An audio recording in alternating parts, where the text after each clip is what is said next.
Sup, my fellas. Don't forget to leave feedback, and enjoy the story. Back then, Atsuki was just an ordinary kid, but one day, his life turned into a living nightmare when bloodthirsty monsters suddenly invaded the world. They brutally slaughtered his parents right before his eyes, leaving him all alone in this messed up world. That day, Atsuki swore to wipe out every last monster. 10 years later, the day he'd been waiting for finally came, the day he awakened his power and became a hunter. Under the watchful eyes of the world's strongest hunters, he stepped onto the stage and placed his hand on the awakening stone, having no clue that fate had something completely different in store for him. He awakened the rarest gift of all, Limit Breaker, a power nobody even knew existed. But then he found out his level was permanently locked at 0, which meant there was no way to level up. Now, the main character has to figure out how he's going to get revenge on the monsters that killed his parents. And this is where the journey begins, of the man who will defy the entire world and the very rules of power. But before that, let's rewind a bit. Back to the day when Atsuki was just chilling on the school field until one of his classmates walked up to him. Atsuki realizes too late that his grief is showing, and she points out the tears on his face. Before the moment can deepen, their friend interrupts and drags them toward a special assembly. The assembly explains that 10 years after the disaster beasts first appeared, people who can fight back have begun to emerge as awakened. Itsuki learns that the speaker is Commander-in-Chief Izumi Nento, a major figure from the northern continent. His friend excitedly explains that Nento was one of the earliest awakened and became famous for defeating mountain-sized disaster beasts. The revelation hits harder when they realize the legendary hero is also a student's father. Nento then reveals a new discovery: even ordinary people may awaken after touching a monument. He invites the students to test themselves, framing awakening as a chance to join the fight against the disaster beasts. The monument is brought forth under heavy guard, radiating obvious power as the trial begins. The students erupt with excitement, treating the chance to awaken as a life-changing opportunity. Itsuki's friend is thrilled by the possibility, while Itsuki quietly focuses on what this moment could mean. As the line forms, his friend refuses to let him drift away, and the pink-haired girl urges him to stay in place. Standing beside her, Itsuki's mood shifts as the monument stirs something dark and intense inside him.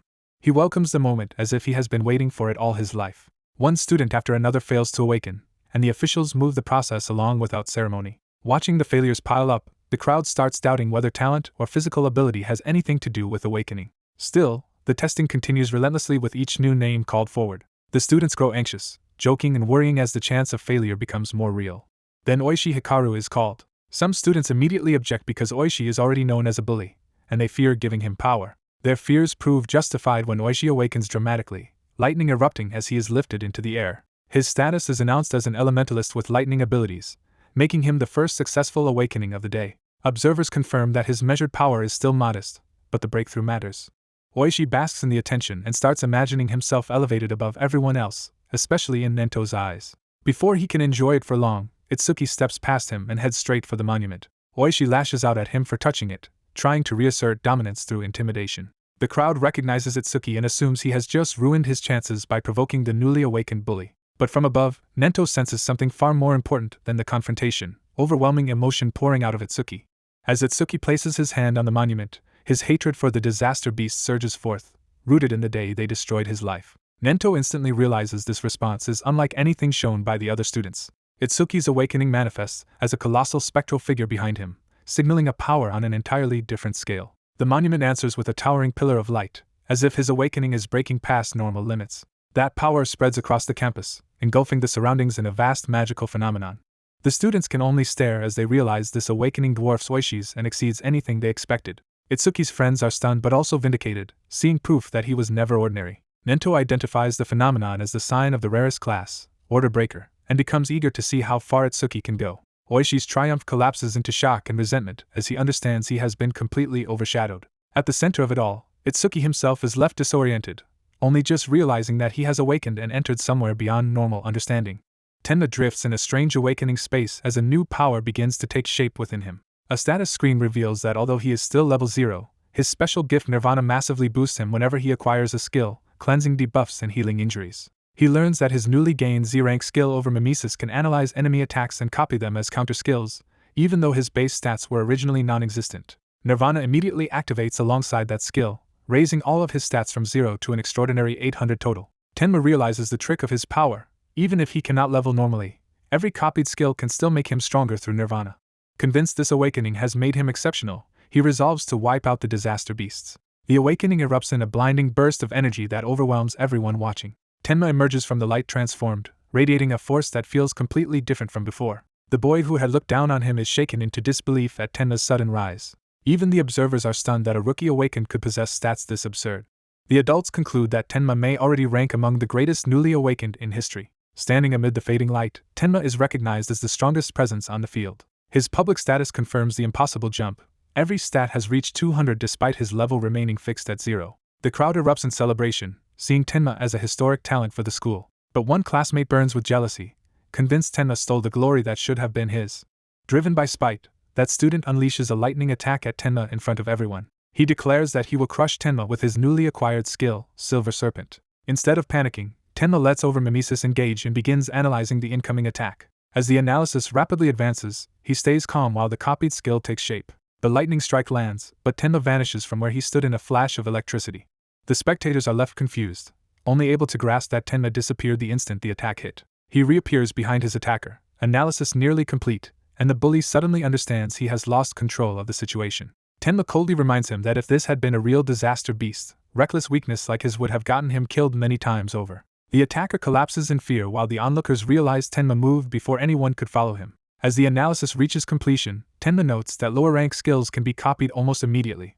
He successfully acquires the C-rank skill Thunder Breaker. The crowd braces for another surge of light, with some already expecting Tenma's power-up pattern. Tenma figures out that every completed analysis forcibly triggers another stat-boosting awakening effect. Thunder Breaker is revealed to absorb and release lightning while granting another full heal, debuff removal, and a further stat increase. Power floods out of Tenma again as the copied lightning skill wraps his body in electric force.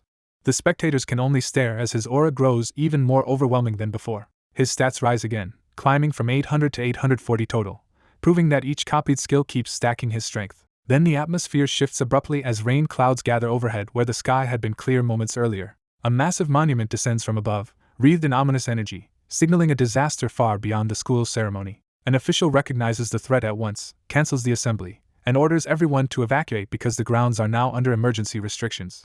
She fears the enemy may be targeting her specifically and urges retreat, knowing direct combat is not her specialty. The armored intruder notices that Tenma remains calm while everyone else panics, and that composure draws its attention. As students flee in terror, the descending object unleashes a violent storm of power over the field. The monument crashes down and fully manifests the disaster beast's arrival. While others shout for escape, Tenma refuses to run and declares that he will exterminate every last one of the monsters. His classmates think staying means certain death, arguing that even a fresh awakened should not challenge such a threat. Tenma answers simply by asking them to trust him. Though still terrified, the others finally retreat and leave the battlefield to him. Watching them go, Tenma welcomes the chance to face his first enemy since awakening. He recognizes the monster as the one that killed his parents, and the fight becomes personal. Using his status sight, he identifies it as a powerful skeleton soldier whose defense doubles at low health, and whose attacks can disable enemy skills. Rather than hesitate, Tenma decides to test the lightning skill he just copied. He launches himself forward in a burst of electric speed and closes the distance before the monster can react. As he strikes, his resolve hardens into a vow that he will not allow any more deaths. Tenma drives a lightning-charged blow into the skeleton soldier, opening the battle with a direct hit. The fight erupts in a violent burst of blue lightning and force as the disaster beast unleashes another attack. Watching from a distance, the students realize the rookie they dismissed is strong enough to hurl the monster toward the school building. The masked observer explains that Tenma Itsuki's speed and power are exceptional, but defeating a skeleton soldier should still be impossible because it possesses two troublesome gifts. He reveals the first ability, Bone Fire, a blue flame that burns anything it touches down to ash. Itsuki's classmates panic, fearing he has been caught in an attack no beginner should survive. One arrogant student is certain Itsuki is finished and mocks him for overstepping his place. Inside the flames, however, Itsuki begins analyzing the enemy's fire as if treating the attack itself as data. He notices the analysis accelerates whenever the enemy's skill directly hits him, so he deliberately endures the burning. The blue-haired girl understands how absurd this is, since even a far stronger awakened fighter would struggle to survive a direct hit.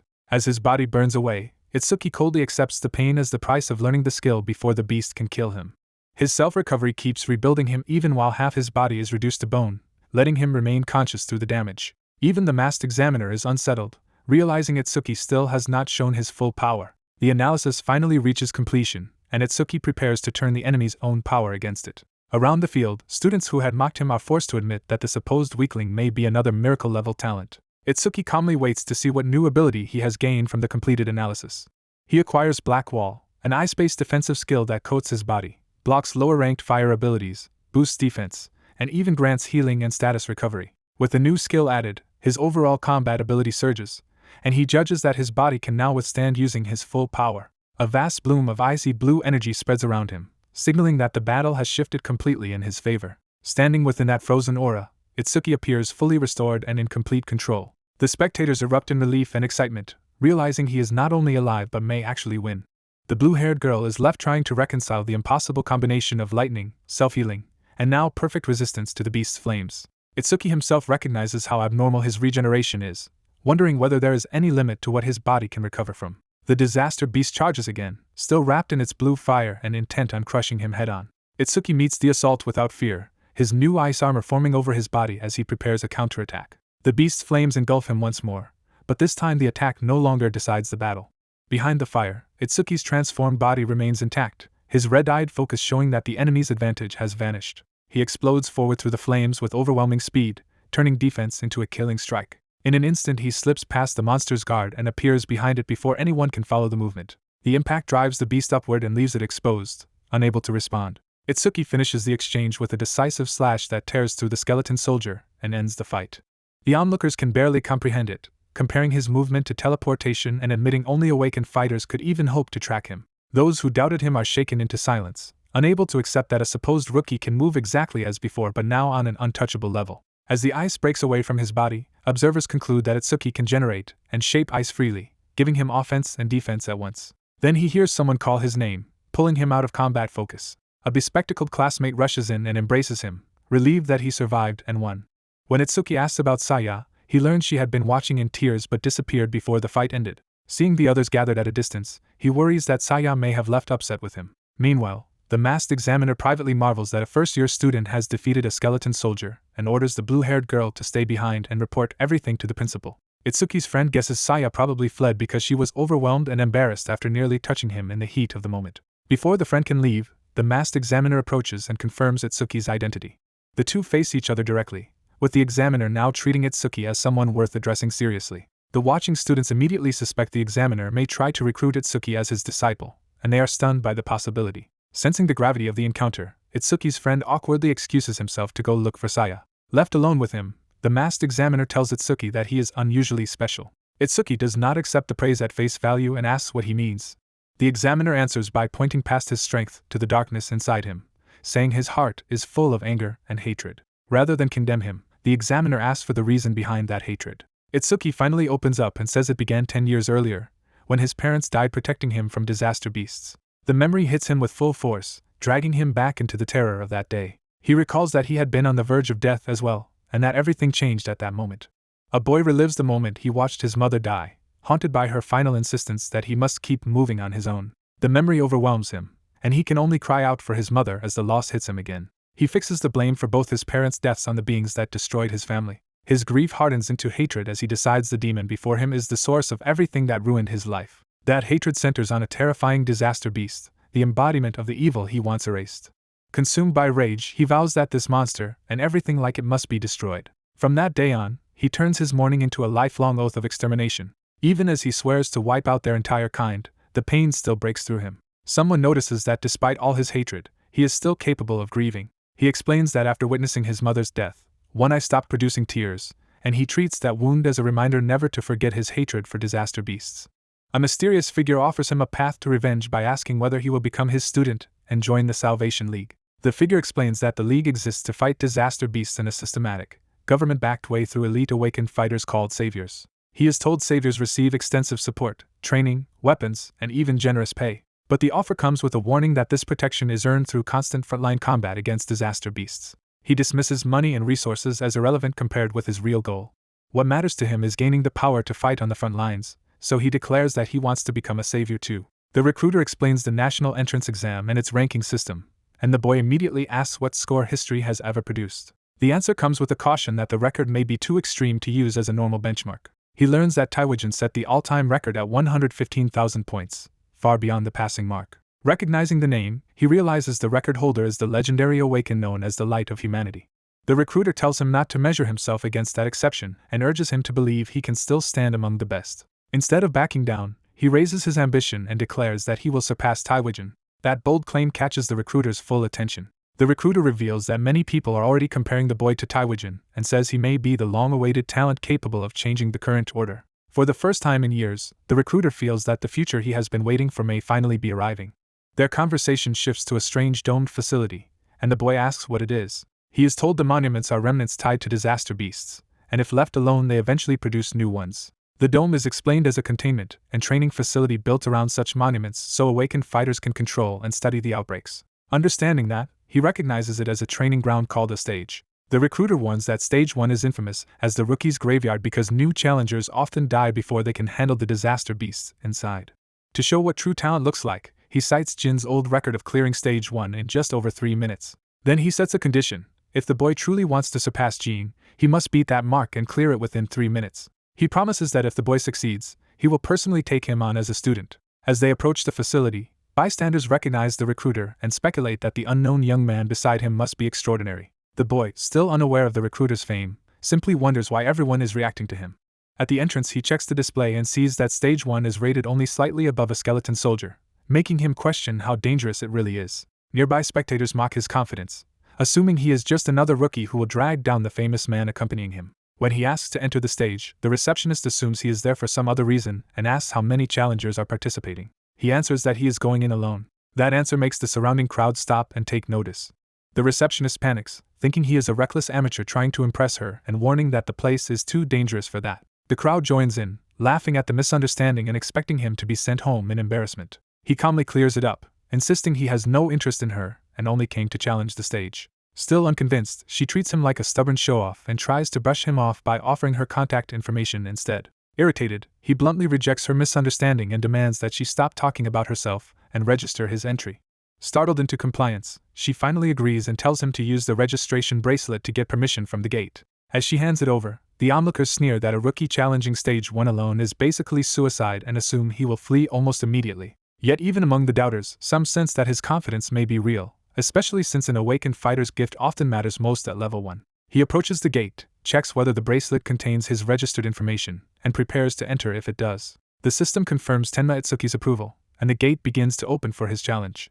With only 3 minutes promised for the trial, Jin steadies himself and begins immediately. The countdown starts, making it clear he has almost no margin for error. He launches forward at full speed, choosing offense before the stage can overwhelm him. As he runs toward an enormous tower, he realizes this first trial is far larger and harsher than he expected, even if it is only an artificial beginner stage. Sensing danger before it appears, he prepares to meet the first attack head-on. A Kodama tree monster drops in front of him, confirming the stage is populated by hostile living wood. Jin cuts it down in one decisive strike, and the system identifies it as a level 4 grunt far beneath him. He treats the kill almost casually, deciding an axe-like blade is ideal against tree enemies and testing how cleanly his weapon can split them. The surrounding forest answers with a swarm of enraged Kodama, turning a simple encounter into a mass assault. Elsewhere, observers question why Jin chose this rookie stage when many others were available, and the answer is that he deliberately picked the first stage he was challenged to clear. One watcher argues that surpassing Jin should be impossible unless someone steps beyond ordinary human limits. The woman watching recalls Jin instantly killing a level 97 disaster, and begins to suspect he may already stand outside normal humanity. What unsettled her most was his gaze, which felt cold, detached, and inhuman. To her, those eyes resembled something divine rather than mortal. Another observer compares Tenma to an unpolished gem with the potential to rival Jin, implying only a being of that caliber could truly challenge him. But even that hope is framed as distant, because Tenma would have to become a demon consumed by hatred to approach Jin's complete form. Back in the stage, Jin wipes out the lesser monsters so easily that he concludes ordinary mimicry cannot even activate against prey this week. A far larger presence emerges behind him, finally offering an enemy worthy of attention. Jin rushes in with another high-speed slash, refusing to let the stronger beast dictate the pace. When the giant collapses, he briefly wonders if the trial could really end that simply. Seeing the creature's massive body, he rejects that idea and realizes a so-called rookie graveyard should not be this dangerous unless something abnormal is hidden here. The system confirms his suspicion by detecting a B-rank self-regeneration skill and activating over-mimesis to study it. Analysis begins, but the low initial progress means he must survive the enemy's regeneration long enough to copy it. Jin notices the shift too late to stay comfortable, understanding the fight has just become serious. The fallen monster rebuilds itself into a towering disaster, its body expanding into a forest of lethal wooden growths. Now identified as a level 10 elder-grade Kodama with vastly enhanced healing and far higher stats, it proves this stage's true threat has appeared. Jin answers by raising Black Wall, using defense to endure the first barrage while the analysis continues. He dives through the storm of branches, determined to keep pressure on the monster instead of being pinned down. As analysis slowly climbs, he carves through the whipping limbs and searches for a way to stop the regeneration at its source. He closes in through the chaos, committing to a direct kill despite the creature's overwhelming reach. Jean drives a vertical strike through the monster's center, trying to split it before it can recover again. The blow cracks the body apart, but the enemy's glowing core remains active, showing the damage still is not enough. Realizing simple destruction will fail, Jean decides he must mince the creature so thoroughly that regeneration becomes impossible. He unleashes a full-body cleaving attack that tears the giant open from top to bottom. The monster explodes into fragments, seemingly destroyed at last. Jean hopes that will finish it, but admits Black Wall is draining his magic too quickly to maintain for long. His hope is cut short when the shattered Kodama reconstitutes itself and attacks again with even more violent force. As the analysis reaches 60%, Jean realizes the creature still feels no pain and cannot be worn down by ordinary damage. He also notices the key advantage of this ordeal. Every regeneration makes Overmimesis analyze the skill faster. So he changes tactics, planning to drop Black Wall, conserve magic, dodge at close range, and stall until the copy is complete. With the time limit closing in and analysis at 75%, he endures the assault knowing he may not have enough time for a safer approach. He decides to force the issue by using Thunder Breaker and Black Wall together, provoking more regeneration to accelerate the analysis even further. At 80%, he accepts that if Overmimesis can master the skill before he dies, the risk will be worth it. Even while being driven toward death, he commits fully to that gamble because failure would make all his effort meaningless. He gathers the last of his strength into one more charged strike, betting everything on lasting just a little longer. The attack lands, but the monster is still not finished, and Jin's body is reaching its limit. Spitting blood, he realizes the situation is slipping beyond what his remaining power can handle. With analysis at 99%, the monster impales him, and Jin admits his magic has finally run dry. But at the brink of defeat, the analysis completes, and Jin immediately understands the battle is now his because the copied regeneration no longer requires magic to sustain. A blue lotus-like burst erupts around him, shattering the branches and marking the successful acquisition of self-regeneration. A new skill effect is triggered, turning Lotus Burst into an explosive attack that grows stronger each time it kills a level 10 or higher enemy. The skill fully awakens around him, boosting all his stats, cleansing every debuff, and restoring his injuries at once. With Lotus Burst now active, the battle shifts decisively in his favor. He steadies himself and commits to a finishing move. The stored power erupts in a violent blast against the disaster beast. The explosion tears through the area and overwhelms the target. Even while battered and bleeding, he judges Lotus Burst effective enough to handle ordinary level 10 disaster beasts from now on. As the smoke clears, he realizes this much power should have consumed his mana, yet his magic resistance let him withstand it. Then he notices something unexpected left behind in the aftermath. Outside the stage, the staff grow anxious because the rookie has been inside nearly 3 minutes with no sign of coming out. They doubt he can lose to a level 10 beast, but clearing it this quickly still seems impossible. Their assumptions collapse when the system announces that a new record has been set. Everyone in the hall turns in disbelief toward the result screen. The blue-haired woman struggles to process that he actually cleared the stage. The display confirms not only his success but a new clear record of 2 minutes and 14 seconds. He emerges exhausted and injured, but his result places him at the top of the rankings. The onlookers erupt with speculation, stunned that a rookie reached level 10, used liquid disaster beast blood, and still shattered Tenma's long-standing record. He immediately turns to Izumi and asks if she will now formally guide him as promised. He addresses her plainly as his teacher, making his intention clear. Izumi accepts him as her student, and even those nearby note how rare it is to see father react so openly. The crowd quickly connects him to Izumi's lineage and starts wondering whether that explains how he broke Tenma's record, though some still doubt his long-term growth. The gray-haired staffer who had judged him harshly offers an ornate gift for breaking the record and apologizes for her earlier attitude. He accepts without resentment, admitting that challenging a stage as a rookie really was reckless and that her concern had been justified. His calm thanks leaves her flustered and embarrassed instead of relieved. Before the moment can linger, Izumi calls Tenma away and moves the conversation on. She warns him not to get complacent just because he became father's student, though she also concedes that a level 5 stage is now too easy for him. Father explains that Tenma is ready for advanced stages, introducing the next step in his training. As they walk, Father begins teaching that a disaster beast's true danger is not determined by level alone. He explains that some species act only on instinct and are comparatively straightforward threats. Others possess intelligence equal to or beyond humans, making them far more dangerous than ordinary disaster beasts. Izumi adds that awakened and disaster beasts are the same kind of creature, but only humans currently receive jobs and stats. She clarifies that advanced stages are built around these powerful intelligent beasts, and that most of them are found in the Northern District, their next destination. That explanation makes him recall the 2 beasts he killed earlier and realize their screams of pain suggest they had pain receptors, meaning they were intelligent types. His murderous focus unsettles Izumi, who senses how dark his thoughts have become. Around them, people whisper that advanced stages are notoriously lethal, with many awakened challengers never returning, and they question whether he can survive them.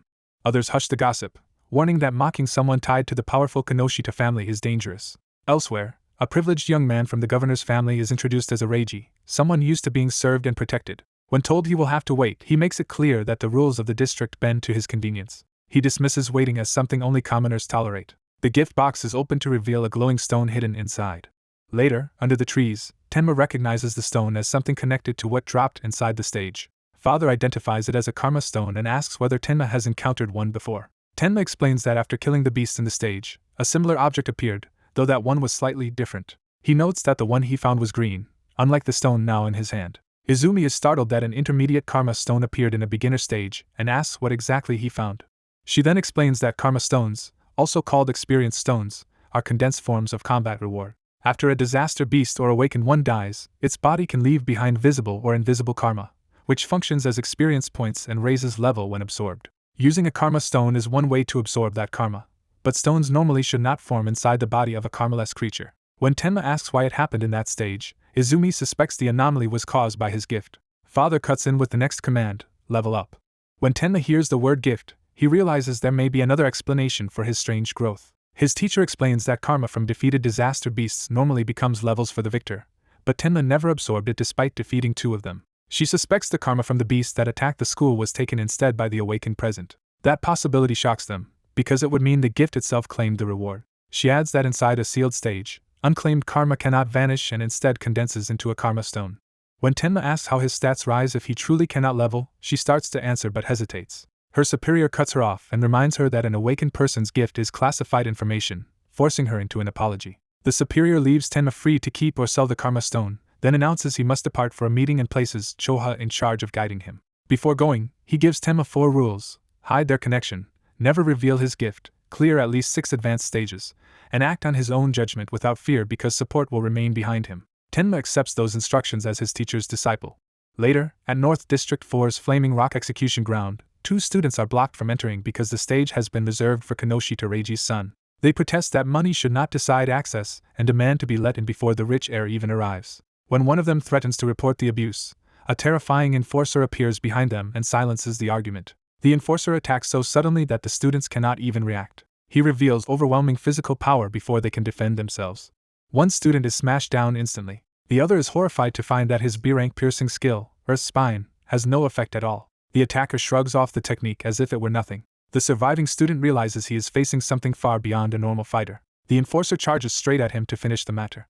He crushes the student with a brutal head strike. The crowd recognizes the attacker as Oga Takeru, one of Kinoshita Reiji's 4 pillars and a level 12 gold elementalist, which explains the hopeless gap. Oga declares that anyone entering a stage without Reiji's permission will be punished the same way. He leaves one victim dangling and warns the crowd that helping them will only drag them down too. Reiji's men laugh and urge Oga not to overdo it only because a teacher might object to beating weak students in public. Oga dismisses the warning and keeps his grip on the victim. Tenma steps in at last and catches the battered student before he can be discarded. The bystanders are stunned that a level 0 newcomer would interfere, though some notice the blue-haired woman beside him looks familiar. Oga warns Tenma to leave unless he wants the same fate. Tenma calmly concludes that the only way into the stage is to defeat the guard, while Choha prepares to report the abuse. Remembering his teacher's final advice, Tenma decides reporting is unnecessary because he should do what he believes is right without hesitation. He entrusts the injured students to Choha and turns fully toward Oga. Oga checks Tenma's status, sees only a level 0 with a rare fixed job and undisclosed gift, and cannot understand why this boy shows no fear. Even after confirming a 12-level advantage and a huge stat lead, Oga feels an unexpected pressure from Tenma. That unease makes him tense up for the first time. He suddenly notices Tenma already moving. Tenma closes the distance in a blur before Oga can settle himself. His first strike lands cleanly on Oga's face. The crowd is shocked that a level 0 can move faster than many higher-level students can even follow. Tenma follows with another direct blow instead of backing away. But he immediately realizes Oga blocked the damage by metalizing the impact point. Oga praises Tenma's speed while looming over him. Then he counters that speed alone means nothing without enough power to break his defense. Tenma understands that against enemies above level 10, surprise alone is insufficient, and he will need Thunderbreaker to push his agility further. His gift begins analyzing Oga's metalization through overmimesis while Tenma's copied skill set and balanced stats are displayed. Tenma decides to fight seriously enough to trigger a full analysis before he is overwhelmed. As the analysis climbs, he reasons that normal attacks cannot break metallized areas and starts targeting exposed flesh instead. He accelerates again with a burst of movement. Olga mocks him as a powerless weakling and assumes he has already seen Tenma's limit. Tenma uses that arrogance against him and activates Thunderbreaker to surge past his earlier speed.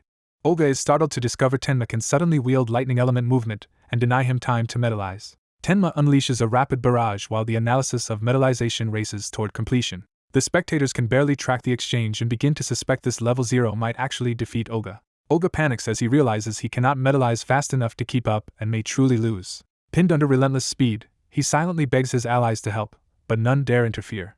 With no other option, Olga decides to gamble everything on a desperate response. He roars and forces out a full release of his power. By the time the analysis reaches 88%, Olga has successfully metallized his entire body, and even thanks Tenma for pushing him to this new level. He boasts that full-body metallization, combined with his gift's stationary defense bonus, pushes his defense beyond 500. Confident again, he promises Tenma a quick death as repayment for helping him evolve.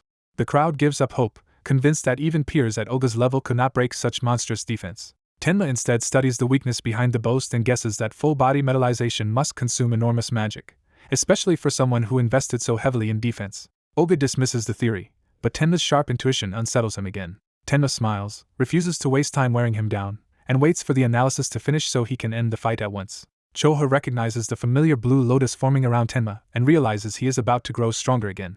The spectators stare at the lotus-like construct, unsure how something that does not look offensive could possibly defeat Olga. Then Tenma's gift completes its analysis of metallization and grants him a new skill called Clear Orb, a sphere that ignores defense and pierces everything in its path. Tenma immediately sees the flaw in the skill. The orb is painfully slow, so timing matters against moving targets, though a stationary defender like Olga is ideal prey. He decides to shatter Olga's so-called absolute defense with the very skill born from it. The new acquisition also restores Tenma's injuries, removes debuffs, and raises all his stats, leaving him stronger than before. Standing inside the open lotus, Tenma prepares the orb in his hand. He tells Olga to dodge if he can and activates Clear Orb. The crowd, awed by the mysterious order breaker job, convinces itself that such confidence must mean the technique is extraordinary. A dark sphere blooms from the lotus with ominous light. It drifts forward so slowly that everyone can watch it approach. The spectators immediately scoff, thinking Tenma's trump card is nothing more than a tiny ball. Olga laughs too, certain that such a feeble projectile cannot force him to move or break his defensive stance. He decides to stand still and let Tenma's final hope fail in front of everyone. Still convinced of victory, he declares Tenma is about to die miserably. Only when the orb touches him does he realize too late that something is wrong. The sphere passes through his metallized body as if the defense never existed and tears his arm apart in a spray of blood. Tenma coldly reminds him that he was told to dodge, and says he spared Olga's life only because he is human, not a disaster beast. He then orders Olga's stunned allies to stop staring and get the wounded man to a hospital. When they hesitate, Tenma drives them off with a sharper command. Reiji's men finally scramble to carry their maimed pillar away.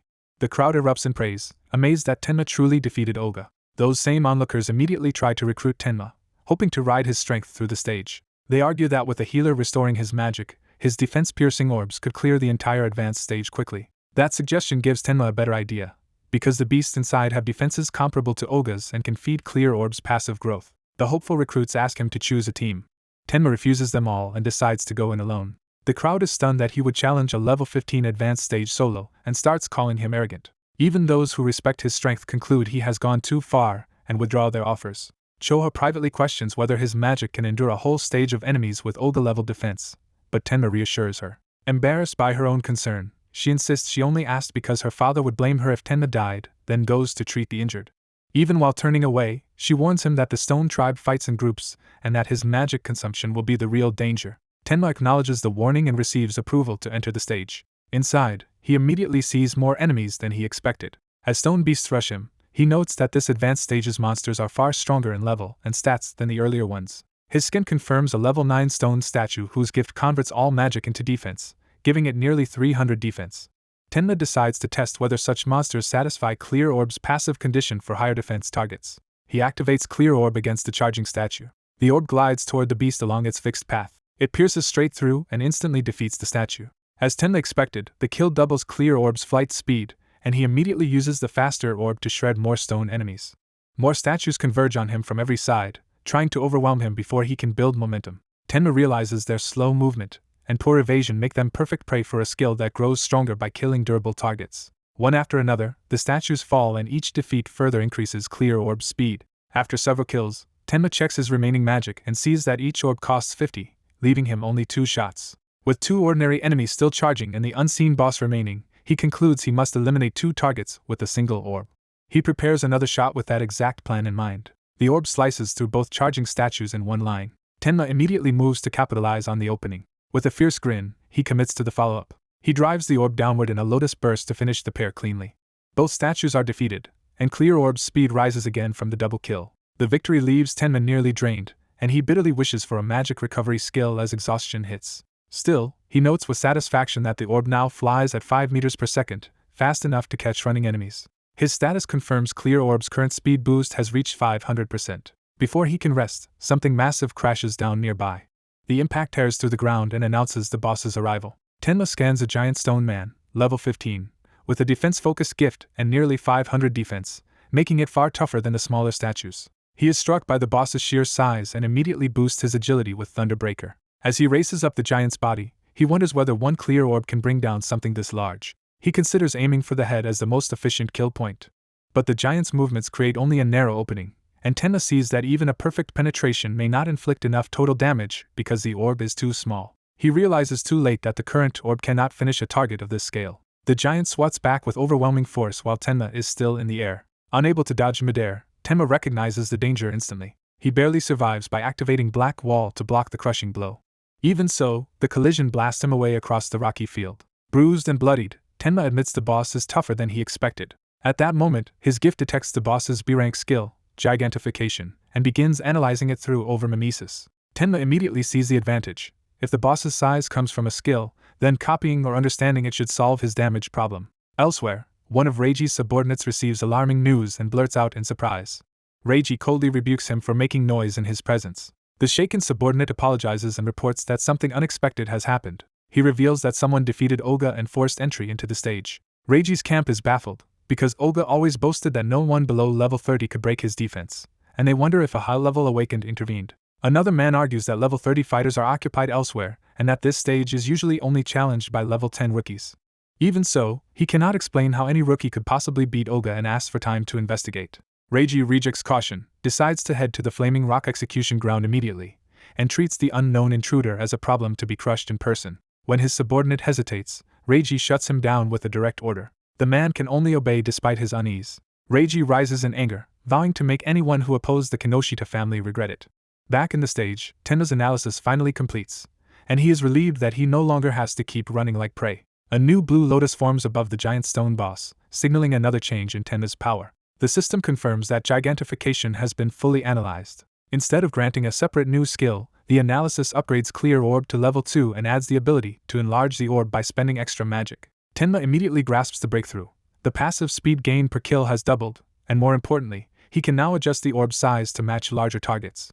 He immediately decides to test his newly gained power. The Clear Orb reaches level 2, raising all his stats and restoring him completely. Realizing the orb can absorb all of his magic, he pushes it to maximum output and aims at the giant stone enemy. The attack condenses into a massive, sharpened sphere of force. The empowered Clear Orb drives straight through the stone giant, overwhelming its body in one clean strike.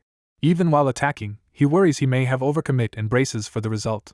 The giant stone man is defeated, and the orb's passive effect boosts its flight speed again. He calculates that the orb now moves at 7 meters per second, fast enough to rival a car if it improves a little more. The system explains that Clear Orb now fires a fixed-path sphere that pierces defenses, and each tougher enemy it kills makes it even faster. He realizes the passive effects he had ignored may actually be the key to making his skills far stronger. That insight leads him to connect Clear Orb with Lotus Burst, wondering whether Lotus Burst's range growth also extends the orb's reach. The system confirms Lotus Burst passively increases the range of all his skills whenever it kills a living creature. Looking out over the city, he understands that if he can keep farming disaster beasts, these stacking passives could scale to absurd levels. The challenge terminal records his clear, noting he beat stage 15 and set a new record. The onlookers are stunned that a first year cleared the stage in barely 3 minutes and shattered Tenma Itsuki's record. Their confusion deepens because his level still appears low, making the results seem impossible. Izumi approaches him with open admiration, noting that he has once again cleared the stage without a scratch and broken another record. She judges his victory as unexpectedly easy, and he explains that the beast's defense had dropped again, letting him finish them quickly. When he notices the glowing butterfly with her, he asks what it is. Izumi introduces it as her Shikigami, the partner tied to her job as a Shikigami user. Seeing a Shikigami for the first time, he is struck by how beautiful it is and learns its name is Tamachu. That prompts him to ask what kinds of awakened jobs exist. Izumi explains that awakened jobs are broadly divided into 4 categories, and he should already know 3 of them. She starts with elementalists, who wield 1 or more of the 7 elements, and are considered the most common and broadly capable type. As an example, she points to his classmate as an elementalist.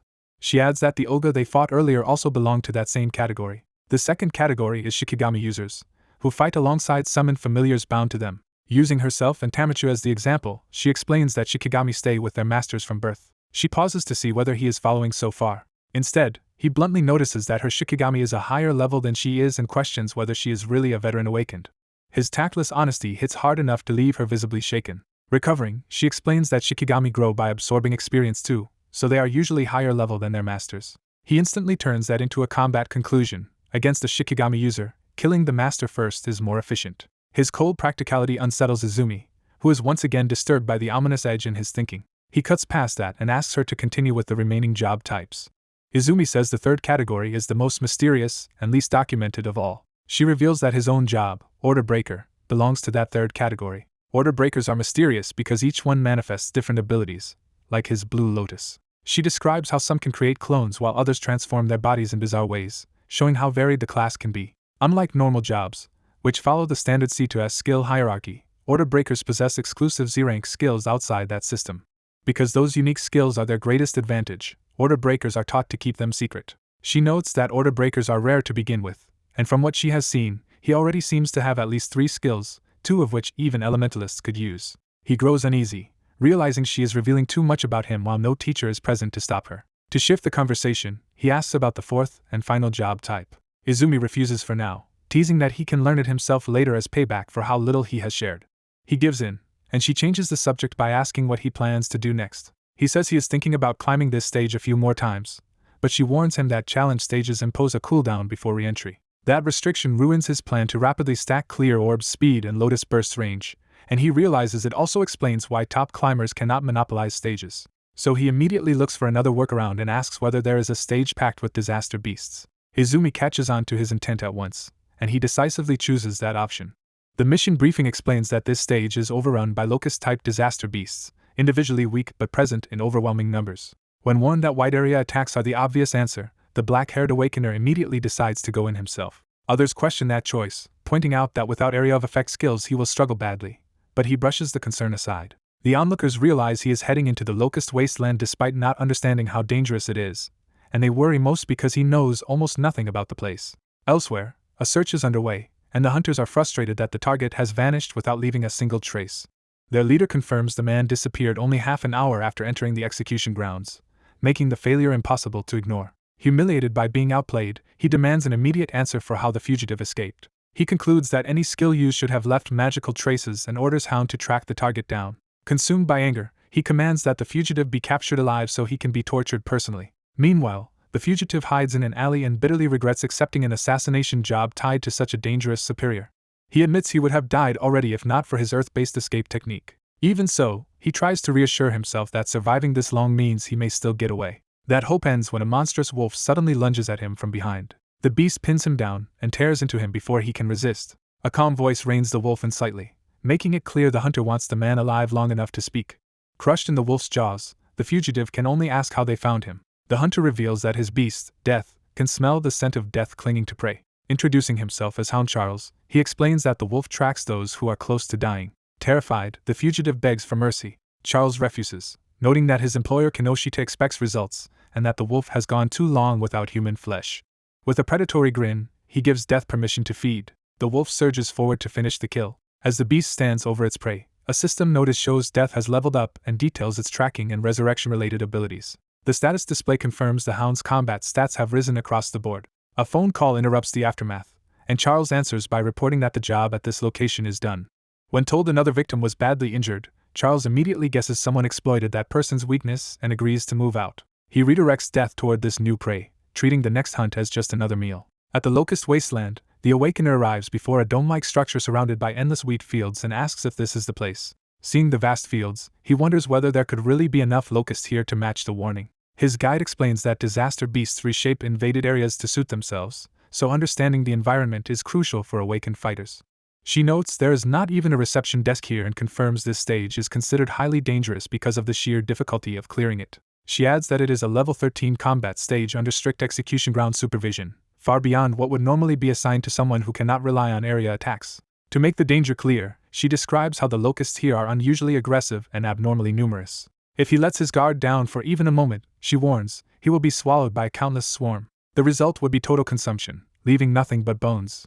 Instead of being intimidated, he is pleased to hear there are so many enemies, which makes her question whether he has lost his mind. He calmly answers that he has no intention of being eaten and prepares to enter on his own terms. As he steps through the gate, she concludes that he is acting entirely by choice and seems confident enough in that decision. She reminds herself that she already gave every warning she could, so whatever happens inside is his responsibility. Then she suddenly remembers a critical detail.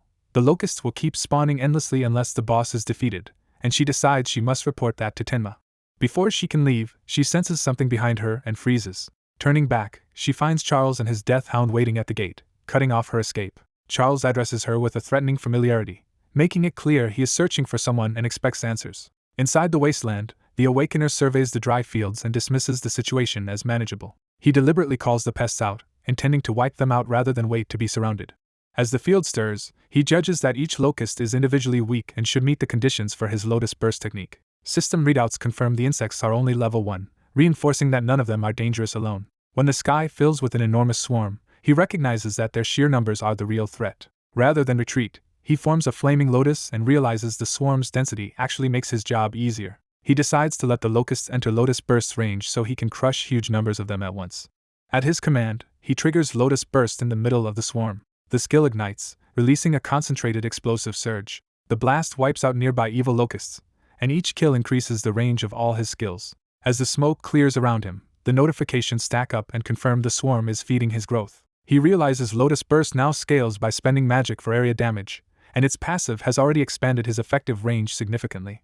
He judges that against creatures of this level, spending only a small portion of his magic per shot will be enough, leaving him plenty of attacks to continue fighting. His remaining magic still sits high at 252 out of 280. He is annoyed that stage cooldowns slowed the process, because otherwise this method would be even more efficient. When the usual success notice fails to appear, he realizes the stage is not actually over. A hidden enemy skill is detected, and his mimicry ability begins analyzing Mother's will. He understands the reason immediately. One survivor remains, which means a boss is still present. Standing in the scorched center, he sees more locusts circling in from all directions instead of the battle ending. The mention of Mother's will tells him the boss is here after all, and he blames himself for relaxing too soon. He considers expanding Lotus Burst again, but the real problem is that he still cannot identify the boss itself. So he decides on a crude solution: keep detonating the lesser locusts until the hidden boss is forced to reveal itself. He unleashes another Lotus Burst, turning that decision into a fresh explosion. More locusts die in batches, and every defeat pushes his skill ranges even higher. With the passive now massively amplified, Lotus Burst area grows again into something far more devastating. Even after clearing another group, he notices the boss still refuses to show itself. The answer lies underground, where fresh eggs wait to hatch. New locusts emerge immediately, proving the swarm is being replenished as fast as he destroys it while the analysis continues. He checks his reserves and sees he can still fire Lotus Burst 9 more times, but his margin is shrinking. Rather than hesitate, he commits to exterminating every new wave that appears. He hardens his resolve and prepares to sweep the entire field clean. Another chain of explosions tears through the locusts, and the passive keeps climbing with every kill. Lotus Burst continues detonating across the battlefield in rapid succession. The bombardment spreads wider and wider, turning the stage into a continuous blast zone. By now the skill's radius has expanded to an enormous scale, with the passive nearing 1000% bonus. But after spending almost everything, he is left with only enough magic for one more major attack and still no sign of the boss. Looking over the endless sea of insects, he realizes the swarm has no natural end. He briefly considers retreating and trying again later, since the boss still has not appeared at all. Then he rejects that option as the choice of someone weaker than he intends to be. He chooses to stake everything on one final push and vows to destroy every disaster beast in the stage. His last large-scale Lotus Burst erupts with overwhelming force. After the blast, he braces himself, expecting this to have settled the fight.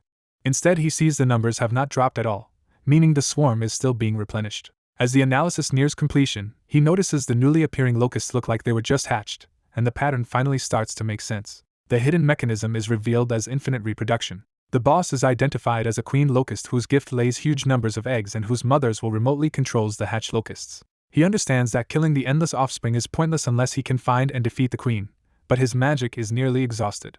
At the last moment, the analysis finishes completely. He acquires magic detection, a skill that can sense magical flow over a huge area thanks to Lotus Burst's passive, and it also restores some of his magic whenever it detects an enemy. That changes everything, because he now has both the range to search the entire stage and a way to recover energy while doing it. He immediately sees the tactical value. The swarm can be ignored while he hunts the boss directly. Deciding he has waited long enough, he resolves to finish the stage now. The new skill boosts his stats, removes his debuffs, heals his injuries, and he begins tracing the queen through its magic. Waves of detection spread outward from him across the battlefield. The search reaches the hidden queen, exposing her position at last. The instant he locks onto the signal, he pinpoints the target. With a confident smile, he aims at the queen and prepares to strike the real enemy. The enemy dismisses his efforts, convinced that even using his children's power against this darkness will accomplish nothing. He ignores the taunt and sends Lotus Burst surging forward, realizing its passive growth and the clear orb's flight range are finally enough to reach the target. A system notice confirms the orb can now travel 120 meters, and his attack tears across the battlefield toward its mark. The strike crashes into the insect-like queen at the center of the swarm. With lightning-wreathed force behind him, he closes in as the queen is overwhelmed. Certain he has cornered them, he declares the fight decided. He cuts the queen down, ending the enemy's control at its source. Once their queen dies, the remaining creatures lose order and collapse into chaos. Seeing victory in reach, he turns his burning arm toward the survivors and prepares to send them after their queen. The system reports that Lotus Burst's passive has raised all his skill ranges enormously, extending even the clear orb far beyond its original limits. It further explains the passive effect. Every kill by Lotus Burst permanently increases the range of all his skills, and the accumulated bonus has become massive. Satisfied with the harvest, he notes that the true Blue Lotus can now reach 131 meters and plans to push Lotus Burst's passive even higher next time. After setting a new record and finishing the stage in just over 17 minutes, he exits through the portal and realizes he has been gone long enough for Cho-Hai to worry. As he returns, he expects Cho-Hai to hide her concern behind her usual aloofness. He finds that side of her unexpectedly endearing and starts to apologize for making her worry. But the moment he sees the situation clearly, his expression hardens in alarm. Cho-Hai is bloodied and being restrained by a stranger, who mocks her for trying to act tough while already beaten. The man greets him with false politeness, saying he was just about to dispose of her, and notes that she refused to talk despite the abuse. He answers with a death threat, ordering the man to release her if he wants to avoid being killed outright. The captor only laughs, belittling him as nothing more than a level 0 rookie. He responds instantly, launching himself forward with electrified speed before the man can settle into his advantage. The man realizes too late that the rookie is fast enough to be lethal. A huge black hound intercepts the charge and slams into him, revealing the man's hidden defense. The system identifies the beast as the B-rank Shikigami Death Hound and begins analyzing it through overmimesis. He immediately understands the dog is a Shikigami, which means its owner is a Shikigami user as well. Watching his movement, the man recognizes that his opponent wastes nothing and moves with dangerous speed, enough to explain another hunter's defeat. Still, the man stays confident because he believes the hostage and his summoned hound keep control in his hands. He calls out to Cho-Hai while grappling with the hound, refusing to lose sight of why he cannot fight recklessly. The beast lunges to tear him apart at close range. Its master smugly explains that Death Hound can crush anyone with low defense, and expects the attack to maim him at minimum.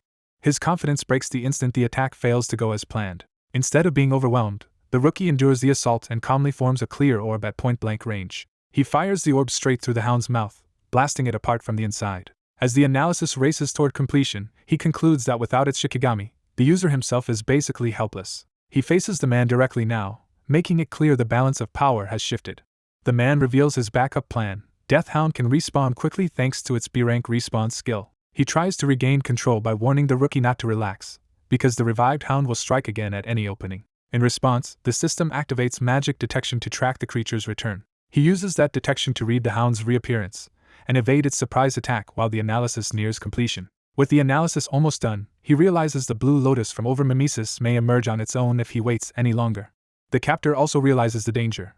This rookie now has greater speed and power than Death Hound, plus detection abilities that ruin any ambush. Desperate, he tightens his grip on Cho-Hai and threatens to kill her if there is any more resistance. He wants to finish the analysis without exposing the Blue Lotus, but the hostage situation leaves him no room to delay. The analysis completes and grants him Death Eater, a skill that lets him seize ownership of an enemy Shikigami through direct contact. He realizes that means he can take control of the hound without revealing the Blue Lotus after all, and the acquired skill also boosts all his stats. Even though using Blue Lotus cost him some of the recovery he had saved, he has already restored enough in the last stage to fight at full strength now. As the hound charges again, he understands the new skill's true value. It allows him to steal other people's Shikigami. He gathers power and commits to that solution. He declares his intent plainly and dives onto the beast to claim it from its master. Blue energy engulfs Death Hound as his hand makes contact, beginning the forced transfer of ownership. A black-haired young man opens the confrontation by unleashing a sudden kick. The hostage-taker shrugs off the attack and mocks him as inexperienced. To regain control, the man seizes the injured blue-haired woman and threatens to snap her neck if there is any resistance. Despite her condition, the woman urges her rescuer not to worry about her. He immediately backs down and raises his hands, making it clear her safety comes first. Satisfied, the captor blames the woman's suffering on the young man's refusal to obey from the start. The young man stays calm and presses for the real reason he is being targeted. The captor reveals he serves Kenoshi to Reiji, who is enraged that an unauthorized outsider entered the district stage, and says he was sent to capture him. Hearing Reiji's name, the young man realizes this is the person he needs to meet and speak with directly. The captor promises that meeting will happen only after a brutal beating, and warns that any defiance will cost the woman her life. He escalates further by ordering his beast, Death, to tear off both of the young man's legs. Instead of panicking, the young man calls on Death and demands the beast prove itself worthy of serving him instead. The wolf-like Shikigami instantly turns on its current master, shocking the captor. Using the opening, the young man snatches the wounded woman into his arms and shields her. The captor can only stare as his own Shikigami abandons him and obeys someone else. The young man calmly praises Death, confirming the beast has accepted him. With power surging around him, he vows to repay the captor's cruelty many times over. Terrified, the captor tries to excuse himself as a mere subordinate and even offers to help take revenge on Reiji instead. The young man coldly accepts the idea, but only as a way to draw out more information. Thinking he has found a chance to survive, the captor prepares a desperate counterattack. He launches a sudden crystal-like strike meant to kill the young man outright. The attack fails to matter, because the young man states he no longer needs Reiji alive to reach him. He orders Death to give the captor the same mutilation inflicted on Choha. The captor instantly drops his bravado and begs for mercy, claiming it was all an accident. Death advances anyway, unmoved by the pleading.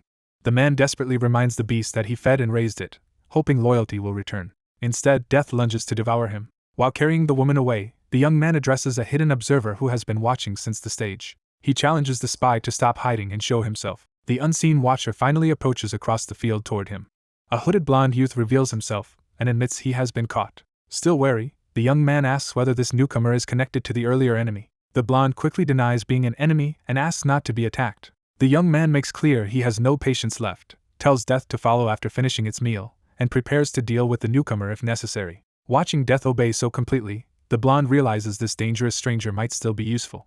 He introduces himself as Tenma Itsuki, recognizes the young man as the one who defeated Orga Takaru, and tries to open friendly contact. Tenma immediately starts bargaining, offering karma stones or even a weapon in exchange for help. When the young man keeps walking with the unconscious woman, Tenma worries his offer was too weak to matter. He remembers his father's lesson that the right compensation depends on what the other person truly needs. That thought leads him to the obvious answer: for someone carrying a dying companion, medicine is worth more than treasure or revenge. Tenma realizes he finally understands what to offer. He points out that the woman is gravely injured, that the nearest hospital is far away, and that she will die if they keep moving at this pace. Then he reveals he has healing items. He calls after the young man and promises he can save her. That finally makes the young man stop and turn back. Tenma clarifies that he cannot fully restore her immediately, but he can keep her alive. Once allowed to help, he begins treating her with a rare karma-infused bandage made from special tribal materials, explaining it is far beyond an ordinary wrap. When the young man asks if it is a karma tool, Tenma says the item is too advanced for that and concludes the young man must have only recently awakened, since he does not know such things. To explain, Tenma says ordinary weapons are useless against disaster beasts, but crafters can forge anti-disaster beast karma blades from the remains of those monsters. He adds that karma tools are ranked by the crafter's skill and the materials used, from normal to rare, epic, and unique. The explanation begins by establishing that ordinary karma tools are mostly like normal weapons, except they can harm disaster beasts and awakened beings. Rare karma tools are introduced as a higher class that partially enhances their wielder's physical or magical abilities. Epic karma tools are said to grant even greater stat boosts while also carrying special effects that can change how they fight. At the top are unique and legendary tools, whose powers can be extraordinary enough to reshape battle entirely. The blonde boy adds that crafters usually lack combat strength, but because they forge karma tools, awakened people still hold them in high regard. When the black-haired boy asks whether his father is one of those crafters, the blonde boy clarifies that he is far more exceptional than that. He boasts that only a handful of unique karma tools exist in the world, and his father created 3 of them, earning him the title of a king among crafters. He proudly presents his father as the crafter king of the northern continent. His excitement breaks when he realizes the other boy has stopped listening and drifted back into his own thoughts. Instead of following the lecture, the black-haired boy studies the crossbow taken from Charles and focuses on what it might mean. He reasons that if the weapon is a normal awakened tool, Charles should have exhausted it already, so its continued use suggests a hidden condition behind its firing rate. The blonde boy identifies it as a rare karma tool and explains that ordinary projectiles can be converted into karma ammunition, so a lack of arrows is not a problem. He further explains that once such a tool recognizes its owner, it can be stored away and summoned again at will, which is why the crossbow vanished. The black-haired boy accepts the explanation, thanks him, and says he still has to find Kinoshita Reiji after finishing his own business. That name shocks the blonde boy, who had assumed he misheard and now realizes the other boy is aiming for a dangerous figure in North District 4. The black-haired boy reveals he is not backing down at all, because if Kinoshita Reiji is involved, then they are pursuing the same target. Rather than objecting, the blonde boy proposes they team up after tomorrow's Salvation League National Tournament preliminaries, linking their mission to the same event Choha had mentioned. Left alone with that decision, the black-haired boy shifts his attention inward and prepares himself for what comes next. He apologizes to his absent teacher for letting Choha's situation deteriorate this far. A powerful figure offers to dispose of Choha for him if that is what he wants. He refuses, insisting that Choha is his responsibility to face himself. The figure accepts his resolve and tells him to report everything in detail later. Nearby, the blonde boy pieces together that this mysterious commander once taught his father, which only deepens his admiration. The scene shifts to Choha's hospital room, where the commander explains that this is why Iberia has decided to enter the Salvation League National Tournament preliminaries with him. Choha reassures them that Tamicho's treatment has fully healed her, and she credits Tenma's rare karma tool for helping save her.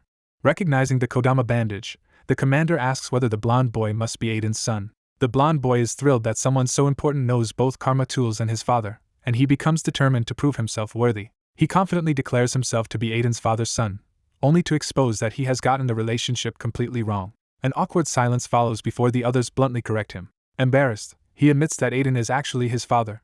The commander brushes past the mistake, thanks him for saving his daughter, and asks to visit Aiden with Tenma after the preliminaries end. He then sends the boys off to focus on tournament preparations, promising that he and Choha will watch the next day. The blonde boy eagerly accepts and vows that he will definitely pass the preliminaries. After they leave, Choha notes that her father has taken a special interest in Tenma, much like he once did with Jean when he brought him to meetings. Her father explains that Tenma's childhood trauma causes destructive impulses to surge whenever he faces disaster beasts. He adds that those impulses weaken only when someone nearby gives Tenma a reason to protect rather than destroy. That is why he deliberately placed Choha by Tenma's side. Choha understands that she was meant to become the person Tenma wants to protect, and through that, his emotional anchor. Her father then reveals a larger concern. The recent disaster beast attack at school may not have been random, and the unusual concentration of incidents around the academy suggests a planned pattern. Looking out into the darkness, he frames the matter as part of a much bigger struggle over humanity's future. He places his hopes on Tenma, believing the boy can illuminate that darkness. In his eyes, Tenma may become a genuine light of hope. The next day begins at the North District 4 venue for the Salvation League National Tournament preliminaries. Tenma arrives to find far more participants than expected, and the crowd has swelled dramatically since information spread that Izumi would be there. Others note that Izumi Mento's presence has increased uncertainty, but they still believe latecomers are mostly weak and that the established contenders retain the advantage. Tenma notices a group marked with red ribbons and learns they are likely Izumi's recruits, making it clear that powerful factions are already taking sides. An official named Shishihara Soria gathers everyone and begins explaining the rules before the preliminaries start. He announces that the venue is split into an external area and an internal area, and that notable competitors like Itsuki, Iberia, and Kinoshita Reiji are among those participating. The first stage is a race from the external area into the internal area, with each entrance arrival recorded on a bracelet, and only the top 50 will advance. As the bracelet's function is revealed, Tenma immediately recognizes how important that device will be to the coming contest. The exam's brutality is made clear immediately. Even the opening stage is expected to eliminate thousands. Officials stress that teamwork is unrestricted and any method is acceptable, but the only thing that matters is results, while Itsuki notices something important in the crowd. As the organizers promise to explain the second stage after the first ends, Itsuki recognizes one of the participants as the notorious Quanchita Rinji. He quickly concludes Rinji's nearby companions are likely hired allies and proposes slipping into the inner area first, then ambushing Quanchita once his guard drops. That plan collapses the moment he realizes someone may have overheard everything. A black-haired young man openly approaches the suspicious group, and the others immediately sense he is not one of Rinji's red ribbon men. The first stage begins in a vast arena, and the Salvation League's leaders frame the huge turnout as proof of their growing influence. One elder dismisses sheer numbers alone as meaningless without quality. The discussion turns to this year's unusually strong entrants, including several who already exceed level 15. Among them, only 2 participants are from Taiwijin's year, making the black-haired rookie stand out at once. Akira mocks the idea that ordinary first years could matter, yet the officials still hope one of them might be exceptional. Attention shifts to a rumor that a newcomer named Izumi defeated a level 8 skeleton soldier immediately after awakening, an absurd feat if true. The masked overseer confirms that the rumor is real. Akira reasons that if such a prodigy is present, that person should be the second rookie from Taiwijin rather than the obvious high-level candidates. The elder starts reviewing the likely suspects one by one. He rules out Harino Rikuro, whose metal element gift is only ordinary for his level. He also dismisses Kisaragi Saya, since her support-oriented water gift makes her an unlikely match for the rumor. He settles on Gilhun Yukana, a wood elementalist whose level 16 growth is abnormally high. The masked overseer rejects that conclusion and points out Hanyu is merely the highest level entrant, not the rumored anomaly. Akira notes that every year one over-level participant enters out of curiosity, gets overwhelmed, and withdraws, so Hanyu alone proves nothing. Meanwhile, Rinji's group laughs at the idea that a level 0 could have entered at all and treats the newcomer as a lost child. The black-haired rookie calmly readies himself, making it clear he did not approach by mistake. Rinji recognizes the weapon on the stranger's arm as Charles's and realizes this is the person he has been searching for. The rookie confirms that Rinji has indeed been hunting him. Rinji refuses to believe this weak-looking nobody defeated Oha and convinces himself the rookie only survived by relying on stronger backers. He orders his men to seize the intruder, confident their group can crush him without trouble. The rookie brushes off the threat, showing he has no interest in wasting time on minor opponents. His composure unsettles the surrounding fighters as they close in. Watching from above, Akira instantly judges the matchup hopeless on paper, a level 6 facing 2 level 7s and 3 level SIXS. Itsuki knows he can handle one enemy himself, but not 4 at once, so he realizes he must reveal a hidden option. He prepares to act from the sidelines while the rookie remains alone in the center. One of Rinji's men steps forward to taunt the rookie, disappointed that his first real opponent seems so insignificant. The rookie gives him a single warning to get out of the way. The thug is caught off guard by the sheer confidence behind that command. Instead of backing down, he laughs it off and treats the warning as a joke. Above, Akira becomes intrigued, deciding to watch longer because the rookie's nerve suggests something unusual. The thug leans in with murderous intent, eager to tear into the rookie and see what makes him so bold. Before anyone can follow the motion, the rookie strikes. He kills the attacker instantly and repeats the warning, proving it was never an empty threat. Akira is stunned that someone 7 levels lower just executed an opponent in a single blow. The remaining enemies scramble to explain it away as a cheap surprise attack, while one fire user prepares a stronger response. That fighter unleashes a full-output B-rank flame attack, determined to burn the rookie down immediately. Itsuki realizes the blast is too fast for him to support in time and can only watch. The fire tears across the arena, and the attackers assume this is the natural end for an arrogant level 0. Then the group notices something is wrong with the result. The flames have been completely stopped, shattered apart by a dark barrier that erupts from the rookie's position. Itsuki is astonished that the rookie blocked a wide-range B-rank fire skill outright, while Akira takes the outcome as confirmation of his suspicions. The rookie coldly tells the attackers to stay away, making clear the defense cost him nothing. A system readout reveals he used Black Wall to block the fire and gained a defensive increase from the successful defense. Realizing his passive strengthens him whenever he blocks repeated attacks, the rookie decides to keep provoking them and turn their offense into his advantage. A masked fire user is stunned that his opponent emerged unharmed and cannot understand how an ice-based defense appeared when no water mage is present. The black-haired fighter calmly warns him to try that trick again, making it clear he will not need to defend against it a second time. Provoked and unwilling to retreat, the fire user commits to ending the fight with everything he has. He unleashes his strongest move, Flamethrower Overheat, pouring overwhelming firepower into a final attack. The black-haired fighter studies the assault without flinching and notes that the attack is stronger than before even though it is still only a fire element skill.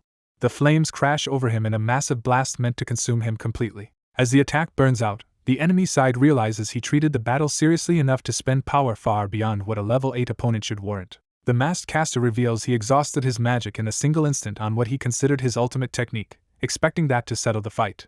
Instead, he is left reeling in disbelief when the result fails to match his certainty. The black-haired fighter figures out the mechanism behind his defense. Once Black Wall has absorbed a skill from the same target, that passive effect does not trigger again. With that confirmation, he decides the test is over and steps forward to finish the encounter. The remaining enemies refuse to accept what happened, convincing themselves his ice defense must have a weakness they can exploit. A larger fire user tries to overwhelm him through sheer volume by launching a barrage of flaming projectiles. The black-haired fighter activates Black Wall again and dismisses the tactic as a crude attempt to win by numbers. The barrage detonates around him, but the explosions fail to break through. His attacker insists that even a powerful skill will fail if they keep draining his magic until he can no longer maintain it. At that moment, the black-haired fighter shifts from defense to close combat before they can continue their plan. The enemy is caught off guard by how suddenly the distance disappears. Now clad in jagged ice armor, The black-haired fighter closes in instantly, proving that even a one-time passive activation is enough to seize control of the fight. The brute tries to answer with raw strength, claiming power can beat speed. The black-haired fighter coolly questions whether that attack contains any real force at all. He counters effortlessly and knocks the brute aside, mocking how easy the opening was to exploit. He confirms the numbers for himself. Black Wall blocked the B-rank fire skill and raised his defense, showing the system is calculating boosts from the absorbed attack's original value. The surviving enemies panic as they realize he can also absorb lightning through Thunderbreaker, and they decide to flee rather than keep feeding his growth. He immediately rejects the idea that they can escape now. Two of them gamble on a lightning rush called Silver Serpent, hoping a different element will succeed where fire failed. Instead, he absorbs both lightning attacks through Thunderbreaker and gains additional agility from each one. As his stats climb again, even his enemies can only marvel that he is dismantling higher-level opponents with absurd ease. Wrapped in crackling lightning, he stands over the battlefield as the others collapse around him. He concludes that Thunderbreaker follows the same rule as Black Wall. Repeated use from the same target only grants the benefit once. A hooded blonde observer arrives and notes that everyone has already been knocked out. The newcomer had expected a difficult fight and is impressed that the black-haired fighter handled it alone. The defeated masked man demands to know who they are, realizing the black-haired fighter is clearly not level 0. The blonde repeats the question with amusement, while the black-haired fighter is puzzled by being included in a group identity. Grinning, the blonde declares that together they are Double I and boasts that they will one day become the strongest duo in the northern continent. The black-haired fighter cuts off the theatrics and tells him to focus on chasing Kinoshita instead. The masked loser can only mutter that the name Double I sounds ridiculous. Elsewhere, a red-haired man surrounded by violet lightning notices the disturbance and assumes the level 0 contestant is being beaten badly by now. Then he recognizes a crossbow involved in the chaos as Charles's and realizes something more significant may be happening. He concludes that, aside from the known saviors, there may be another dangerous talent in the northern continent capable of matching Charles. Meanwhile, a speed specialist boasts that he has already slipped past another obstacle by relying on agility rather than brute force. His confidence is shattered when a hidden purple lightning strike hits him even at full speed and sends him screaming down. Badly hurt, he cannot comprehend how anyone managed to tag him while he was running at maximum pace. The answer arrives with another crushing blow from above. The red-haired lightning user reveals himself and makes clear that this is the punishment for trying to get ahead of him. He orders the nearby contestants to conserve their stamina for the second stage and let him clear away this worthless competition. Observers identify him as Genkyu, the South North District Administrator, and note his arrogance despite his elite education. Genkyu dismisses ordinary contestants as irrelevant, deciding not to waste effort on them while using them to preserve his own strength for what comes next. With the field thinned and his stamina nearly untouched, he concludes that reaching the second stage will be easy. As he approaches the glowing internal area ahead, he is pleased by how unexpectedly simple the first part of the test has been. In the storm, someone urgently calls for Kinoshita, drawing his attention to a new disturbance. Kinoshita jolts in alarm as he realizes the call is about something happening behind him. The crowd erupts in blame and panic, and the accusation quickly settles on the rookie who has suddenly appeared from the rear. As people turn, they begin to suspect the impossible, that the low-level outsider they dismissed has reached this point. Itsuki and his hooded companion step into view, confirming that the rookie has indeed made it this far. Kinoshita is stunned that a level 0 made it through after supposedly being overwhelmed by enemies far above his rank. Realizing Itsuki survived by fighting through everything, Kinoshita's disbelief turns into hostility and contempt. Itsuki refuses to retreat, admits he only got this far by relying on his ally, and decides to settle matters here. Kinoshita dismisses him as a nuisance and chooses to let others handle the problem while he moves on. He orders the surrounding examinees to eliminate Itsuki for him. The mob eagerly accepts, seeing a chance to punish an insolent level 0 and clear their own path. Itsuki's companion counts nearly 100 opponents and realizes they are facing a mass attack. Itsuki calmly tells his ally to stay down and prepares to act alone. Power crackles around him as he launches himself into the middle of the encirclement before the crowd can close in. He reaches Kinoshita directly, forcing the instigator to realize the rookie has broken through the mob in an instant. Itsuki slams into him and sends him crashing away, overturning Kinoshita's control of the situation. Both Kinoshita and the onlookers are left stunned by how easily the level 0 reached and struck him. Itsuki makes his position unmistakable. No one is advancing until this conflict is resolved. With complete focus, he declares that he will hold everyone here until he finishes what he came for. Elsewhere in the internal area race, other competitors complain that the Red Ribbon Group has once again disrupted everyone's progress. One of them realizes that if even their speed was not enough, several people ahead of them must be exceptionally fast. The rankings update, and the top contenders compare places while noting that the leader is still far ahead. They identify Hanyukana as the current first-place finisher and recognize that she is only 16. Assuming Itsuki would normally act alone, they are interrupted by someone suddenly flying toward them. The pink-haired girl looks up, caught by surprise at the incoming body. A new ranking appears as Iberia crashes down into the area, arriving in 6th place after being hurled there. Itsuki's companion immediately recognizes the fallen arrival as Itsuki. The nearby competitors piece together that the person causing the disturbance outside is the same Itsuki they have heard about. Back at the blockade, the silhouette standing against the crowd is now unmistakably identified as him. Itsuki repeats his warning that nobody is getting through until he is done.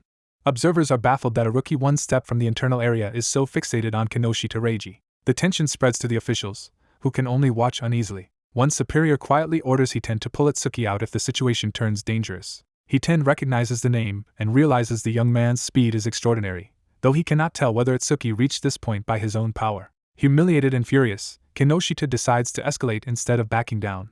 Surrounded by armed followers, he frames the situation as Itsuki's fault and prepares the crowd for collective violence. The threat becomes explicit. Nearly 100 people are about to lynch a single target. Itsuki accepts the odds, deciding that passing the preliminaries no longer matters as much as avenging Choha. Kinoshita gives the final order for everyone to kill him. The entire group surges forward with weapons and abilities, turning the standoff into a coordinated assault. One attacker rushes in with a fire skill, convinced he can claim the kill before anyone else. Itsuki blocks the flaming strike barehanded, instantly proving the attack is nowhere near enough. Without hesitation, he counters with a single punch. The attacker is smashed down and taken out immediately. The crowd panics at seeing one of their fighters dropped in one blow, but they try to steady themselves by relying on numbers. Itsuki sees exactly what he wanted, all of them committed and within range. A system notice confirms he defended against the fire skill with Black Wall, slightly increasing his defense. He activates Lotus Burst, deciding to end the mob attack quickly with overwhelming force. Flames coil around him as the skill builds into a concentrated blast. The technique detonates through the charging crowd, engulfing multiple attackers at once and turning their numbers against them. As a blast shakes the arena, the onlookers realize the power behind it may belong to Itsuki. Others nearby are equally alarmed, wondering what caused such a violent explosion and whether it could really be tied to someone they know. In the middle of the chaos, a green-haired swordswoman watches in silence, taking in the disturbance. Officials are stunned that the explosion reached this scale, especially if it came from someone whose known abilities should not allow it. The observers piece together that Tenma had been concealing an awakened skill, which also explains his confidence during the Locust Wasteland trial. Itsuki calmly admits he has been hiding more than one trump card and decides to hold back enough power to avoid killing the human opponents. The battlefield is left devastated, with Itsuki standing alone amid fallen contestants and scorched ground. He fixes his attention on the last enemy still standing and makes it clear the fight is now down to one final opponent. That survivor is horrified that over 100 people were wiped out instantly, and realizes Itsuki has singled him out from the start. Itsuki confirms it, saying this man attacked him first and hurt his friend, so now he is returning that pain directly.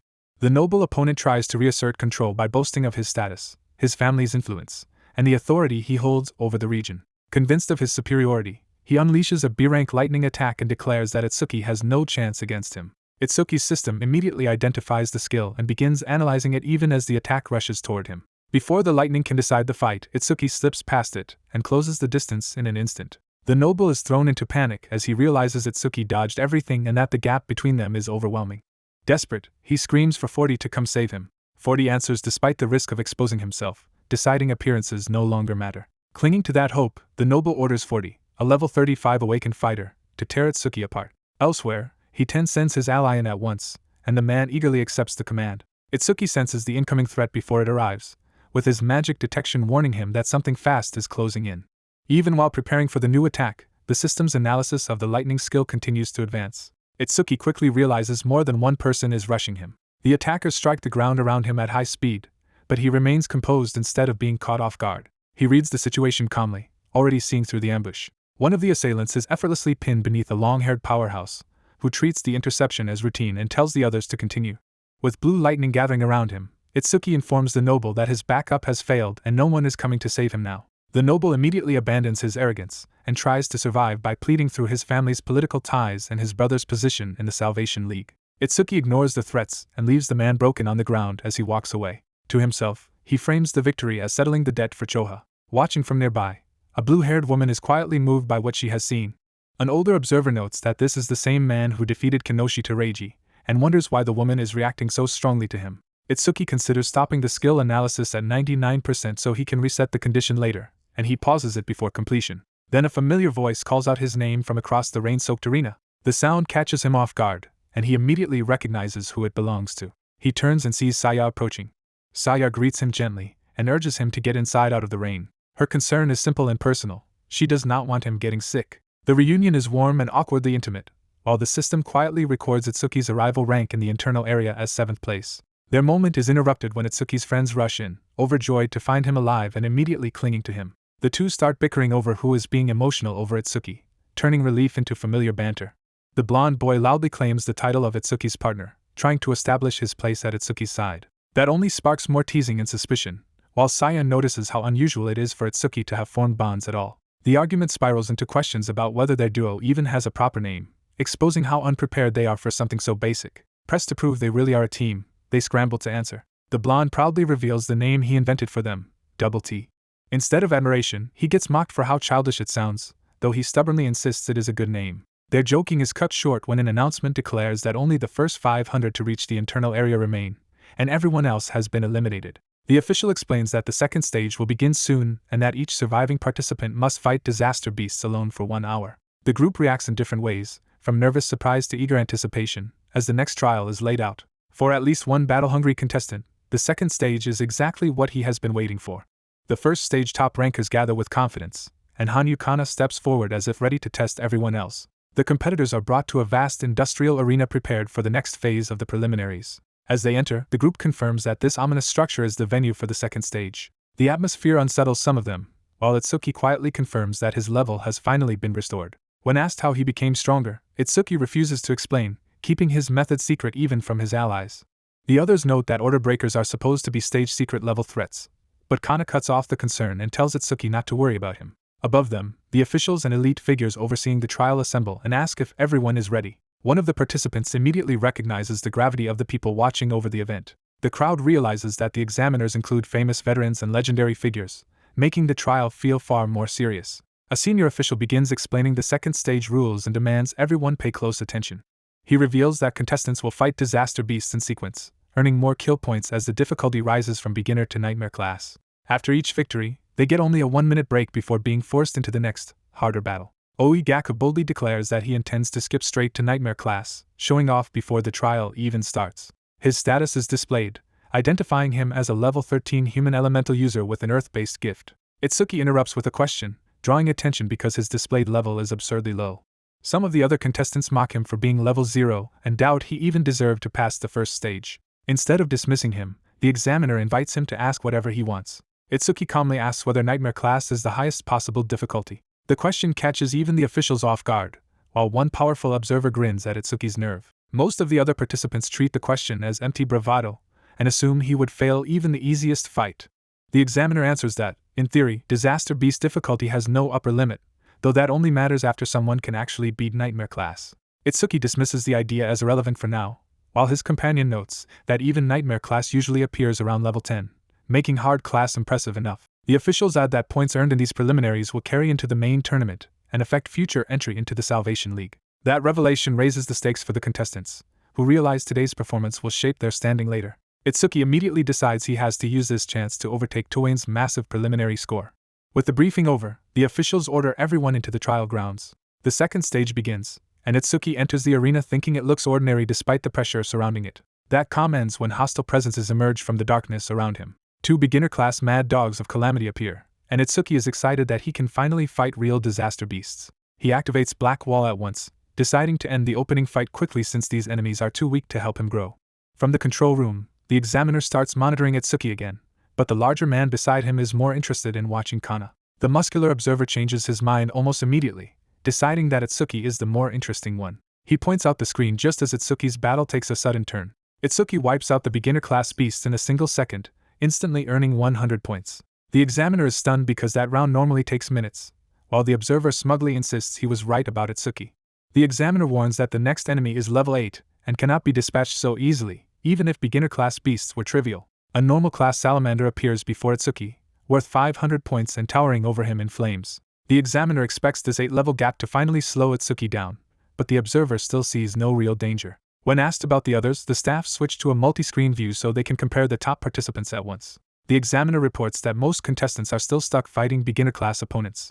Only a few stand out, with Kana and Tenma advancing efficiently while others continue working through weaker enemies. The officials conclude that only Kana is keeping pace with Tenma Itsuki's speed. Then one of the women notices something alarming in Itsuki's fight and fears he has been caught. The salamander engulfs him in flames, making it look as though he has been swallowed whole. The examiner panics and starts to call for medical support, but the observer stops him, convinced that Suki should have been able to avoid an attack that obvious. Inside the fire, Black Wall activates again, this time spreading over Itsuki's entire body as armor. Protected by that transformation, he cuts through the salamander in a single decisive strike. The monster's body splits apart before it can do any real damage. Itsuki emerges unharmed from the collapsing carcass, clearing the round in 5 seconds and earning 500 more points. The examiner is shaken that Itsuki survived untouched and realizes he could have ended the fight even faster, but deliberately chose to test how durable his full-body Black Wall had become. Tenma strengthens himself by blocking a C-rank fire skill with Black Wall, and immediately focuses on pushing his defense higher. Checking his status, he confirms his defense has risen and sees the gain as proof that this method is working. Instead of resting, he skips the break because he wants to test that defense against the next disaster beast. The observers explain that the next trial measures speed and combat judgment rather than raw toughness. They introduce Eliki Rhino, a hard-class beast whose horn carries electricity and doubles its physical attack power. They warn that if Tenma lacks enough defense, the horn will simply pierce him, and if his lightning resistance is too low, the shock will paralyze him and leave him helpless. Their conclusion is that the only safe way to win is to evade cleverly, wait for the beast to tire, and strike then. When Tenma ignores that logic, the older examiner realizes he is about to try something reckless. Tenma walks straight up to the rhino instead of avoiding it, treating the beast like a tool for his experiment. He decides the electrified horn is exactly what he needs to measure his current defense. The rhino charges power into its horn as Tenma deliberately stays in place to receive the hit. The beast slams its horn into him with full force and releases its lightning through the impact. The blow launches Tenma backward, making it seem for a moment that his gamble has failed. Saya cries out in alarm, convinced he may have just thrown himself into disaster. Even the onlookers can only conclude that Tenma keeps choosing impossible, unreadable options. But the result overturns their fear when the impact ends without breaking him. Tenma rises from the smoke unharmed, having absorbed the rhino's lightning skill and gained more agility, and he concludes that beasts up to this level can no longer damage him. With the test settled, he stops experimenting and turns serious about ending the fight. He activates Thunderbreaker, converting the absorbed power into a major burst of speed. The rhino barely has time to react before Tenma is already on it. He closes the distance in a lightning-fast arc that the beast cannot track. A single decisive strike drops Eliki Rhino in 7 seconds, earning him the full reward. Watching the replay, the muscular examiner notes that Tenma has cleared 2 tests in under 15 seconds, and still does not seem to be using his full strength. The older examiner then turns to the final preliminary challenge, knowing this one should reveal more. He describes a monster that attacks with swift claw strikes capable of shredding enemies apart. It also spits iron chains and devours anything caught by its enormous maw. Its body is protected by a heavy armor-like exoskeleton, making it a complete close-range nightmare. Because it combines all the strongest traits from the preliminaries, it is presented as the ultimate test for every participant. The beast is revealed as the Nightmare-class Inferno Giant, worth far more points than the earlier monsters. Tenma answers by activating Clear Orb and firing a black-purple sphere straight through the monster. The Inferno Giant dies instantly, and the kill boosts Clear Orb's flight speed dramatically. The spectators are stunned into silence because the supposed final test ended before they could process what happened. As Tenma stands beside the collapsing corpse, the system reports that Clear Orb has become vastly faster than before. A surveillance camera records the aftermath, underscoring that this impossible result is now undeniable evidence.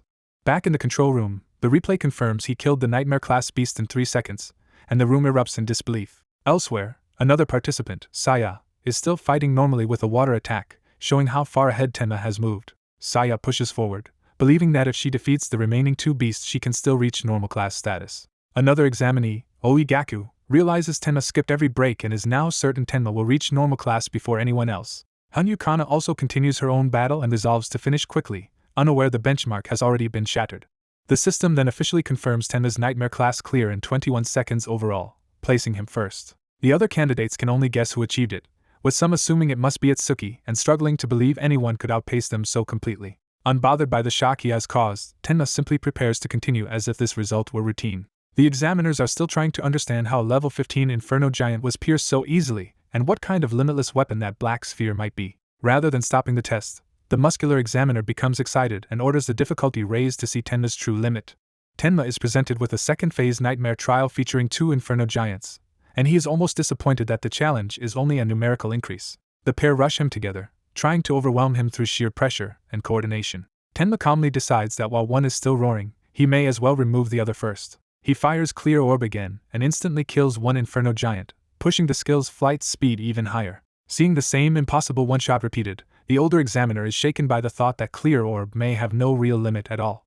Tenma points out that the Inferno Giant is powerful but not without a decisive weakness. Before that weakness can be explained, the giant lunges with overwhelming speed and forces the fight into immediate crisis. Tenma realizes this monster moves faster than any disaster beast he has faced before. The observers explain that Inferno Giants are usually mistaken for slow brutes because of their size. Tenma answers by forming a black orb, preparing to test the enemy before it can fully press its advantage. He fires Clear Orb, but the giant reacts instantly instead of taking the hit. The explanation follows. This race cannot use magic, yet its physical abilities are greatly enhanced, making this one a speed-focused type despite its body. The giant slips past the attack, proving that Tenma cannot rely on raw firepower alone. Its status confirms the problem clearly: no magic at all, but exceptional attack, defense, and agility. Tenma is caught off guard that even his opening shot can be avoided. The spectators note that his black orb is destructive but too slow in flight, though they credit him for trying to exploit the giant's habit of charging first. They conclude that unless Tenma can accelerate the orb itself, this tactic has reached its limit. The giant closes the distance in a straight rush, turning the battle into close-quarters pressure. Its attack slams into the ground with enough force to tear up the arena. Tenma avoids the blow and confirms that from mid-range the giant can still evade his orb. Watching him continue with a move that should no longer work, the others assume he has run out of options. But Tenma is smiling, because he has already decided to abandon distance and fight on his own terms. He activates Thunder Breaker and floods his body with electricity. With that boost, he launches himself forward at a speed the giant has to acknowledge. The giant counters with another crushing punch, trying to intercept him before he can capitalize.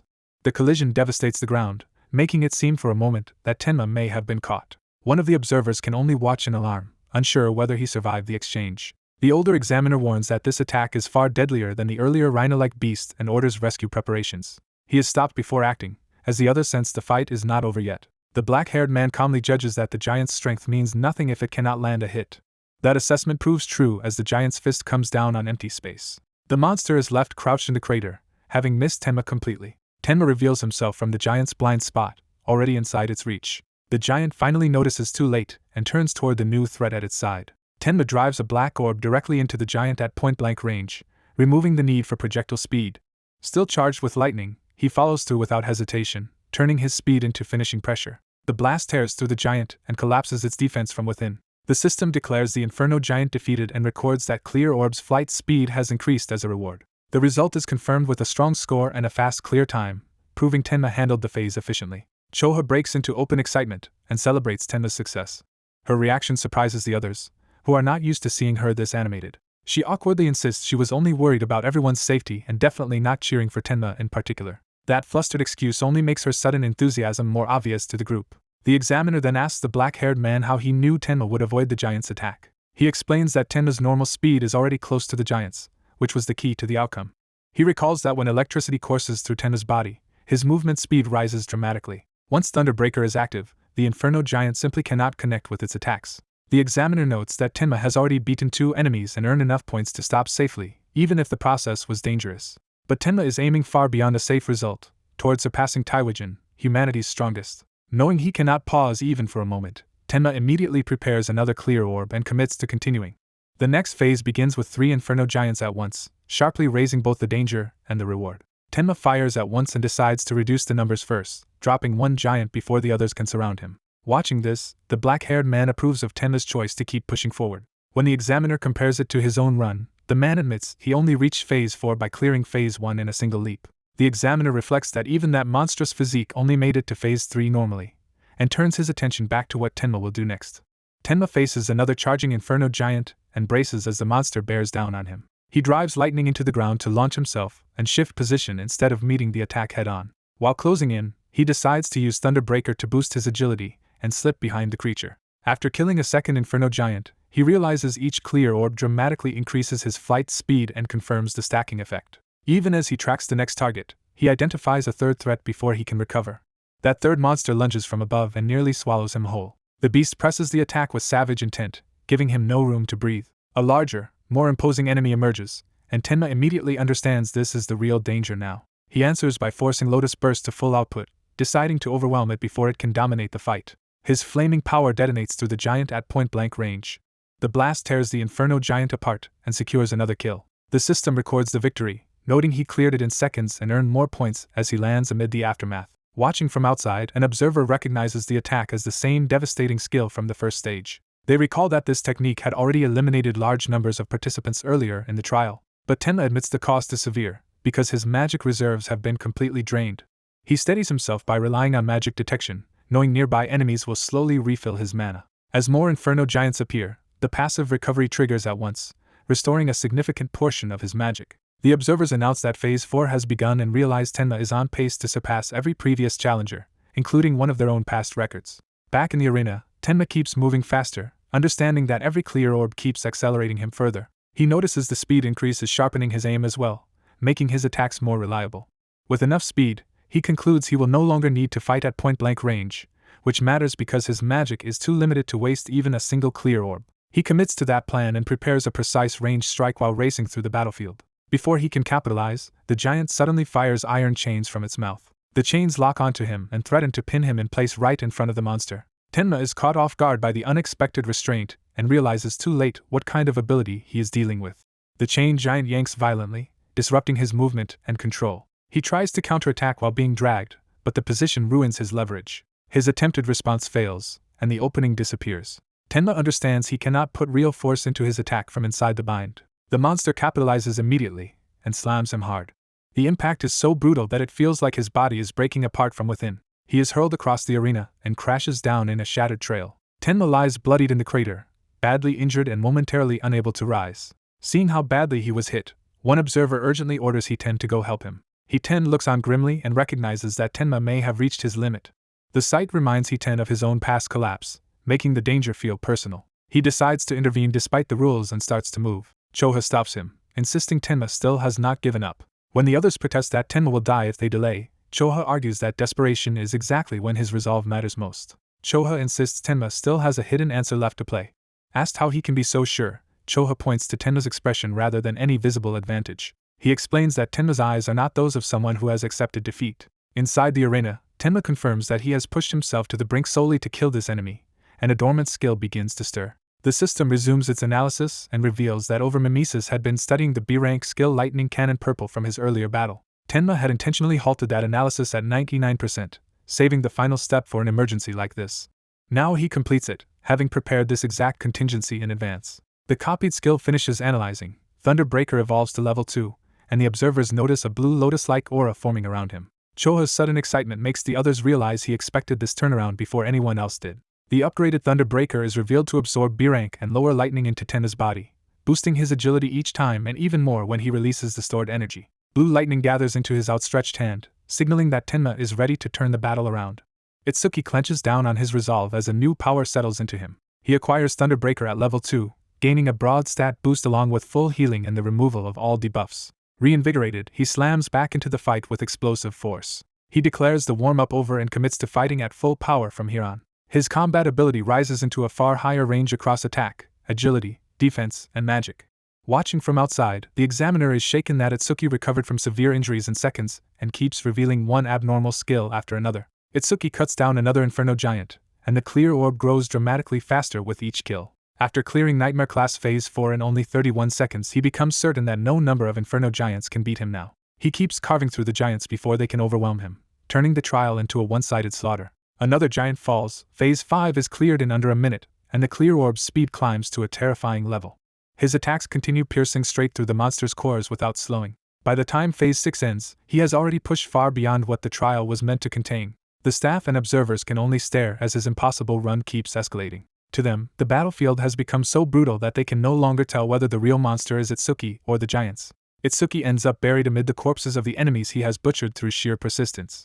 Exhausted and gasping, he waits for the next phase, only to realize no more Inferno Giants are appearing.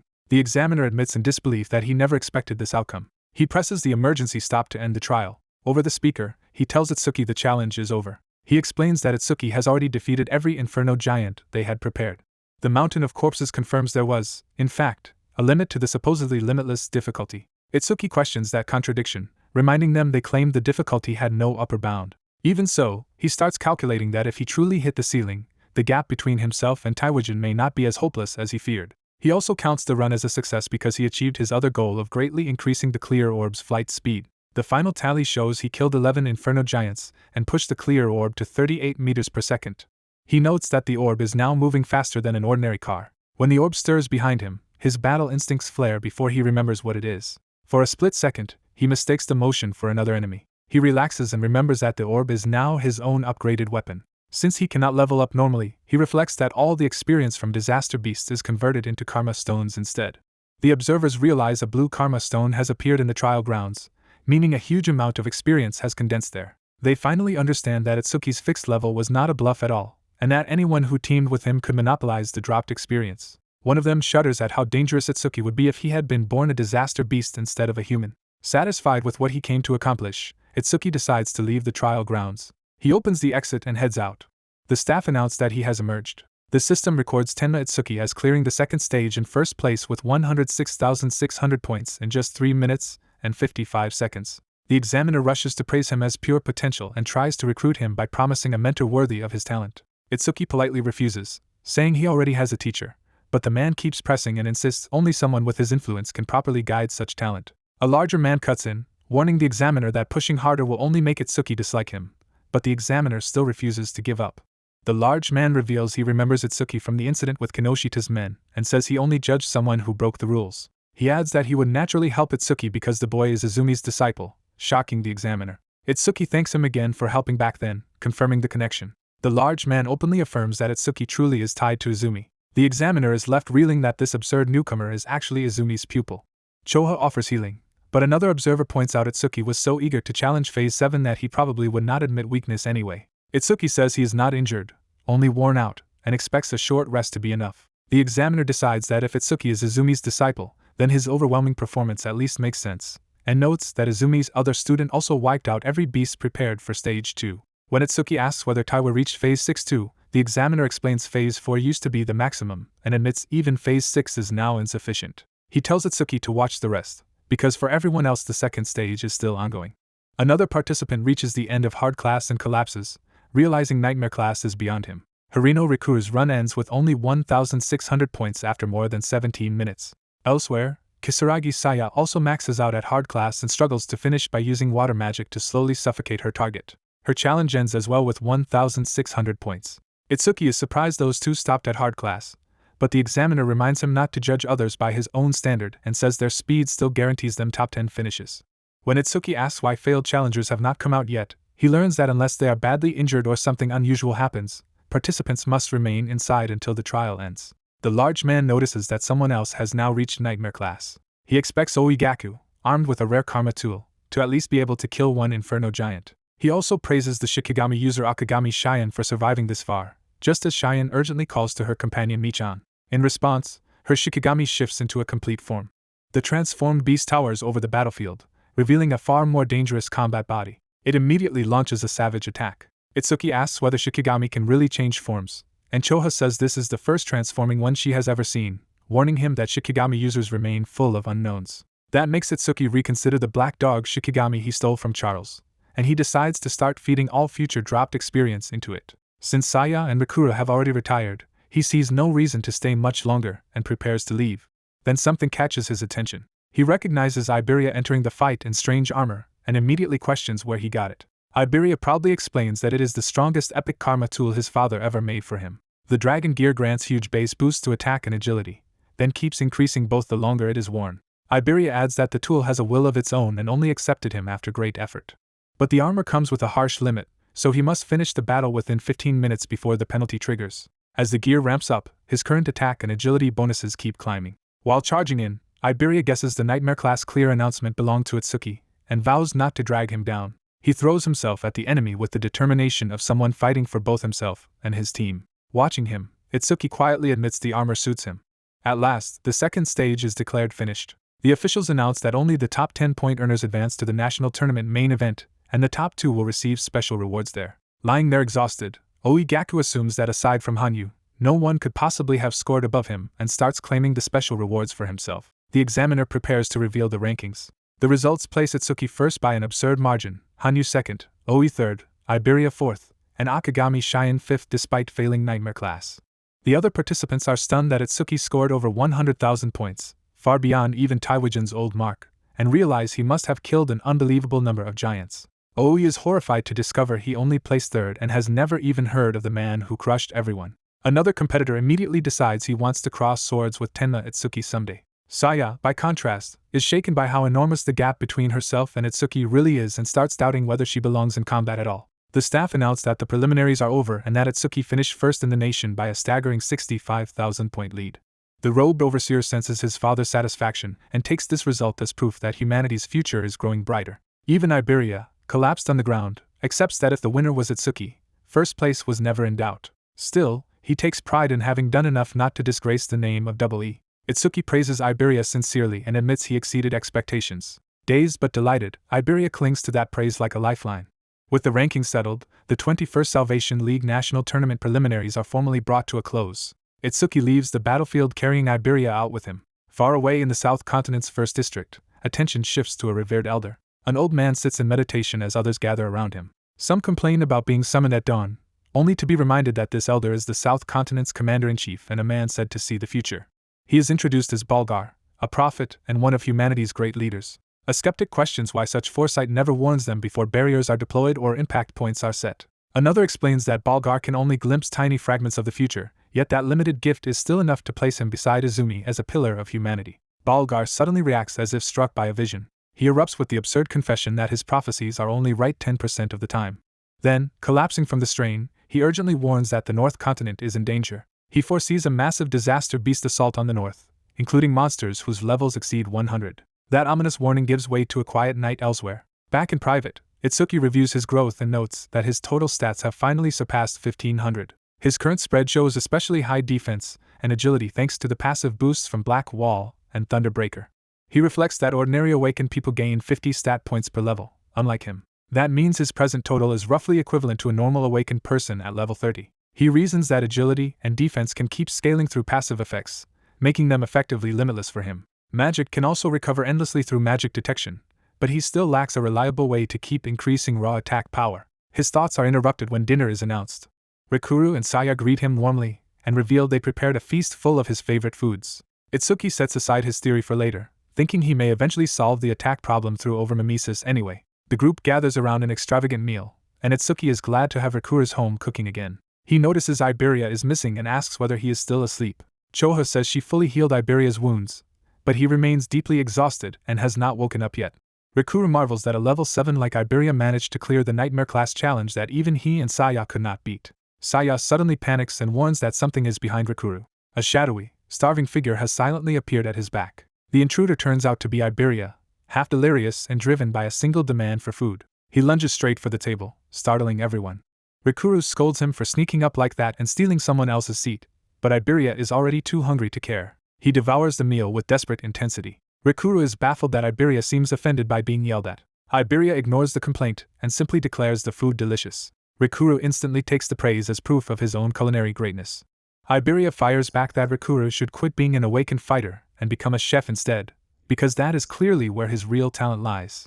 Once the mood settles, the robed overseer asks them all a serious question as future saviors. He wants to know what each of them fears most. Rikuru interprets fear as the opposite of what one most hopes for and starts from his dream of becoming a savior, while traveling the world and enjoying great food. From that, he concludes his deepest fear is aging and losing the strength and senses to enjoy life the way he wants. Even imagining that future horrifies him. When the question turns to Saya, she reveals she was born into a medical family and raised in a hospital. From childhood onward, she watched countless people suffer from disease. Those memories include the terror of patients ravaged by illness. The experience became a lasting trauma, leaving her deeply afraid even of ordinary sickness. She realizes that this fear may be why she panicked and ran after hearing a simple sneeze the other day. That embarrassing memory resurfaces clearly for everyone. The overseer reassures her that awakened people live far longer than normal humans and almost never get sick, so the fear that haunted her no longer needs to rule her. Then Iberia volunteers his own answer. He says he used to fear failing the preliminaries.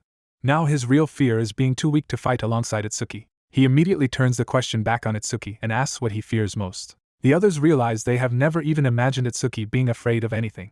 After a pause, Itsuki admits that after his parents died, he became so anxious he no longer knew how to keep living. Helplessness, anger, sadness, and even hunger consumed him until those dark emotions took over his whole world. He says that changed only when Saya and Rikuru found him crying alone and reached out to him instead of leaving him there. They had treated his pain with simple concern, offering warmth, food, and a place beside them. Itsuki confesses that their kindness pulled him out of that negative world. After that, he met his teacher, Choha, and Iberia as well, and his life slowly filled with people again. So when he looks at them now, he no longer sees mere allies, but something closer to true comrades. As Tenma's household gathers, one of them reflects that being here feels like gaining a family again. Itsuki quietly admits that this home has given him a sense of safety he had almost forgotten, and part of him wishes the peace could last. He confesses that his deepest fear was ending up alone, revealing how much this place now means to him. Iberia senses how calm and gentle Tenma's home feels, a complete contrast to the unease she carried before. Rikuru clings to Itsuki with fierce loyalty, promising never to leave him, while Itsuki awkwardly tries to correct the misunderstanding. Their armored elder cuts in with a warning: saviors must choose their path without regret, because hesitation in real danger is unforgivable. He drives the lesson home by declaring that every savior should aim to die without regrets, and the others accept the harsh creed. With the lecture over, he orders them to finish eating and rest, since Kisaragi and Harino must return to North District 6 the next day. The following morning, the group parts on warm terms, agreeing to meet again at the national tournament. As they leave, Rikuru's attachment draws teasing attention, making clear how quickly he has grown close to Itsuki. Itsuki prepares to head back as well, but remembers he still wants to ask Saya something during the main tournament. Before he can move on, he is startled by someone urgently calling for Choha. Iberia comes running in a panic, making it clear that something serious has happened. Out of breath, she reports that a top-secret message has arrived from the South Continent. She explains that the information is classified at the highest level and normally restricted to saviors of level 6 and above and continent commanders. Choha decides Itsuki and Rikuru can hear it too, showing unusual trust in them. Iberia reveals the prophecy. Within 3 days, a large-scale disaster beast assault will strike the North Continent. When Rikuru questions the source, she confirms it came from Elder Balgar, whose prophecies are treated as certain. Realizing the danger, Iberia urges an immediate return to the North Continent, convinced there is a reason such a massive attack is targeting it now. Choha concludes that if Iberia stays, she will become obvious bait for the enemy. He argues that because she is not suited for direct combat and may already be the target, she should evacuate to the Central Continent for now, while Itsuki offers to stay and fight if manpower is short. Choha refuses further debate, saying he has already decided, and then turns to Tenma with another request. He asks Tenma to protect Aiden together with Iberia, stressing that Aiden, Iberia's father, is too valuable a crafter to lose, while promising to send awakened support from here. Rikuru immediately suspects this is really a way to keep him away from the battlefield. Iberia, still focused, says she has 3 requests of her own. Through a remote exchange with her father, she pushes for emergency measures, mobilize the strongest responders, prepare to defend the city, and move ahead with plans at once. After finishing those arrangements, she tells Choha that Hiten should arrive soon and apologetically dismisses him to rest. Left alone with the weight of the situation, Iberia falls into troubled thought. She realizes Choha's real concern is that Aiden may already be dead, and if so, she intends to kill every enemy involved, even the one behind them. She acknowledges that her father has seen through her true intentions. Choha explains the deeper reason for sending Tenma. Prophecy says a disaster beast of at least level 10 will appear, and Tenma's abilities and unusual methods make him uniquely suited to expose and counter it. He adds another concern: Tenma seems to lack attack power, and rumor says Aiden possesses an artifact that could strengthen that weakness. The implication is clear to Itsuki as he thinks of a power source that could enhance one of his core attributes. When the prophesied day arrives, black stone monuments begin falling across the North Continent like rain. In North District 2, Itsuki and Rikuru race through the night toward Iberia's home, still some distance away. Itsuki fears the disaster beast could attack at any moment, and urges them to hurry to Iberia's father. Rikuru suddenly spots something ahead and calls Itsuki's attention to it. Itsuki turns just as the threat becomes clear. A stone monument descends over the city, signaling that the assault has begun right in the urban area. The monument slams down in a blazing impact among the buildings.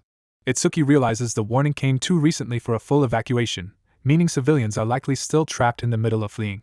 As a disaster beast emerges, panic spreads through the streets, and the scene confirms Elder Balgar's prophecy. A barrier starts forming around the area, and Itsuki understands that if they ignore the citizens inside, there will be mass casualties, but helping them could derail their mission. He hesitates because Iberia has driven herself this far out of fear for her father, and choosing the city over him may make her resent them. Rikuru rejects that hesitation and insists they save the people first, noting that the beast inside the barrier is at least level 20, and could slaughter everyone trapped there.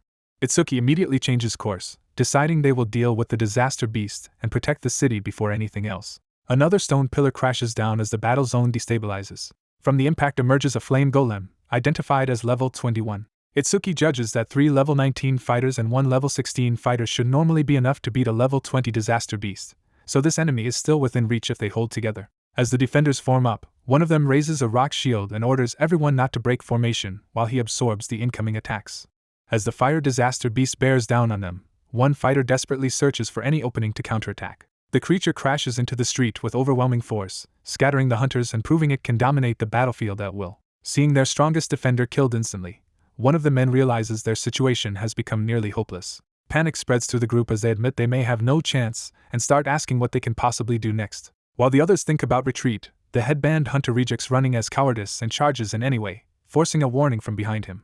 He answers with reckless confidence, insisting the others should worry about themselves instead of him. That bravado falters when he suddenly senses the monster right behind him. Terrified, he begs for his life even as he fires a water cannon at point-blank range. The attack fails to matter, and he bitterly realizes he has fallen so low that he is now pleading before the very kind of enemy he once fought. The others hesitate, wondering if he somehow succeeded, but prepare to finish the beast off just in case. The reckless hunter immediately tries to claim the kill for himself and orders the others not to interfere. Before he can act, the fire beast rises again almost instantly, making it clear his effort accomplished nothing. Its flames swell into a massive surge, and the hunters realize too late that they are about to be overwhelmed. At the last moment, a wall of black ice erupts between them and the inferno, stopping the blast cold. A black-haired young man arrives through the ice and takes control of the situation, telling the others to leave the monster to him. He orders Iberia to evacuate the civilians while he handles the disaster beast himself, and the others can only comply. His black wall proves strong enough to block a B-rank fire skill and even boost his defense in the process. The shaken hunters mistake the newcomers for saviors, but the black-haired fighter refuses that title and says he still has far to go before becoming one. The blonde senior mocks the reckless hunter for boasting, while the others point out that nobody asked him to fight alone in the first place. Watching the black ice armor covering the young man, one of them begins to suspect he is using some kind of artifact. That suspicion makes the young man remember a warning his teacher gave him before this mission. His teacher had explained that the black sphere can increase his power, but it takes time to activate and is too slow to use reliably against disaster beasts in a direct clash. He was told to avoid depending on it in battle and save it as a trump card for the moment it truly matters. Now, with the beast pressing in and his black ice unable to pierce its body, he understands that moment has arrived. As bystanders marvel that he might be a high-level awakener, he decides he has no choice but to force a breakthrough with brute power. He launches himself forward, wrapping his strike in blue lightning as he commits to a direct assault. Activating Thunderbreaker and Thunderclap Wave, he turns his speed into a lethal charge aimed straight at the beast. He streaks past in a blur before the monster can properly react. The beast is driven down hard, its body slammed into the ground by the impact. Without letting up, he follows through with a crushing second blow from above. The combined force detonates through the street and finishes the disaster beast in a single violent burst. The onlookers are stunned that such a powerful creature was destroyed so quickly, then realize it must already have been badly weakened from an earlier fight. That explanation still barely makes the result believable to them. Even so, they recognize the feat as extraordinary, because a level 21 flame golem should not have been something a young fighter could handle. When the dust settles, the black-haired fighter is already gone from the scene. The others piece together that he must be the same person who defeated the previous disaster beast, and conclude his level and speed are far beyond what they first assumed. They compare him to a level 30 and note that even if the beast had been weakened, killing it instantly still marks him as someone with frightening future potential. Elsewhere, the young man remains dissatisfied, thinking he still needs a way to raise his attack power further. Reviewing his status, he sees that his agility and defense are heavily boosted by his active skills, but his raw attack remains comparatively limited. Later that night, the blonde senior catches up to him and admits he could not track his movement at all during the fight. The young man dismisses speed alone as insufficient, and the blonde man agrees that he had never thought of him as lacking power before. Sensing what he wants, the blonde senior says there may be a practical way to solve that weakness. He offers access to his family warehouse of artifacts, confident that among them is something that could boost attack power, and says he would gladly lend one to such a promising junior. The suggestion immediately makes him imagine the young man equipped with a powerful artifact, to his own amusement. The young man dryly calls out the blonde senior for whatever unsettling fantasy he is clearly enjoying. The blonde man eagerly proposes going at once to retrieve an artifact from his father's warehouse, though he is already exhausted from trying to keep up. Seeing that, the young man cuts him off and decides not to let him wear himself out before they face the next calamity. Ignoring the protest, he grabs the blonde senior and carries him along himself. They rocket through the city at such speed that the blonde man can only panic and cling on while the young man insists they have no time to waste. By 11:05 that night, they are already racing toward a new destination under the moon, with another urgent step in the prophecy underway. The two finally reach a secluded house deep in the woods, and the blonde guide is relieved they made it through the climb. He explains that the owner lives out here because the town is too noisy for his craft, though his companion finds that choice suspicious. As they approach, the black-haired man senses magical fluctuation, and the blonde one confirms the house is ringed with traps and detection defenses. Confident in his familiarity with the place, the blonde guide tells him to stay close so he will not trigger anything. He enjoys finally taking the lead, but the black-haired man warns him to watch his step. A hidden trigger lies under the fallen leaves on the path. The blonde man steps on it and activates the trap he had forgotten about. Mortified, he realizes he has led them into danger, prompting a dry question about whether this is really his home. As the magical pressure spikes, he admits this is the worst trap on the grounds. A humanoid artifact emerges from the earth, an epic iron golem powered by a karmic stone.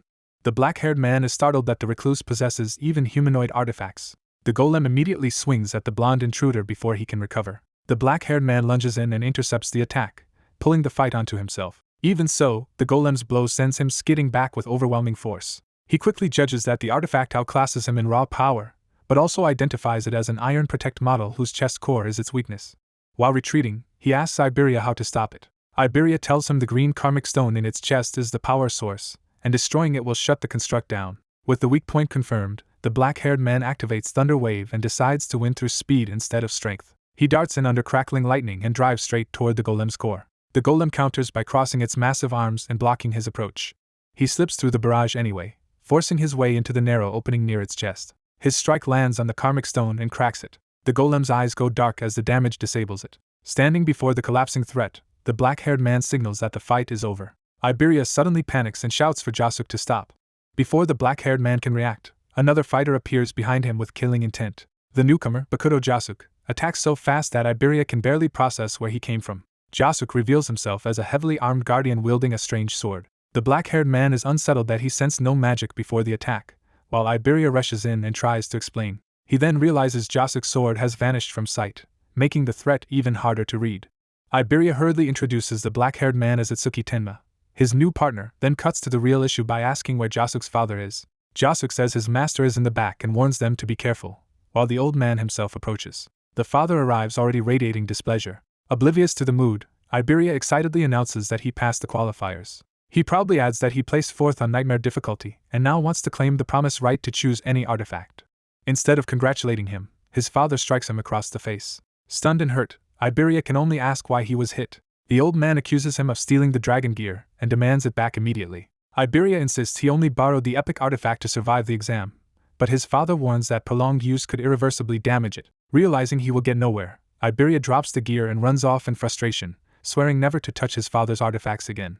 Left behind with the old man, Itsuki is asked whether he is Izumi's second disciple. Itsuki confirms he is Itsuki Tenma and explains that his master sent him to protect Mr. Aiden, the prophecy's target in the coming calamity. Aiden is surprised that someone as selective as Izumi would choose such an unremarkable-looking boy. Then a new possibility hits him, and his scrutiny sharpens. Using appraisal, he sees only Itsuki's name and race while every meaningful stat remains hidden, making him suspect an abnormal level condition. Aiden bluntly asks whether Itsuki is using a karma artifact to falsify his status, and Itsuki denies it. Aiden concludes that Izumi must have requested a specific item in exchange for taking him as a disciple. He explains that Izumi always demands payment, so he assumes this protection assignment was tied to some calculated reward. Itsuki says he heard only that Aiden had contacted his master and that, in return for accepting a failed disciple, Izumi wanted Aiden to hand over a certain karma artifact. He insists he would protect Aiden regardless. Aiden says he has no issue giving up the item and was merely curious why Izumi specifically chose a failure, leaving Itsuki caught on that word. An old craftsman explains that the crystal was originally made to push attack power to its absolute limit by making nearly every strike a critical hit. But during its creation, a crack suddenly appeared, turning the artifact unstable. That flaw changed everything, leaving its rank unreadable and adding an unknown side effect. He reveals the broken crystal now multiplies critical damage tenfold, but its critical rate only rises by defeating enemies stronger than the user and resets whenever the user levels up, making it almost unusable for ordinary people. The cracked crystal pulses with that dangerous, altered power. Even so, the old man judges the black-haired fighter exceptional and decides the artifact suits him. He predicts that if the young man keeps defeating Calamity's spirit beasts stronger than himself, the crystal's critical rate will eventually reach certainty. The fighter accepts the crystal and equips it, gaining a destructive technique strengthened by the artifact's effect. He immediately recognizes the burden of the item's condition, but decides he can work out a strategy for it after surviving the current raid. The crystal's new rules are laid bare: tenfold power on critical hits, no starting critical chance, gradual gain through killing stronger foes, and a reset on level up. The old man notes that the artifact bonded with him unusually well, while the young man admits he had been struggling with low attack power and is grateful for the help. The craftsman brushes aside thanks, saying they are both fighting for humanity, but he also realizes the remote hideout should have been impossible for beasts to find unless someone knew the location beforehand. That implication hits him at once, and suspicion hardens into alarm. Before he can act on it, something tears in from outside at tremendous speed. A defender intercepts the incoming strike, shielding the others as the attack crashes into the clearing. Inside the shelter, a blonde youth panics as the sudden impact throws the situation into chaos. He realizes a barrier has been raised and can barely process what is happening. Outside, a green dome seals the area, confirming that someone prepared a trap around them. The old man understands the betrayal immediately, because only the 5 continental commanders should have known where he was hiding. The armored defender orders everyone back, warning that calamity spirit beasts are already converging on them. The black-haired fighter senses a fast-moving threat and focuses on the number approaching. At first he counts 6 enemies rushing in. Then he corrects himself to 8 as more signatures close the distance. The first attacker arrives, a level 14 one-horned demon, and the ambush begins in earnest. The black-haired fighter slips past its opening attack with calm precision. He counters instantly, using black ice wall to carve through the demon before it can recover. More horned demons swarm him from multiple directions, trying to overwhelm him by numbers. He knows enemies at this level are easy prey for his stronger techniques, but using a wide-area finisher here would be reckless. He restrains himself because a blast large enough to erase the demons could also endanger the people behind him. With Aiden and Iberia hiding in the shed at his back, he commits to holding the line alone. He concludes that using his strongest explosion would buy the monsters exactly the opening they need to reach the shelter. That reality forces him to admit he is far better suited to fighting without anyone to protect. Then he senses a new surge of mana, far denser than the earlier attackers, and realizes a stronger enemy is arriving. 2 level 24 two-horned guardian beasts appear, raising the threat far beyond the first wave. Elsewhere, in the demon realm, a report reaches higher powers that low-class demons have discovered the old man's hidden refuge in the human world. A superior asks which of the 8 demon kings should be entrusted with leading the main force into that breach. The answer is immediate. Because the old man once destroyed and I left behind in the human realm, he has become too important to ignore, and they must capture him. One demon king, Enmaraki, is proposed as a candidate for the mission, but the plan is revised, since sending a demon king might destroy the very eye they want to recover, so the task is delegated to a demon general instead. The command of the main force is handed to another demon king, Enshokuma. He is chosen precisely because he is savage and starved enough to relish the invasion. Back at the hideout, Iberia's scream from inside the shed tells the black-haired fighter that the danger has already reached the people he is protecting. A level 24 double-horned guardian crashes down on him, pressing the attack before he can reposition. Cornered by the stronger beast and the urgency behind him, he decides he has no choice but to use a riskier option. As the guardian's massive strike comes down, he gathers dark energy into a focused counterattack. He bets that defeating an enemy with higher attack power will raise the crystal's critical rate, making this kill strategically vital. The crystal's condition confirms his reasoning. Stronger enemies are exactly what can build its critical chance. He fires Piercing Sphere, launching a concentrated purple shot into the night. The attack succeeds, and the crystal's critical rate rises by 1% just as he expected. As another ally rushes in to take over the immediate defense and protect those in the shed, the fighter leaves the next exchange to him and turns his attention to the larger battle. A lightning-wreathed figure rushes toward the lodge as the crisis inside reaches its limit. The battered blonde fighter braces himself, cornered and out of options. He admits he cannot win in his current state without dragon gear. Realizing he has been pushed to the brink, he prepares for a desperate last resort. Before he can act, a disaster beast closes in, and he cries out for Itsuki to save him. An old one-eyed blacksmith crashes into the monster with a massive hammer and interrupts the kill. The blonde man is stunned that a non-combat class elder would throw himself at a disaster beast without fear, and the old man calls him stubborn. The beast reels from the sudden blow. The old man knocks the creature away and entrusts the rest of the fight to someone else. Itsuki arrives in a blur of electricity just as Tenma is named. Itsuki intercepts the monster barehanded, and his black ice wall skill activates as he seizes control of the clash. He tears through the beast in one motion and drops it. After apologizing for the delay and explaining he dealt with the lookouts first, Itsuki asks what is happening outside. He senses no more magical activity beyond the building and concludes Jisuk must have wiped out every disaster beast outside. When they step out and see the bodies, the others are left in awe that Jisuk did it alone. Tenma warns them not to relax, because unless the barrier is destroyed, disaster beasts will keep spawning and growing stronger over time. He declares that he will push forward to destroy the barrier while killing as many beasts as possible on the way, leaving any that slip through to the others. Itsuki rejects that division and insists he will be the one to slaughter everything inside the barrier, ordering Jisuk to stay behind and protect Aiden and Iberia. The old man studies Itsuki's eyes and realizes they hold no fear, only a violent hunger for battle. Accepting that resolve, he decides they should leave the barrier's destruction to Tenma. Jisuk warns that a green barrier means at least level 26 to 50 beasts inside, but Itsuki confirms he is going anyway. Itsuki launches himself toward the barrier at full speed. As he runs, he revels in finally being able to fight without restraint. The blonde man tries to follow out of loyalty, but the old man immediately forbids it. When the blonde protests that they are a team, the old man harshly dismisses that idea and says he intends to live in entirely different worlds. The blonde argues that a team exists to cover each other's weaknesses and insists they have come too far together for that to be denied. The old man cuts him down, saying he is not supporting Tenma at all and is only dead weight. He warns that if this continues, the blonde will get Tenma killed. Then he makes clear the warning is not only about the blonde, because Tenma is exceptional beyond anyone else of his generation. He asks whether the blonde has ever really seen Tenma's eyes when he faces a disaster beast. What he sees there, he says, is not courage but someone drowning in hatred. Inside the forest, Itsuki detects 5 enemies and regains half his mana, taking it as proof that fresh beasts have just emerged from the barrier. He runs straight into the group without slowing down. Surrounded, he spits fire and forces the beasts away, refusing to let anything block his path. He detonates Lotus Blast, wiping out all 5 at once and further increasing the range of his skills. The kills also raise his critical rate and strengthen his broken critical crystal effect. Even so, he notes that one heavily armored guardian consumed most of his mana, and he hardens his resolve not to let any beast reach Iberia or the others. Back at the lodge, the distant explosion makes the blonde realize how far ahead Itsuki already is. Jusuk identifies the blast as Itsuki's skill and understands he has already engaged beasts in the forest. Jusuk then suspects Tenma's inability to level up may be tied to a hidden drawback in his gift, because that explosion was far beyond what a level 0 should produce. At the barrier, Itsuki confirms this green dome marks a far more dangerous zone than anything he has faced before. When mana detection fails to read through it, he realizes the barrier blocks outside sensing and hides the number and strength of the beasts within. Remembering the academy lesson, he recalls that barrier color indicates beast level, making green equivalent to level 26 through 50. Instead of hesitating, he sees the barrier as a chance to harvest a huge amount of experience if he kills everything inside. To compensate for the block detection, he summons his Shikigami Death Hound. The wolf appears with tracking abilities specialized in following mana traces. Itsuki promises the hound all the experience from any kills later, but only if it obeys him. Until he gives the order, he forbids the beast from touching any prey. With that pact made, he claims every disaster beast in the barrier as his own prey. Elsewhere that night, word reaches a wounded patriarch that awakened guards have finally arrived.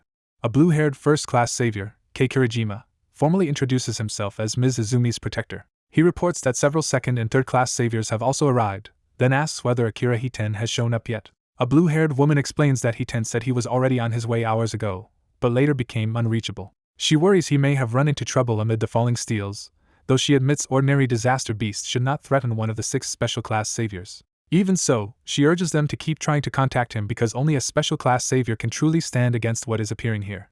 Kei pushes back, suggesting they may be overestimating the special-class saviors. He argues that first-class saviors are not so far beneath them and believes they can defeat any disaster beast a special class can, even if it is harder. The patriarch warns that such confidence comes from inexperience. He explains that anyone who thinks that way has simply never fought a truly powerful disaster beast. Before the debate can continue, a new steel descends and a disaster beast approaches. The patriarch recognizes that the long-awaited threat has finally arrived, while the others still cannot reach Hiten. Kei takes the chance to prove himself, saying that if even a special class cannot come, they will finish the beasts themselves. He vows to demonstrate that a first-class savior can stand on the same level as a special class. The green barrier looms over the forest like a sealed battlefield. Inside it, Itsuki finds the terrain unchanged, which only makes the hidden danger more unsettling. A strange aura from deeper within the barrier leaves him uneasy for the first time. Using mana detection again, he confirms the inside and outside of the barrier are separate spaces, and that he cannot monitor the situation beyond it from within. He soon locates 5 nearby enemies and recovers more mana, giving him a rough map of their positions. He orders Deathhound to stay put and only eat any beasts that manage to flee from him. After praising the obedient hound, he activates Roaring Wave and sets off to hunt. 2 disaster beasts charge him head-on. They are caught off guard when he reaches them first. Itsuki activates Black Ice Wall and slams through them with overwhelming momentum. One beast is ripped apart by the impact. The other is thrown aside as his lightning-charged rush continues through both. A larger armored beast steps in to stop him. Itsuki drives a strike into its face, but the armor holds. He follows with Piercing Sphere to punch through the Guardian's defenses. The kill raises his critical rate again, bringing the broken crystal to 3%. He notes that the odds are still low, but starts hoping a critical hit will come soon. As he nears the steel, he realizes this is the closest he has ever been to one. He assumes that destroying the steel should collapse the barrier, and decides a single blow ought to be enough. Just before he strikes, mana detection reveals one more enemy still hidden nearby. He aborts the attack and twists away at the last instant. Itsuki sprints clear as a concealed assault tears through the space he was about to enter. He realizes that if he had not sensed the fluctuation in time, he would have walked straight into a fatal trap. The near miss makes clear he would have been impaled on the spot. Tracing the attack, he figures out the enemy had been hiding behind the steel itself. That revelation tells him this is not another mindless beast but a different kind altogether. Far away, the blonde man is shaken by the thought of what Tenma is facing alone. Jusuk tells him to stay inside because even Tenma may not be able to stop every beast, and the blonde fears he may truly get Itsuki killed one day. Jusuk tries to calm him by saying the old master exaggerates, though he privately admits the accusation of being dead weight may have been true. He reminds the blonde that green barriers contain level 26 to 50 beasts, and asks honestly whether he could defeat even the weakest one. When the blonde cannot answer, Jusuk gently says that does not make him worthless, because at that age Jusuk himself lacked the courage to enter a green barrier. The blonde is shocked to hear even Jusuk once hesitated, and Jusuk explains that the gap between gray and green barriers is more than a simple jump in levels. He reveals that gray barrier beasts are mindless creatures that only repeat slaughter and destruction. Those beasts are dangerous but predictable enough to beat with planning. In contrast, green barriers can contain disaster beasts with intelligence equal to humans, and inside the forest one such beast notices Itsuki's detection skill and identifies itself as Square General 336, level 34. Itsuki immediately understands that the beasts in this barrier are unlike any they have encountered before. Jusuk concludes that the blonde burdens Tenma not because he is immature, but because Tenma himself is overwhelmingly strong.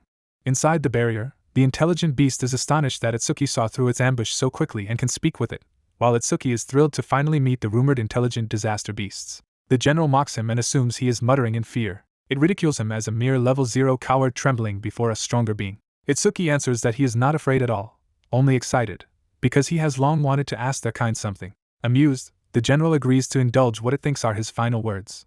Itsuki's expression turns savage as he asks the creature a simple question about pain. The general scoffs that no human could ever make it feel pain. Then it attacks from above, boasting that causing pain is its specialty. Its antennae spear the ground in a deadly barrage around Itsuki. Itsuki slips inside the attack pattern and closes the distance instead of retreating. He counters with a crushing kick from above. Even after landing it, he realizes the creature's magic is still expanding and that the blow was not enough. The general accelerates its antennae even further, escalating the pressure. Itsuki judges that he still has the edge in raw speed, but not by enough to finish things easily. His attacks are landing, yet he curses that his power is too low to deal meaningful damage, or even sever the head. The general grows wary, wondering what Itsuki's true level really is if a supposed level 0 can move like this. Still, it dismisses him as a fast but harmless insect and renews the assault. It floods the area with intersecting antenna strikes and boasts that countless weak hits from Itsuki mean nothing, while a single one of its own would end the fight. Itsuki keeps weaving through the storm and forcing openings with relentless movement. His eyes sharpen as he reads the pattern more clearly. He starts parrying and redirecting the antennae instead of merely dodging them. Even when driven into the trees, he uses the impacts to reposition rather than lose control. He regains his footing in the middle of the barrage and refuses to be pinned down. From that precarious perch, he taunts the general to keep trying its best. The general realizes his lightning is only a speed-enhancing technique and decides to outlast his magic rather than outfight him. Itsuki notices a crucial weakness in that reasoning. The antennae are part of the creature's body, not a skill, so his mimicry ability will not trigger against them. As the exchange continues, he counts the number of attacks he has already survived and keeps searching for the decisive moment. But his mana drops dangerously low, and he admits he has overused his skills and is close to running dry. His stamina is also fading, so he decides he must shift from conserving himself to pouring everything into offense. He resolves to increase his attack frequency until probability finally gives him the one critical hit he needs to win. The broken critical crystal's hidden rule becomes clear. Each stronger enemy he defeats raises his critical rate, and a critical hit multiplies attack power tenfold. With that in mind, he forces himself to strike faster and faster, knowing persistence is his only path to victory. He hammers the general from every angle in a desperate flurry. The effort tears his body apart, and blood starts spilling from his mouth and torso. The general mocks him for resorting to reckless all-out attacks. When it taunts him again about pain, Itsuki answers only with contempt. The general is impressed that he is still standing and even praises his defensive toughness while seizing him at close range. At that exact moment, the broken crystal finally triggers and guarantees that Itsuki's next attack will be a critical hit. Itsuki drives that strike straight through the general's chest with catastrophic force. The beast's body ruptures around the impact. The shockwave blasted backward through the forest. Reeling, the general cannot understand where such terrifying power suddenly came from. Itsuki, bleeding heavily, admits that the intelligent beast's strength is even greater than he expected. Yet the critical hit awakens something in him beyond relief. Concentration, pleasure, and satisfaction rise together for the first time. Even with a hole in his gut and blood pouring out, he realizes he feels no pain at all. Instead, he feels exhilarated. He coldly asks the wounded general whether it can finally feel pain now. The creature panics, realizing the human before it is far stronger than the false level 0 he pretended to be. Itsuki grips the intelligent beast and explains that mindless calamity beasts never even screamed properly when they died, but this one is different. With a crazed smile, he declares that the screams of a calamity beast capable of feeling pain are exactly the sound he has been longing to hear. Juki realizes too late that his opponent is trying to crush his head and, in that instant, understands he is facing something monstrous rather than human. He survives the exchange by landing a decisive strike, and the system registers a slight increase to his critical power. With the enemy finished, he confirms the threat inside the barrier has been eliminated and gains a broken critical crystal that further raises his critical rate. As the danger passes, relief gives way to the raw pain of his accumulated wounds, reminding him how badly he has been hurt. Seeing the barrier turn transparent, he concludes there are no calamity beasts left within it. He decides the next step is to destroy the stone monument and end the barrier completely. When he strikes it, the monument shatters far more easily than he expected. The effort leaves him slumped and exhausted, but one urgent thought remains before he returns to Iberia. He calls for Death. A dark shape answers immediately, rushing in at his summons. Death appears before him in a much larger wolf form, and Juki notices the dramatic growth at once. He realizes the change is not just physical. Death has jumped several levels at once, gained a large pool of status points, and evolved into a stronger rank with improved tracking and combat ability. Juki understands that as Death levels up, its body grows as well, confirming his suspicion about the beast's development. Already imagining how formidable Death could become after more growth, he looks ahead to using that strength in the future. At 11:35 p.m. on Prophecy Day 1, the barrier's collapse leaves a dark scar opening above the forest. Outside, the people waiting nearby realize the barrier has vanished and conclude Juki succeeded. Ryosuke judges that destroying a silver barrier that quickly means the person inside was far stronger than expected, even if no intelligent enemies were present. Inside the forest, Juki admits he is nearly out of stamina after repeated battles and severe blood loss. Unable to keep going on his own, he orders Death to follow the traces of his mana and carry him to Iberia. Death acknowledges the command and prepares to move. The wolf races off through the forest with Juki. Hearing a calamity beast's roar after the barrier is already gone, Ryosuke realizes something about the situation does not add up. He tells Iberia to return to his room while he moves to investigate the approaching threat. But Iberia recognizes the roar and senses he has heard it before. The source closes in fast, tearing through the ground as it charges. Ryosuke braces himself to intercept it, deciding that if it is a calamity beast, he will cut it down before it reaches them. The charging wolf leaps straight at him, forcing an immediate clash. Iberia suddenly recognizes the beast as the wolf Juki had turned into a Shikigami earlier. He urgently stops Ryosuke, warning him that the attacker is Juki's Shikigami. Ryosuke halts his strike just in time and diverts the attack instead of killing the wolf. Facing the beast at close range, he confirms it must belong to Tenma if it is truly a Shikigami. He reasons that only a Shikigami user could command one, and that means Tenma may still be alive somewhere nearby. Death arrives with Juki's unconscious body, and Iberia rushes toward him in alarm. Seeing Juki covered in blood, Iberia panics and demands to know what happened, but Juki can only weakly say Iberia's name.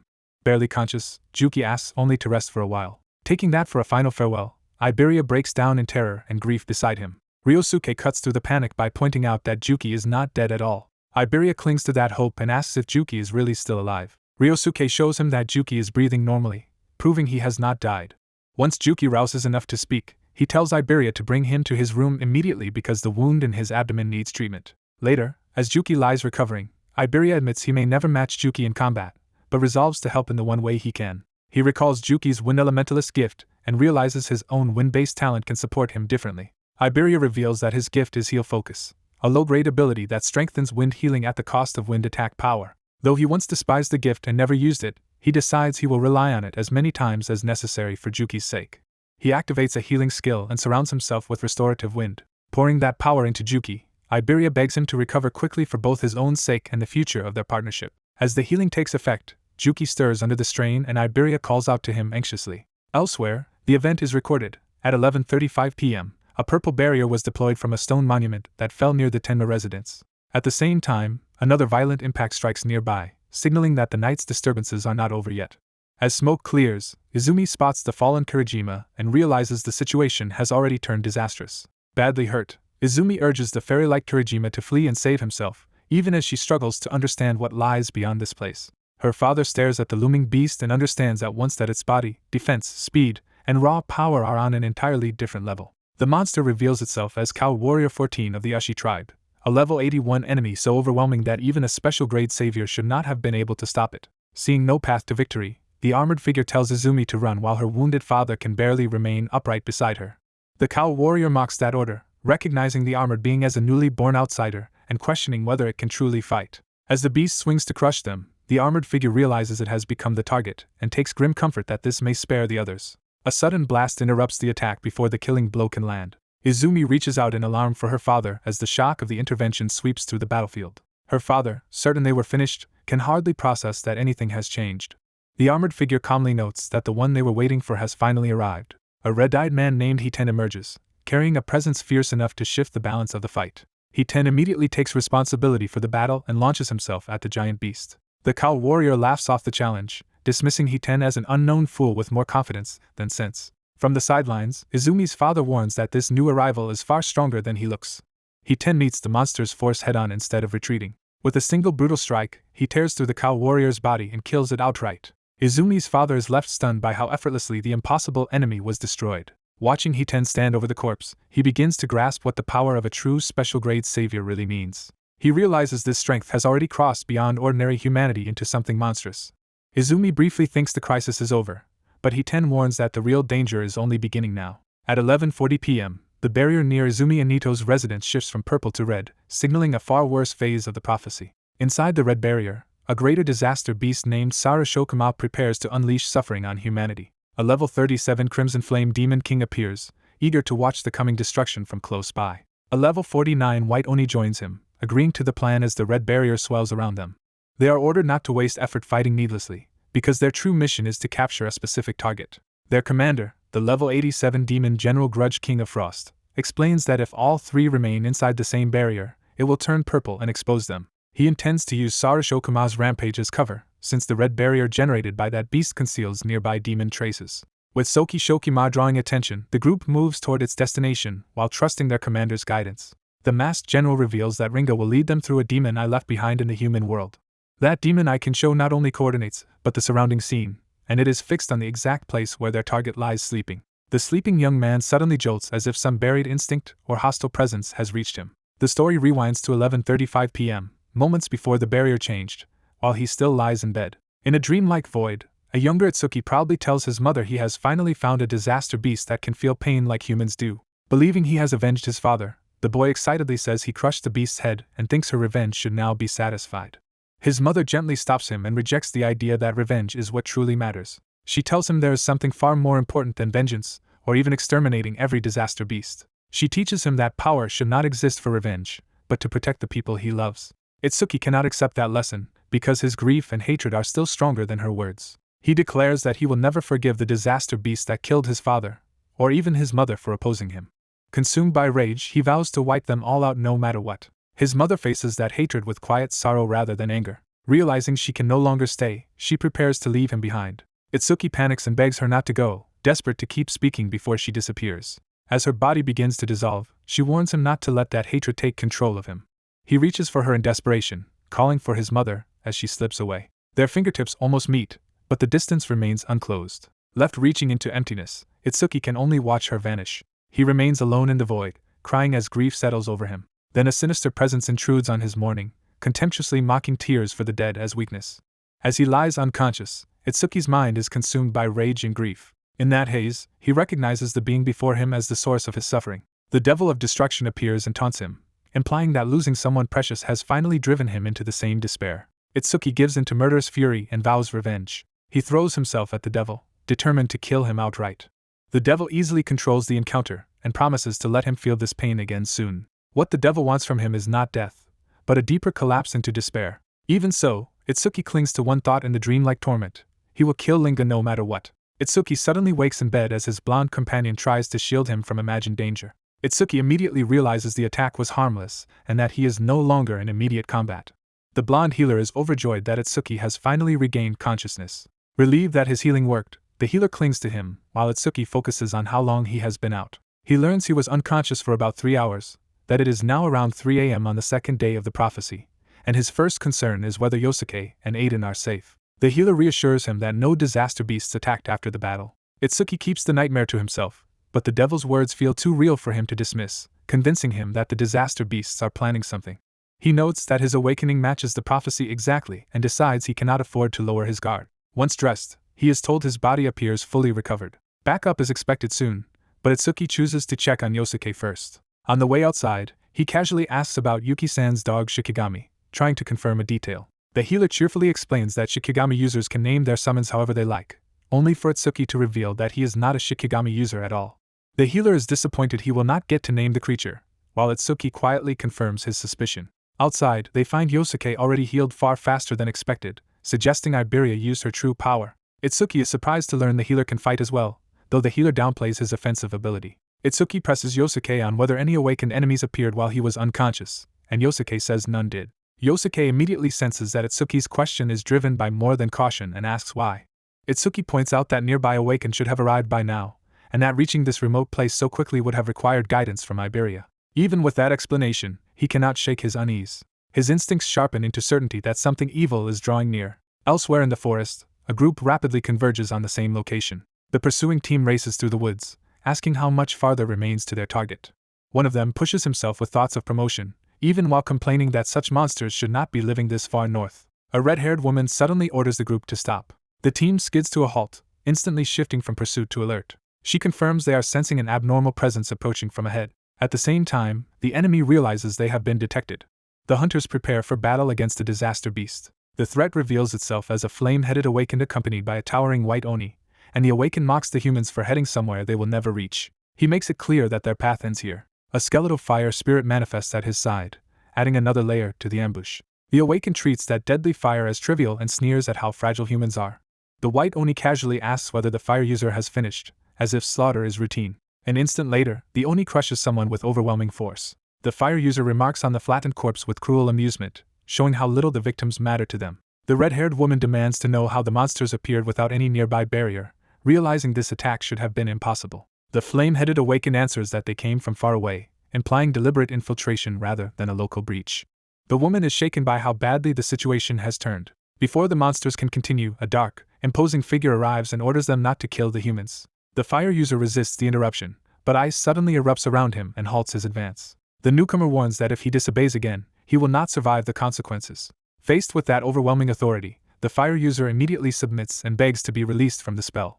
A shadowy lord corners a pink-haired woman in the forest while a flame-headed subordinate arrives, turning what seemed like her death into a deliberate confrontation. The fire demon admits he had expected her to die from the cold, revealing that her survival has already exceeded his assumptions. Terrified and unsure, the woman wonders if they are actually sparing her. The fire demon questions why they are not killing the target and suspects she may possess some unusual power. The cloaked ruler dismisses that idea and explains that he only wants to test the new ability granted by Lord Linga. Dark power surges toward the woman, trapping her before she can resist. The shadowy force overwhelms her body as the ruler completes his experiment from a distance. When the power settles, she stands altered and emptied, no longer fully herself. The ruler confirms that she has undergone demonization, answering the fire demon's doubts. The woman realizes the change in horror as the transformation fully registers. They explain that humans who survive demonization become useful servants, meaning she now belongs on their side. Accepting her new status at once, she kneels and asks the Wrath King for orders. He orders her to hide her identity and remain among humans until Lord Linga descends. Her cover story is prepared for her. She is to claim her team was attacked by disaster beasts, and that she alone survived because of her comrades' sacrifice. With the deception set, the ruler sends her away to begin the mission. She hesitates for a moment, shaken by what she has become, and what she has been told to do. Still stunned, she starts to withdraw from the demon's presence. Then fear takes over, and she flees the forest as fast as she can. The fire demon remains unconvinced, mocking the value of recruiting someone so weak. The ruler reveals that this case is only one part of a much larger operation, with many humans already demonized, including awakened. He adds that when Lord Linga moves to claim the world, these infiltrators will be crucial. Treating the plan as urgent, the ruler orders the fire demon to stop questioning him and follow. Later that night, attention shifts to a guarded area where an iron golem stands watch during Prophecy Day. Two young men assess the golem's strength and note that it helps compensate for their shortage of labor, though stronger allies would be preferable. Their talk turns to Itsuki, and they explain that he went to the workshop. Inside the workshop, an old craftsman questions Itsuki about the critical hit he landed on the disaster beast and asks what his critical rate was then. Itsuki reports that his broken critical crystal had given him only a 3% rate at first, but defeating the creature raised it to 4%. The craftsman remarks that landing such a hit with odds that low was extraordinary, and Itsuki dryly agrees. Itsuki then describes a strange state he entered after the critical hit, where his concentration sharpened so much that he felt almost omnipotent. The craftsman recognizes the description as heightened perception so intense that one can sense everything nearby while remaining calm. Itsuki confirms that this is exactly what he experienced. Surprised, the craftsman realizes Itsuki entered a flow state.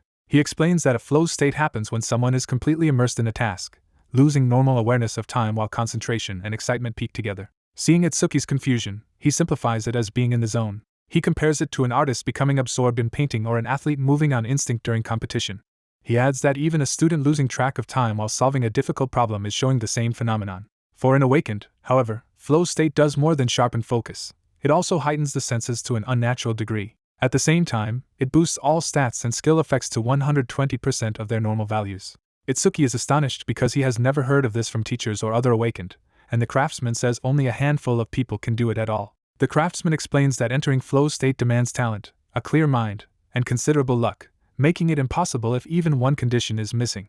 He stresses that this ability marks the boundary between ordinary awakened and true geniuses, and says that not even one NT can trigger it at will. Drawing on his own experience, the craftsman says it took him 2 years after awakening to enter that state for the first time. That makes Itsuki's achievement after only a month of being awakened almost unbelievable. Before he can finish praising him, the craftsman notices Itsuki's attention has shifted elsewhere. Itsuki senses 3 immense mana signatures approaching and is told they are probably awakened guards sent by Kento Izumi.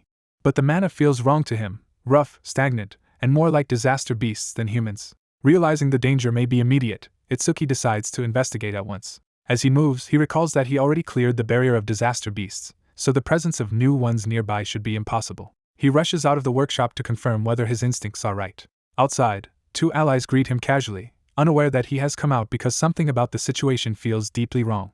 Tenma senses a sudden surge of mana and fears a disaster beast has appeared. Iberia argues that with no barrier around them, any ordinary beast should be easy to handle because he has already activated the Iron Golem. His confidence breaks the instant something strikes before he can even process it. The Iron Golem is destroyed in a single blow, proving the threat is far beyond what they expected. Jasuk realizes the golem was eliminated before it could even react, while Tenma braces as blue energy gathers around him.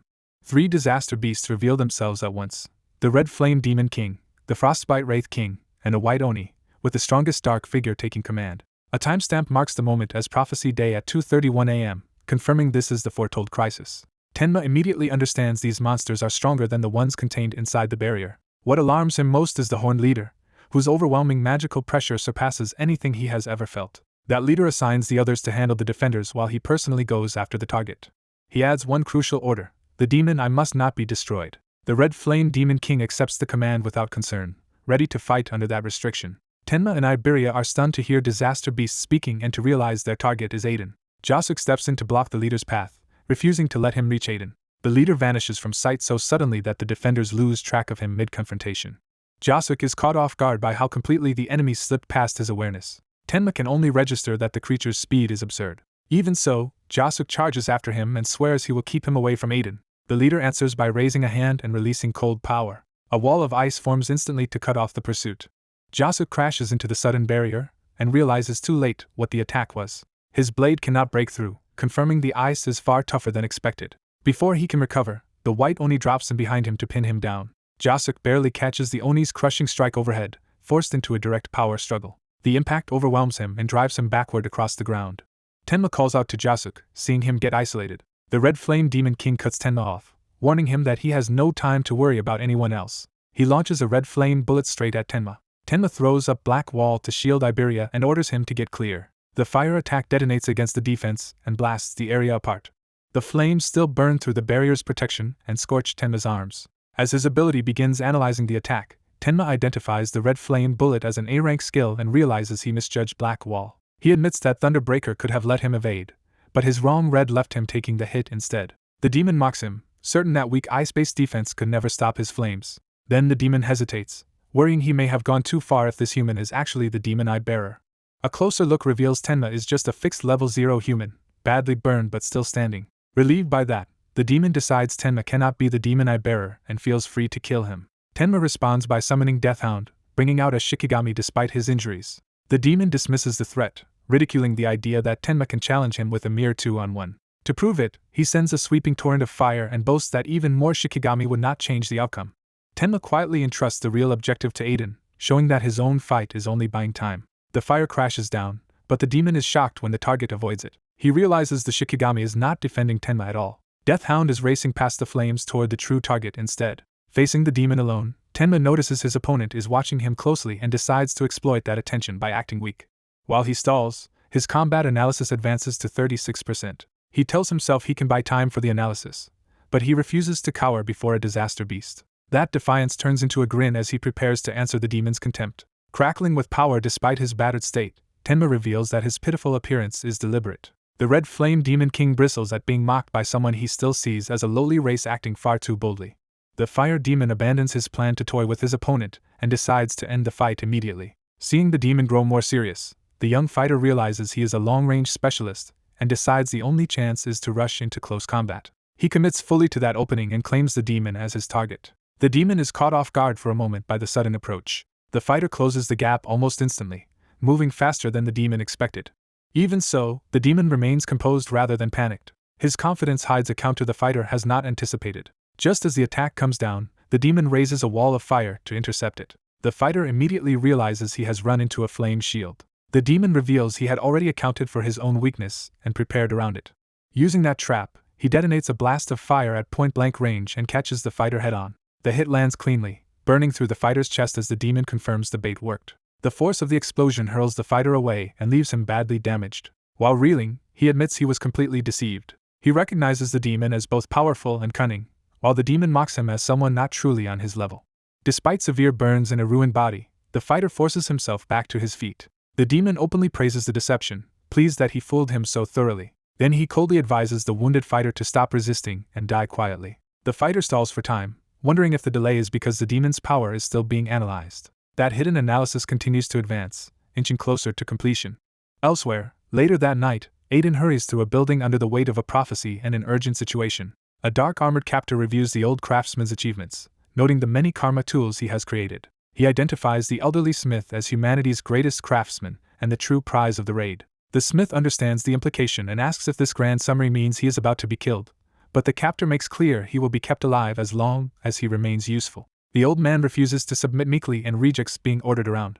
He draws a weapon and launches a desperate counterattack. Before he can do anything meaningful, the captor instantly encases his entire body in ice. Frozen in place, the smith realizes his enemy's skill is at least rank class and far beyond what he expected. The captor asserts total control, declaring that the decision over the smith's life now belongs to them. Hidden nearby, Aiden panics that his father will be taken away if he does nothing.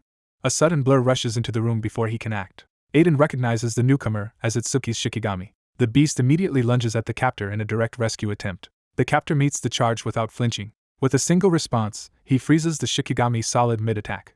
The immobilized beast is smashed down, its assault ended almost instantly. The captor is irritated that outside interference let even a mere Shikigami reach him, while the frozen smith realizes reinforcements have arrived. Watching this, Aiden is shaken that even such a strong Shikigami cannot get close to the enemy. He concludes he has no chance of winning in a direct fight. For a moment he thinks of calling Itsuki, but remembers Itsuki is already injured and would only be dragged into greater danger. At the same time, the burned fighter outside is still struggling onward, refusing to collapse despite his injuries.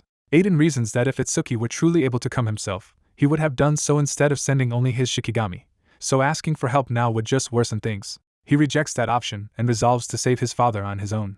Then he remembers a possible answer, dragon gear. Believing that weapon might let him win, he runs to retrieve it from beneath his father's bed. As he flees, he promises his father that he will return and rescue him. The captor notices someone escaping but dismisses Aiden as a coward, while also deciding to leave the cleanup of the smith and the Shikigami to his allies. He prepares to move the captive craftsmen to their destination instead of lingering. Outside, the fire demon unleashes another technique, a red flame bullet, to finish the remaining resistance. But the wounded fighter triggers Black Wall, intending to cover his burned leg with that defense and endure the next attack long enough for the hidden analysis to matter. The demon unleashes Thunderbreaker, driving a storm of fire down on his opponent. He notes that the man is still evading despite his battered state, but realizes his speed has dropped sharply. Confident the end is near, the demon escalates and prepares to stop him from dodging altogether with red flame bullets. The black-haired fighter notices the change immediately and understands the attack pattern has become more dangerous. The demon fires a barrage of flaming projectiles to overwhelm him from every direction.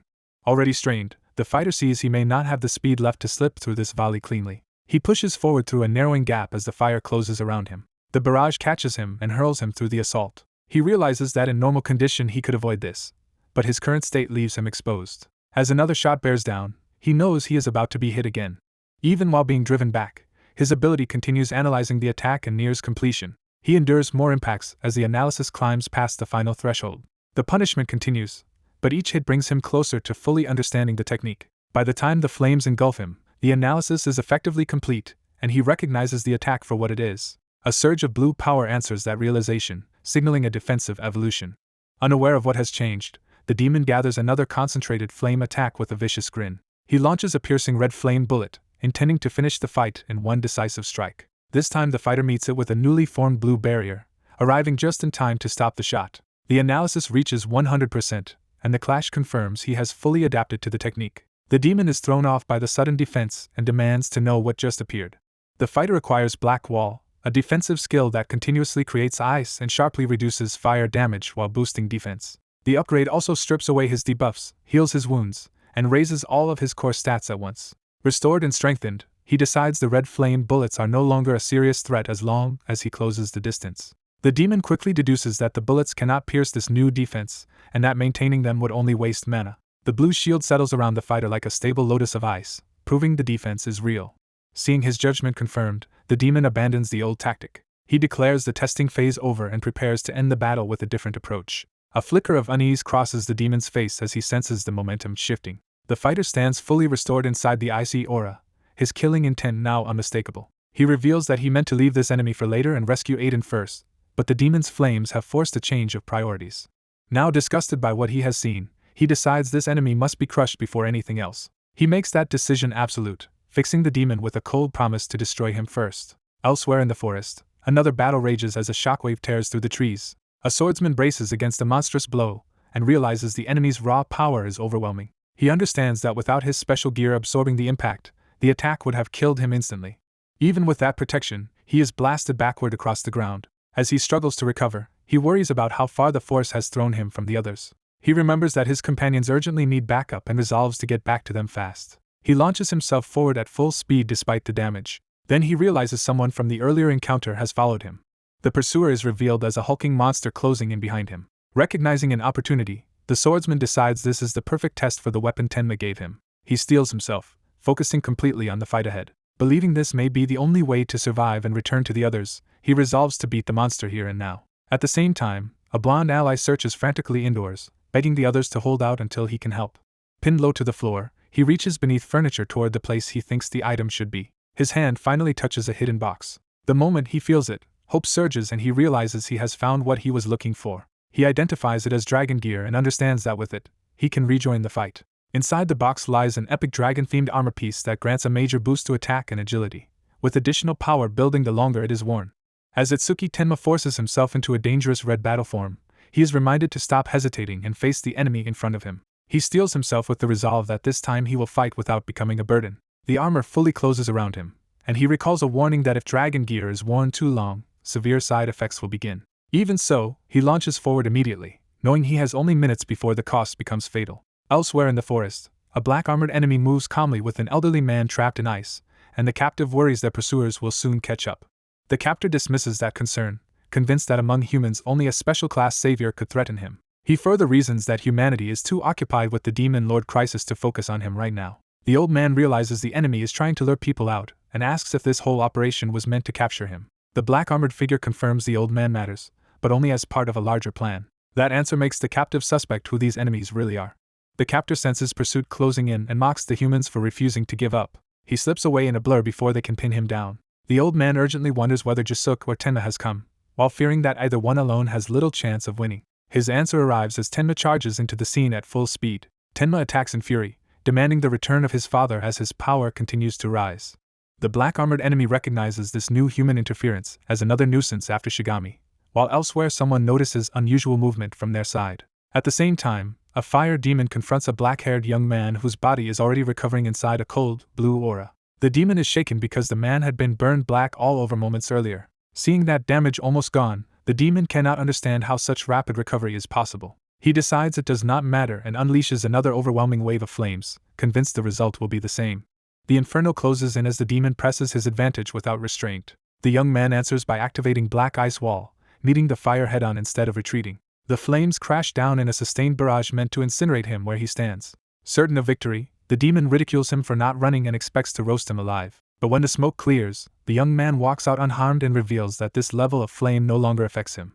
With his defense reinforced, he activates Thunder Breaker and turns the fight around, calling the demon the one who is truly trapped. The demon is stunned that his opponent has become even faster despite the crimson flame barrier that should have protected him. The young man closes in with savage intent and decides to strip away that protection piece by piece. He spins his power into a concentrated charge to break through the barrier directly. The attack tears into the demon's flaming defense, and the demon realizes too late that his barrier is being overwhelmed.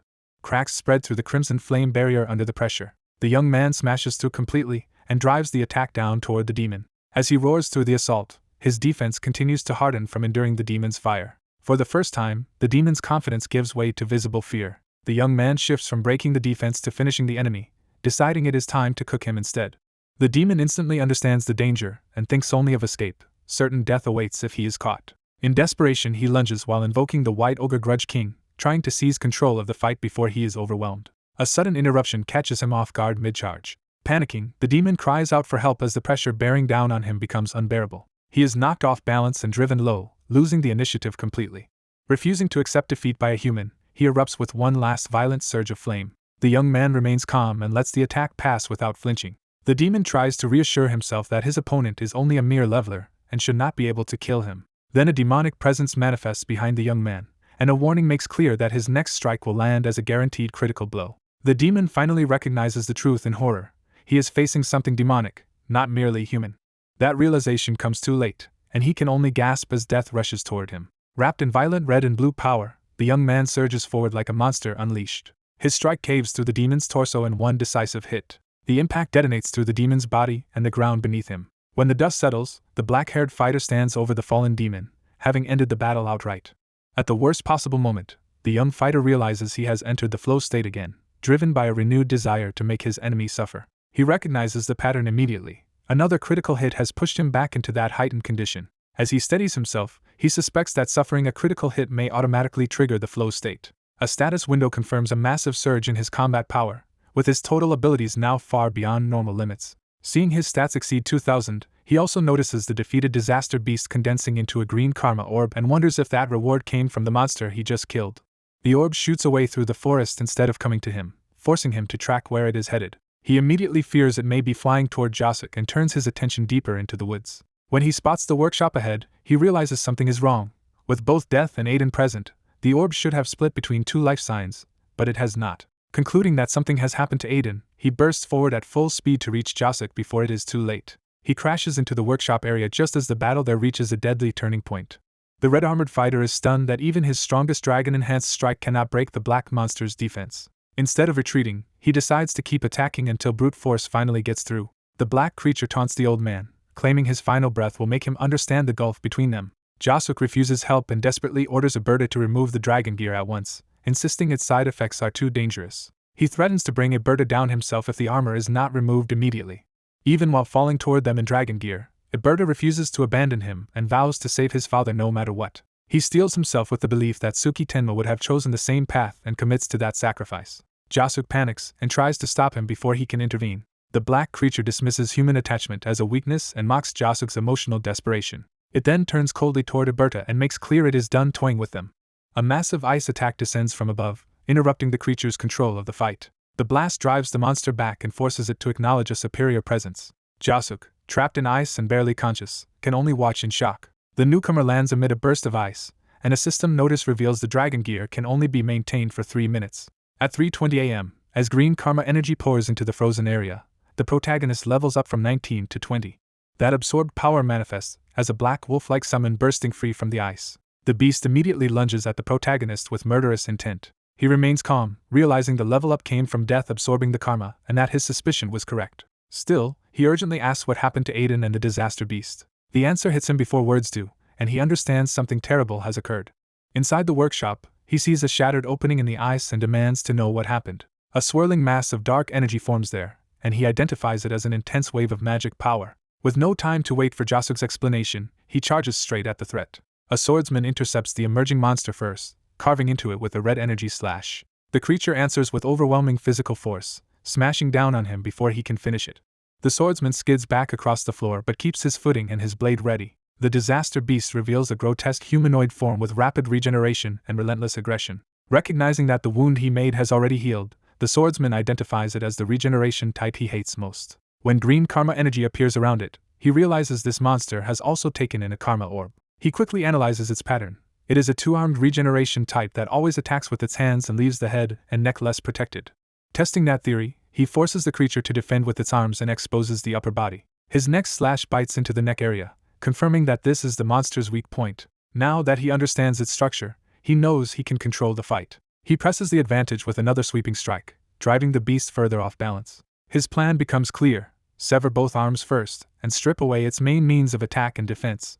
Because regeneration takes at least 1 second, he realizes there is a brief opening before the limbs can recover. In that single second, the weak point will be completely exposed. He commits everything to the finishing sequence, focusing with absolute intensity. The blade tears through the monster in a brutal, decisive cross-cut aimed through its exposed center. The final strike erupts in a massive spray of blood and force, blasting the creature apart, and ending the exchange in one overwhelming finish.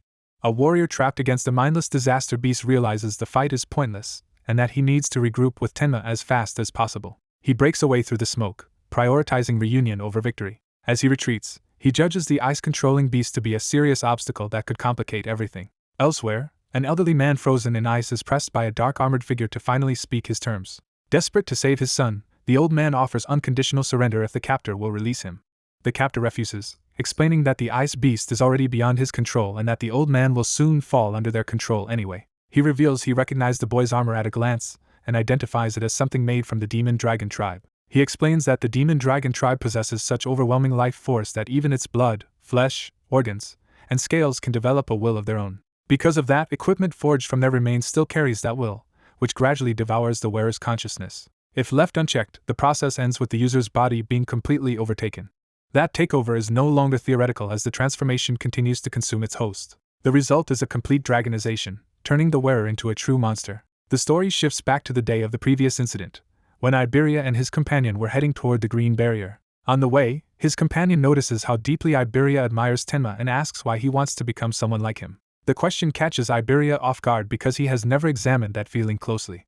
His companion pushes him to think harder, pointing out that Tenma is hardly the only impressive person Iberia has ever known. He reminds Iberia of other respected figures in his life, from veteran heroes to powerful elders. He even argues that by fame and combat experience, he himself surpasses Tenma. So the real issue, he says, is why Iberia chose Tenma in particular as his ideal. Unable to answer immediately, Iberia hesitates. He tries to brush the question aside, but the doubt has already taken root. For the first time, Iberia admits to himself that he has never truly thought about the reason. His thoughts drift back 10 years, to a childhood memory that may hold the answer. As a boy, Iberia proudly showed his mother a wooden sword he had received as a birthday present. He grandly named it the Invincible Justice Hero Sword, revealing both his childish pride and his dream of heroism. Overflowing with excitement, he imagined himself as an awakener who would protect everyone from calamity beasts. He ran off to show the sword to the other children, eager to share that dream. Behind him, his mother worried for his safety while his stern father wondered whether Iberia even had friends to show it to. At first, Iberia approached the other children with confidence, expecting admiration. Instead, the group closed in with the kind of smiles that hide cruelty. One boy praised the gift only to demand the sword for himself. Iberia immediately sensed the danger but lacked the courage to refuse. The others pressured him further, using his father's reputation as a craftsman to imply the sword was replaceable and not worth protecting. Cornered and panicking, Iberia knew he should say no, yet fear and urgency overwhelmed him. The lead boy called out his weakness directly, making it clear Iberia would not stand up for himself. Iberia's resolve collapsed under that pressure. Forcing a smile, he surrendered the sword despite not wanting to. The children ran off with it while Iberia chased after them, still pretending at heroic bravado. But the distance between his words and his helplessness only widened as they left him behind. All he could do was beg them to promise they would return what was his.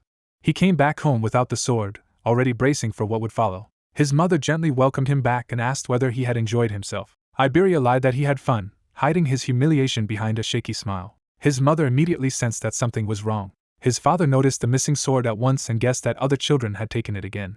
When his mother realized that was exactly what happened, she moved to help him recover it. His father stopped her, insisting that even if she retrieved it this time, the same thing would happen again. He argued that Iberia could not keep relying on others to solve problems he was too afraid to face himself. Then he harshly condemned Iberia as a weakling, crushing the boy with shame. Curled up alone months later, Iberia is still haunted by that weakness as he finally asks himself why he admires Itsuki so much. An old man refuses to accept the doctor's verdict and demands they save his dying wife, but they can only tell him her frail body has reached its limit. As he rages at their helplessness, the staff urge him to stay with her because she has almost no time left. In her hospital bed, The mother calls Iberia to her side and prepares to speak to him one last time. Seeing her son break down, she gently comforts him instead of dwelling on her own death. She tells Iberia that although his father sees him as weak, she knows his kindness is real and precious. At the same time, she warns him that kindness without strength becomes helpless cruelty, leaving him unable to protect anyone and only hurting himself. She makes him promise to grow strong and use that strength with courage. Trusting in the person he can become, she asks him to look after his father after she is gone. Her hand falls still as the monitor flatlines, ending the conversation forever. Through tears, Iberia swears he will become the strongest, bravest, and kindest awakener he can be. Left alone with his grief, he wonders why the person he most wants to emulate is Itsuki. He remembers first meeting Itsuki and being shaken by the sheer force he carried in battle. What began as a temporary alliance gradually changed as Iberia spent time with him and saw more than raw power. Itsuki kept fighting even when surrounded by overwhelming enemies and disaster-level threats. Against monstrous foes, he showed terrifying resolve, immense strength, and a refusal to retreat. Yet beneath that severity, Iberia also saw him protect comrades with unexpected care. Back in the present, Iberia admits that this is why he wants to become someone like Itsuki. He explains that Itsuki combines strength with kindness, exactly the kind of awakener Iberia once dreamed of being. Even so, Iberia dismisses his own chances, calling himself a talentless coward who could never truly reach that ideal. He decides that simply being able to stand beside Itsuki would already be enough for him. Before the thought can settle, Iberia appears in full dragon gear, breathing heavily and radiating instability. Itsuki notices the transformation at once and calls out to him in alarm. Instead of answering, Iberia turns with a feral glare and bares his fangs like a beast. Itsuki faces him directly, trying to understand why his ally is suddenly acting like an enemy. Iberia continues to pant and stare with predatory intent, showing little sign of his normal self. The standoff stretches under the night sky as the danger between them becomes unmistakable. Itsuki realizes Iberia is wearing the forbidden dragon gear again and immediately suspects that choice is tied to this breakdown. Watching Iberia's behavior, he senses that something about him is deeply wrong. Itsuki studies him carefully instead of striking first, trying to read what remains of his friend. He concludes that Iberia's presence feels different from before, as if another influence has taken hold.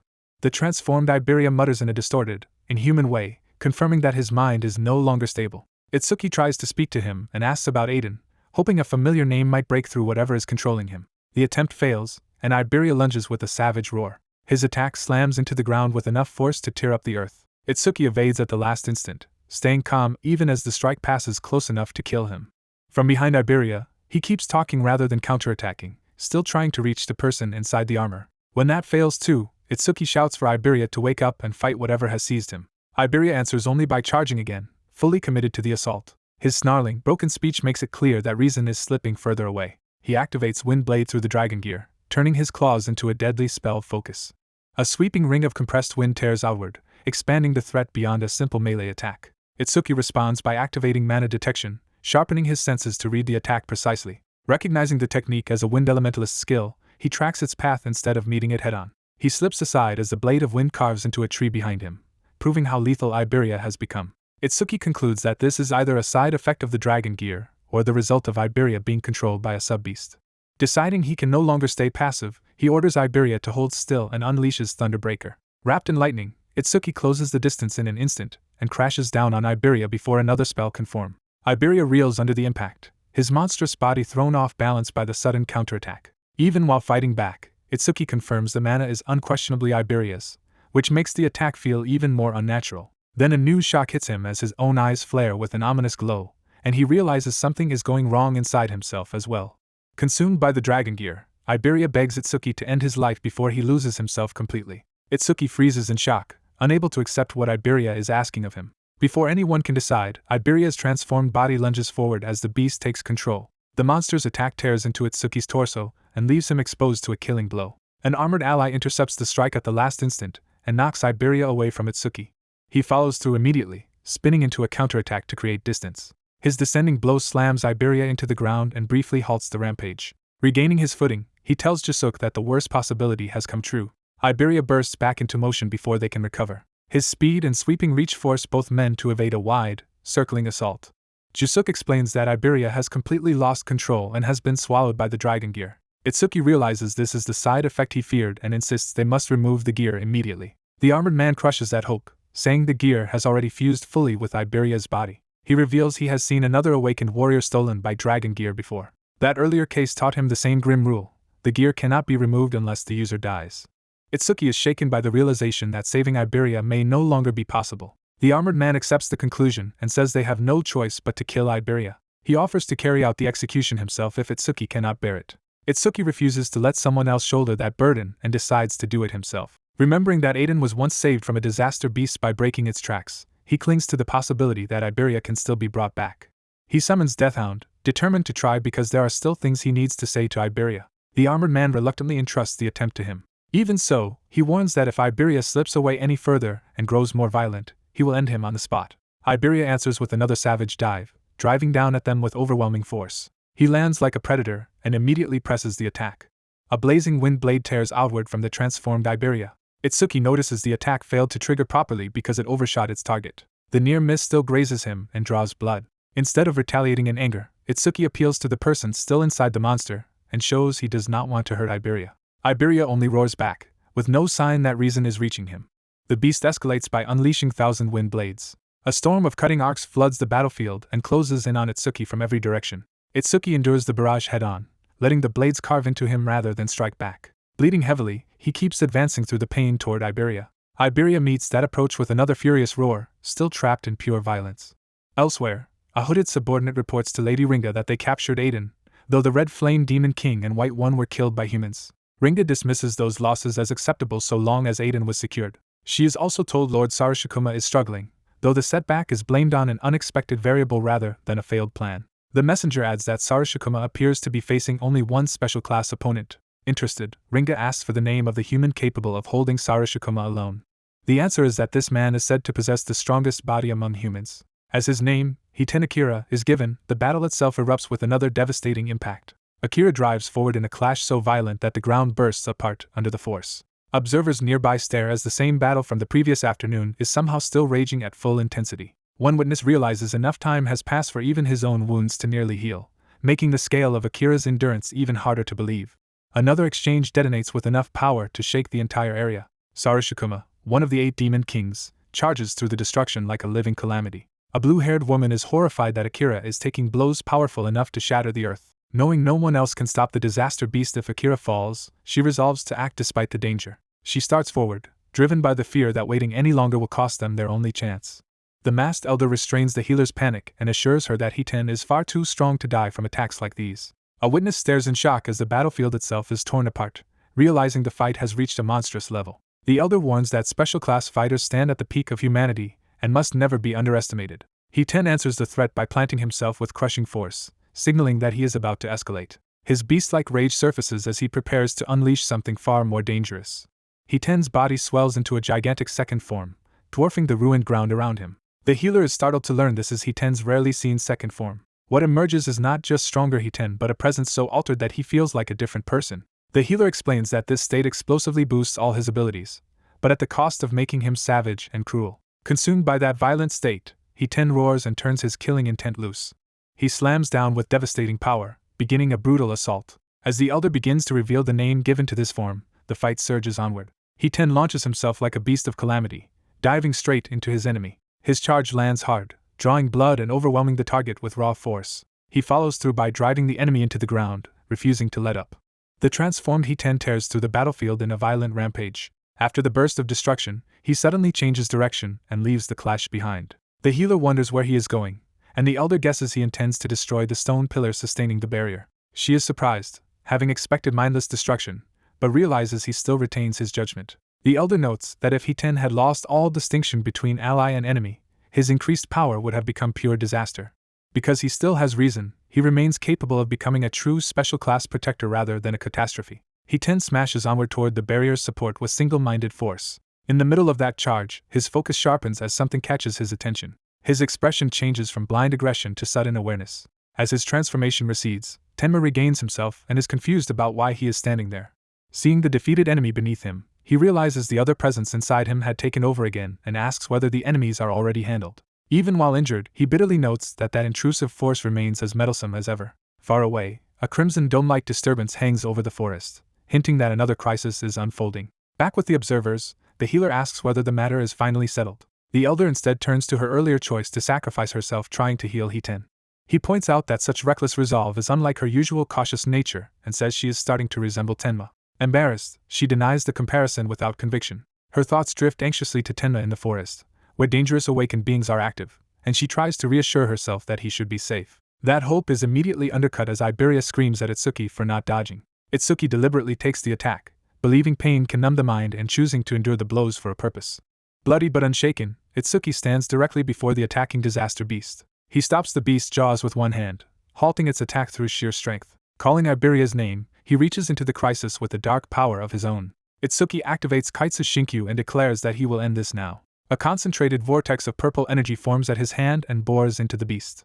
The attack pierces deep through the creature's body in a single lethal thrust. The beast goes still, its momentum broken instantly. Its severed remains collapse uselessly to the ground. With the threat gone, Itsuki catches the dying Iberia before he can fall. Iberia apologizes through tears, blaming himself for failing again.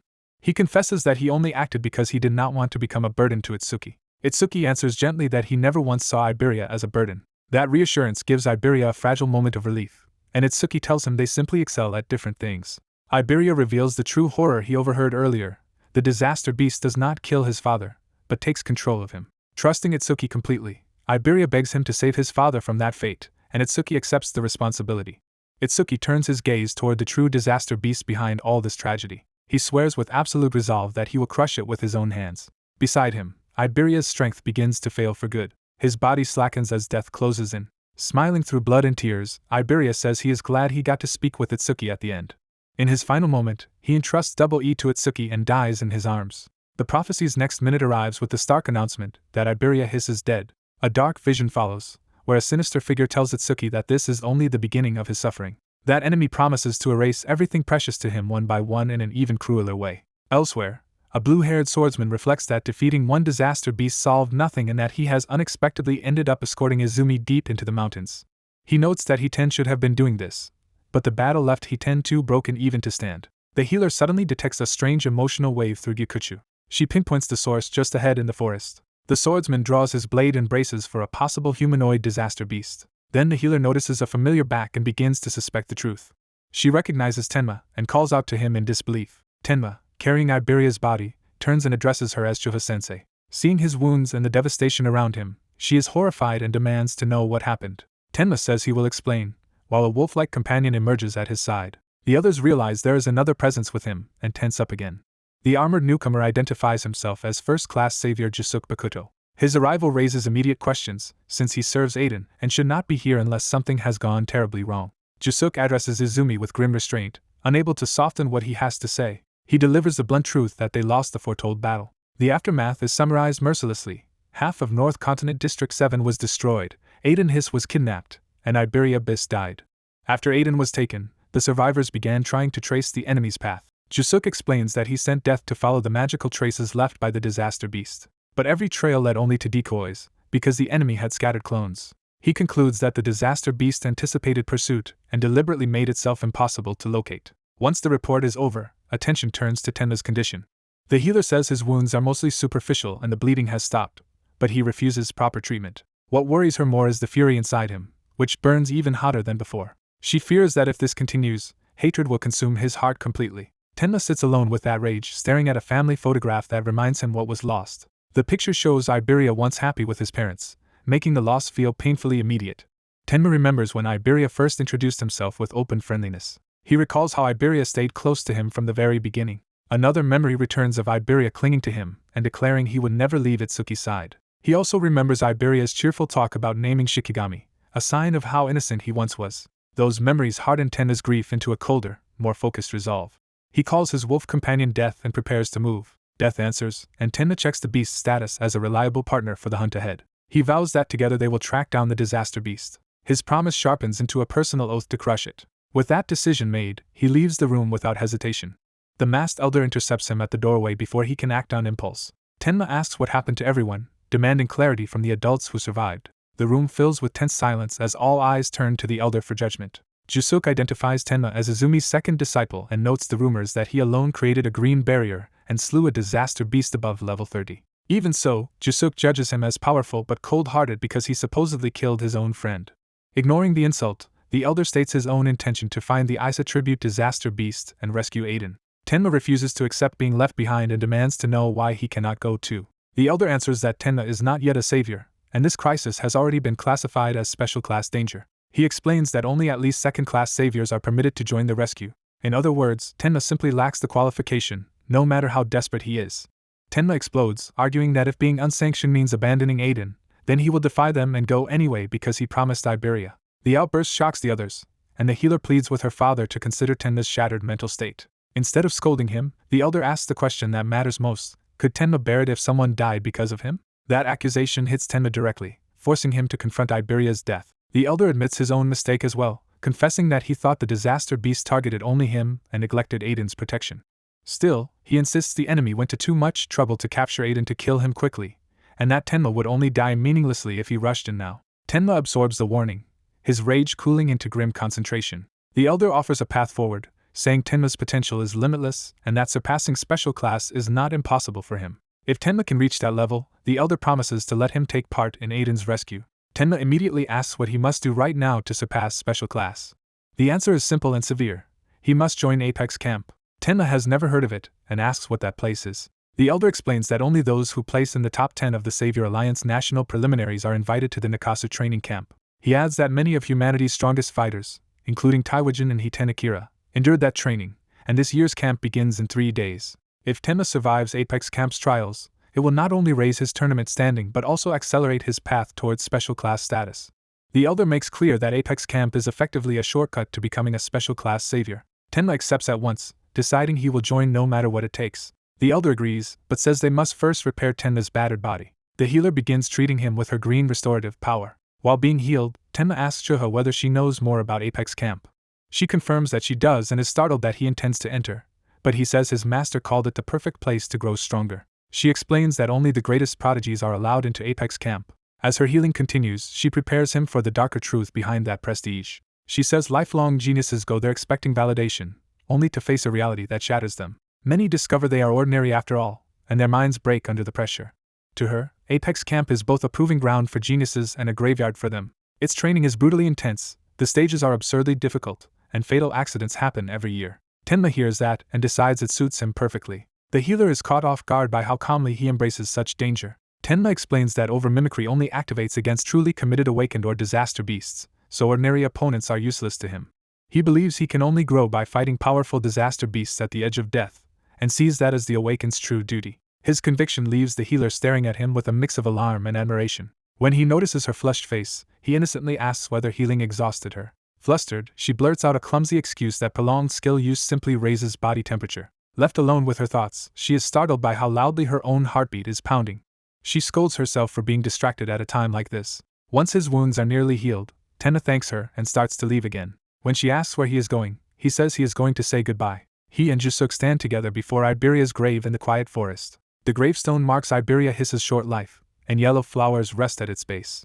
Jusuk apologizes for forcing Tenma to do something so cruel, but Tenma says he chose it himself. As he prepares to depart, Tenma says he will enter Apex Camp, sharpen his skills, and one day kill the disaster beast with his own hands. He then asks Jusuk what he plans to do, knowing the loss of Aiden cuts just as deeply for him. Jusuk looks to the armor and weapons his master gave him and remembers everything he owes Aiden. He swears that even his life came from his master, and no matter what happens, he will find Aiden.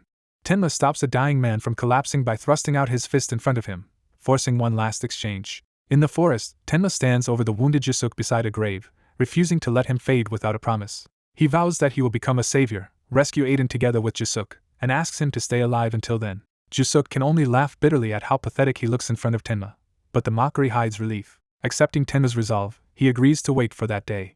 Their fists meet, sealing Tenma's promise as something more binding than words. Elsewhere, observers note that Tenma has recovered with alarming speed despite having been shattered physically and mentally only hours earlier. Feather explains that he has not truly healed, but merely buried his negative emotions deep inside himself for now. She warns that those suppressed feelings are only being stored until the day he unleashes them. Seeing too many suspicious elements in the recent attack, the other commander decides to gather leaders from every continent for an emergency meeting.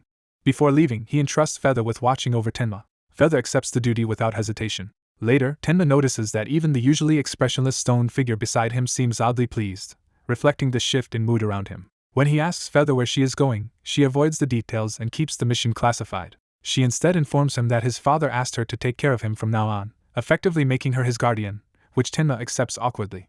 When Tenma asks what comes next, Feather makes clear she already has a plan. She decides the best way to keep his emotions from festering is to throw him straight into Apex Camp and have him vent them through sanctioned violence. That decision immediately turns into a violent launch. Tenma is hurled forward like a weapon, wrapped in crackling power and murderous focus. Far away, a badly injured man jolts awake in terror, as if reliving the moment Tenma destroyed him.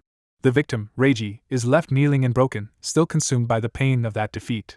The memory of Tenma looming over him remains so overwhelming that it feels like death itself standing at his back. In his mind, the finishing blow is still descending. Reiji screams himself awake in a hospital bed, wrapped head to toe in bandages. His panic draws his mother rushing to his side as he thrashes in fear. She tries to calm him and pull him back to reality. Believing he is haunted by the same attacker again, she gently asks if the nightmare has returned.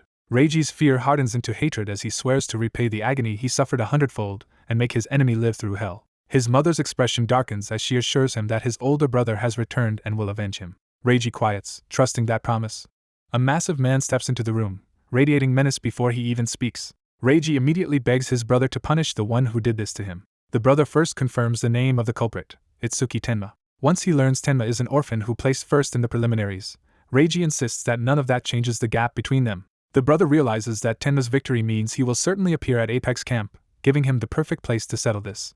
He decides he will crush Tenma there himself. Soon after, Feather brings Tenma to Apex Camp. Tenma is struck by how enormous and unlike anything he imagined the place is. As they approach the entrance, he sees that Choiha's description was accurate and that the camp truly gathers elite participants. The competitors around them carry themselves with open pride, making it clear this is a stage for monsters rather than students. Feather tells Tenma she cannot accompany him inside, so from here on he must handle everything alone. Before parting, she returns the record bracelet she had been holding for him, explaining that he will need it to enter the camp. She warns him to keep a low profile and avoid attracting unnecessary attention. Tenma acknowledges the warning, though he heads inside with the kind of confidence that makes it doubtful he will follow it. Watching him go, Feather admits to herself that Tenma's personality makes her worry anyway. Inside, Tenma calmly asks to register as a participant. The receptionist barely looks up and simply tells him to present his bracelet. Tenma hands over the bracelet for verification. The staff member activates a scanning device, and the process reveals that even basic reception here is handled through high-level power. Realizing that even the front desk staff are level 40 or higher, Tenma understands that Apex Camp operates on an entirely different scale. At registration, the newcomer is identified as Tenma Itsuki, a level 0 order breaker with a special grade gift. A staffer immediately looks down on him, assuming someone that weak could only have entered through connections. He dismisses that excuse just as quickly, warning that influence means nothing here if a person lacks real ability. Once the briefing ends, the staffer tells Tenma to choose a room and pay the accommodation fee. Tenma is caught off guard by the fact that even staying here costs money. The staffer bluntly reminds him that this place is not run on charity. Tenma realizes too late that Choiha never warned him about this, and he admits he has no money. The staffer assumes Tenma must at least have points from passing the preliminaries. He explains that points earned in the prelims become a person's starting assets inside the camp. Those points function as the camp's currency, covering necessities like food, vending purchases, missions, and lodging. Tenma understands that points determine everything here and quietly concludes he should have more than enough. Impatient, the staffer pushes him to stop hesitating and pick a room. Instead of choosing modestly, Tenma asks for the most expensive option available. The staffer lays out the prices, from a normal room to a luxury room to a villa costing 2,000 points a month. Thinking of the wolf companion traveling with him, Tenma decides a cramped room will not work. He calmly chooses the villa. The staffer is stunned and warns him not to waste points so recklessly, because daily life here drains them fast. Tenma refuses to reconsider and asks him to process the request immediately. Grumbling that the boy will regret it, the staffer completes the registration. He hands Tenma a wrist device to finalize his entry. Along with it comes a warning that once inside the camp, everyone's names, levels, and gifts become hidden from others. As Tenma leaves, the staffer starts wondering just how many points he must have earned to choose a villa so casually. He checks the system to satisfy his curiosity. What he sees shocks him into disbelief. He can barely process that the number on Tenma's account might actually be real. Tenma's balance turns out to be 106,600 points, an absurd amount. The staffer is left reeling, comparing it to his own meager savings and realizing how far above everyone else this newcomer stands. Outside, Tenma draws attention from nearby residents, who sense that a dangerous new arrival has appeared. Only then does Tenma notice a simple but serious mistake. He forgot to ask where the villa is located. With no better option, he decides to head back toward reception for directions. Before he can leave, two strangers step into his path and size him up. Tenma meets them without fear and asks what they want. They present themselves as fellow newcomers from the South Continent and offer to guide him around. When Tenma says he only needs the way to the villa, they hastily point somewhere vague and pretend to help. The mention of the villa visibly rattles them, exposing that they know exactly what it implies. Tenma notices their strange behavior and presses them on what is wrong. As they stumble over their act, he suspects they are not merely confused but trying to lure him somewhere. A white-haired woman with cat ears and a black cat appears nearby, quietly observing the scene. She identifies the pair as scammers who prey on newcomers by pretending to give directions and stealing their points. Curious, she wonders which unfortunate person they targeted this time. Then she recognizes Tenma and realizes this is no ordinary victim. The scammers also remember the rumor that he is the monster who earned over 100,000 points in the prelims. Watching their panic, the woman's interest in Tenma deepens. The two men try to rationalize his wealth, guessing he might be some continent's top-ranked prelim winner. But they quickly reject that explanation, convinced no truly seasoned fighter would spend so many points on lodging. Instead, they decide he must be a sheltered rich boy who looks strong on paper but is easy to exploit. As they resolve to take all his points, Tenma makes it clear he sees through them and will find the villa himself if they cannot help. Sensing an opportunity to keep him close, they instantly switch tactics and claim they suddenly remember the way. With the camp spread out around them, the encounter shifts from a simple search for lodging into the opening move of a trap centered on Tenma's enormous fortune. As the newcomers from the South Continent arrive, onlookers immediately single them out and note that the boy in the middle has already been lured into trouble. Itsuki walks on looking worn down, and the spectators assume he is about to lose even more points before the real test begins. While his companions move with him, the group continues deeper into the camp under the eyes of people already judging their chances. One northern contestant recognizes Itsuki as the one who asked an odd question during preliminaries and mocks him for getting caught by obvious scammers. That same contestant dismisses the incident as irrelevant to his own ambitions, because his only concern is surpassing Itsuki Tenma and taking first place for the North Continent.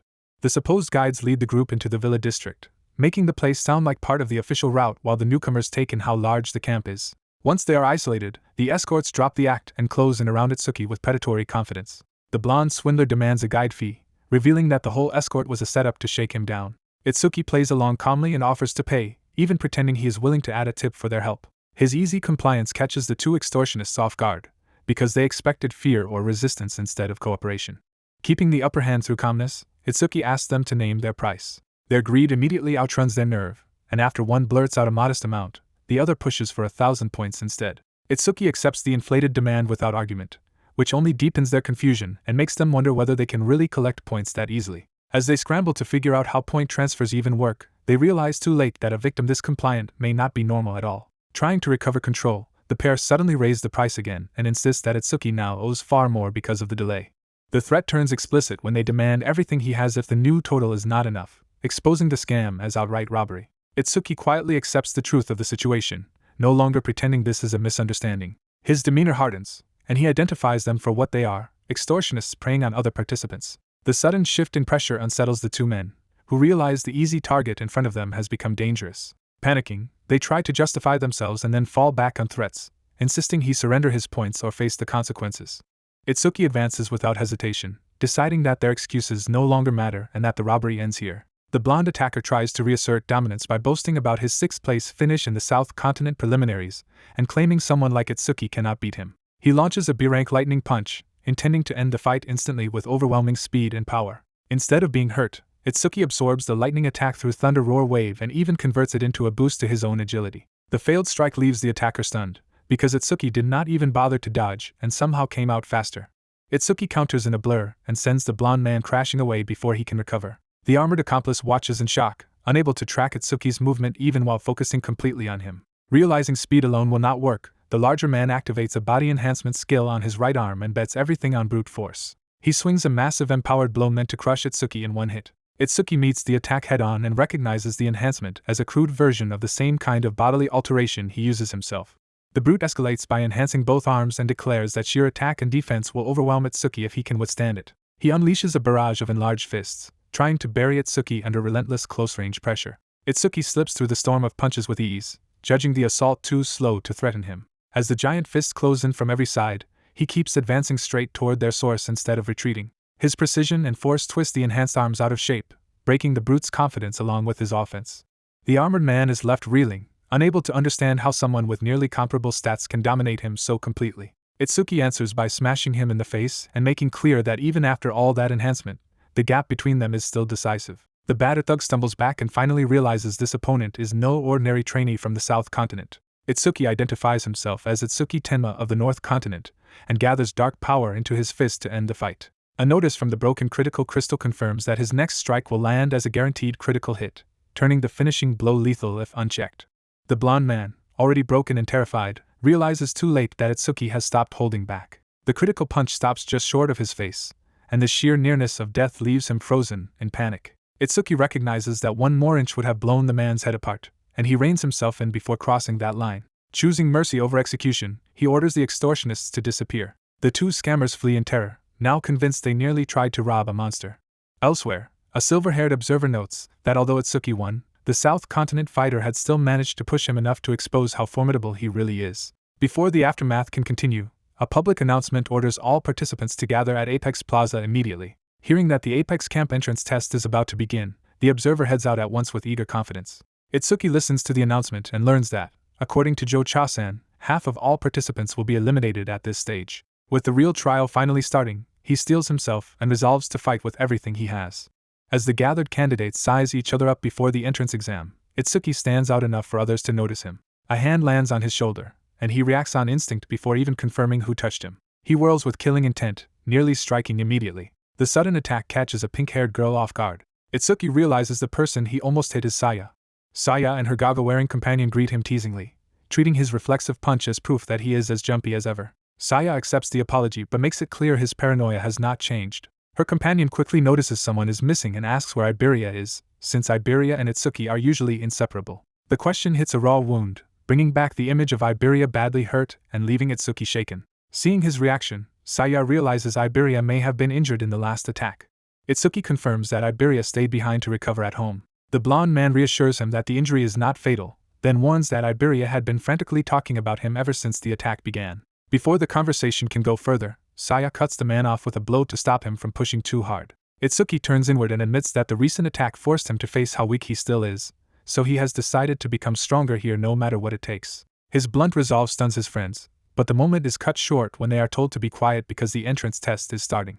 An official silences the entire crowd with overwhelming authority. He announces that before life at Apex Camp begins, every candidate needs to understand one crucial rule. The camp will erase their past standing here. Aside from their names, all personal information is hidden. Itsuki and his companions absorb the meaning that everyone is being reset to zero regardless of prior fame or accomplishments. The blonde man is especially startled by the idea that even status screens are completely concealed. To verify it, he checks his own screen and finds that every category except his name has indeed been marked private. With that explained, the officials open the entrance test. Candidates are ordered to enter the venue one at a time in sequence. The command is delivered with cold formality as the line begins to move. Inside, the examinees discover a massive interior space even larger than the preliminary venue, making the scale of the camp clear. As Itsuki walks in, someone recognizes him as the man who defeated a Southern Continent team. Itsuki turns, confused by being singled out. He finds himself confronted by Keigen Imamichi, the top-ranked candidate from the Southern Continent preliminaries, along with his followers. Keigen's men accuse Itsuki of ambushing them after pretending to ask for payment, and of treating the Southern Continent team like easy prey. Keigen demands an explanation, making it clear he has already judged Itsuki as an offender.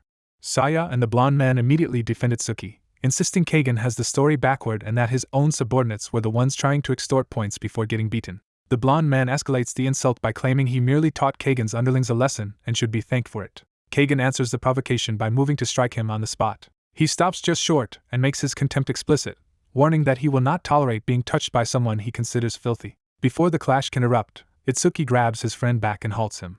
Keigen refuses to justify himself further and shifts the confrontation toward Itsuki instead. Itsuki meets that hostility with murderous seriousness, warning Keigen that harming his friend will mean death. The two radiate enough pressure to make it obvious the fight could explode instantly. Others intervene and remind them that fighting here will bring penalties, urging them to stop before the test even begins. Keigen accepts a delayed confrontation and proposes they settle it later at the camp training ground, where combat is allowed. Itsuki agrees without hesitation. The venue suddenly goes dark, and the candidates realize the entrance has sealed behind them, leaving them in total blackness. Confusion spreads as they wonder how any test can be conducted in an environment like this. A harsh spotlight cuts through the darkness. Under the light, an official coolly notes the candidates' enthusiasm and tells them to hold on to it through the exam. He begins explaining the entrance test, though he implies the explanation will be brief. The reason is simple: this test has no rules at all. That announcement shocks the candidates, who immediately protest at the absurdity and danger of such an exam. The official reveals 4 rooms behind him and says the examinees may choose their own order, with no restrictions on equipment, items, or skills. He ends by stating the only objective is to raise their status as much as possible and pass, with scores above 80 praised, 60 to 80 placed under observation, and anything below 60 resulting in expulsion.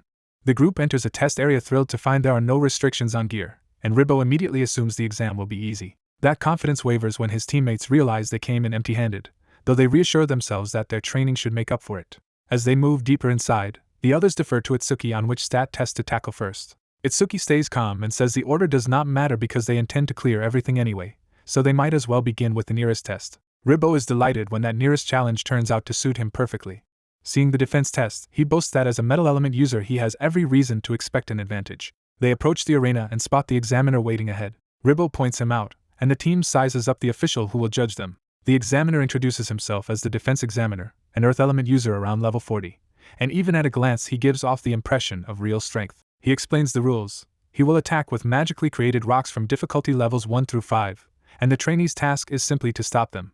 The challenge is reduced to its core objective, and Ribbo treats it as straightforward. The examiner begins calling trainees forward, naming Ribbo Harino of the North Continent first. Caught off guard but pleased, Ribbo realizes he will be the first to test himself. Encouraged by his companions, he steps up confidently, convinced he can shrug off a few rocks without trouble. Before starting, the examiner gives him one chance to display any defensive skill he wants to rely on. Ribbo immediately activates metallization, coating his body in metal and boosting his defense. Fully armored, he invites the attack with complete confidence in his durability. The examiner starts at difficulty 1 and calmly forms the first projectile from his own magic. He fires the magic rock straight at Ribbo. Ribbo blocks it cleanly and dismisses the hit as too weak to matter. Emboldened, he asks to skip ahead because the opening level is beneath him. The examiner accepts without argument and prepares a stronger attack. This time the incoming projectile is far larger and faster, forcing Ribbo to react instead of pose. He braces and catches the impact head-on, but the force is already much harsher than before. The collision drives into his guard with enough power to make the test feel dangerous for the first time. From the sidelines, his teammates watch closely and start to worry about whether he is actually holding up. Ribbo answers with bravado, insisting he is still fine. Itsuki quietly analyzes the attack and realizes these are not ordinary stones at all, but constructs made directly from the examiner's magic. That means their hardness and destructive force far exceed normal rock, changing the true stakes of the test. Itsuki's concern deepens as he wonders whether Ribbo understands how serious the damage could become.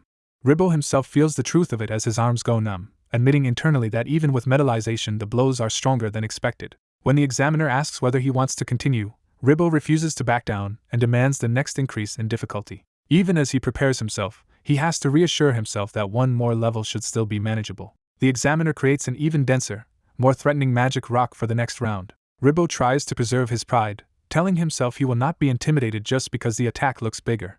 The third strike smashes through his defense with overwhelming force and blasts him backward. He is sent crashing to the ground, battered and stunned by a hit far beyond what he expected. The result shocks the onlookers, especially his teammates, who realize how badly he was overmatched. Ribbo lies in the debris, injured and struggling to recover from the impact. Itsuki and the pink-haired teammate rush toward him, alarmed by how hard he was hit.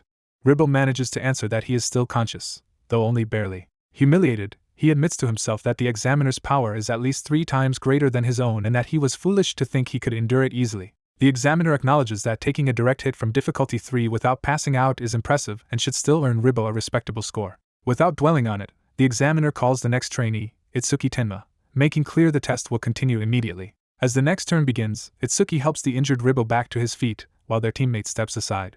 While supporting him, Itsuki warns that each rise in difficulty multiplies the rock's power, so Ribbo should stop pushing himself recklessly. The examiner turns to Itsuki and asks what difficulty he wants to begin with. Itsuki calculates the gap between them, concluding that Ribbo's defense stayed under 300 even with metallization, while his own black water wall is already around 627. The examiner assumes the silence means fear after watching Ribbo's defeat and says that reaction would be understandable. Instead of answering directly, Itsuki signals his choice with a raised hand. He wants to start at difficulty 5. The examiner is caught off guard when the black-haired candidate calmly declares that he wants to take on difficulty 5. He makes it clear he is serious, openly choosing the hardest challenge instead of easing into the test. Nearby candidates immediately warn that even difficulty 3 is already near their limit, so jumping straight to 5 is reckless.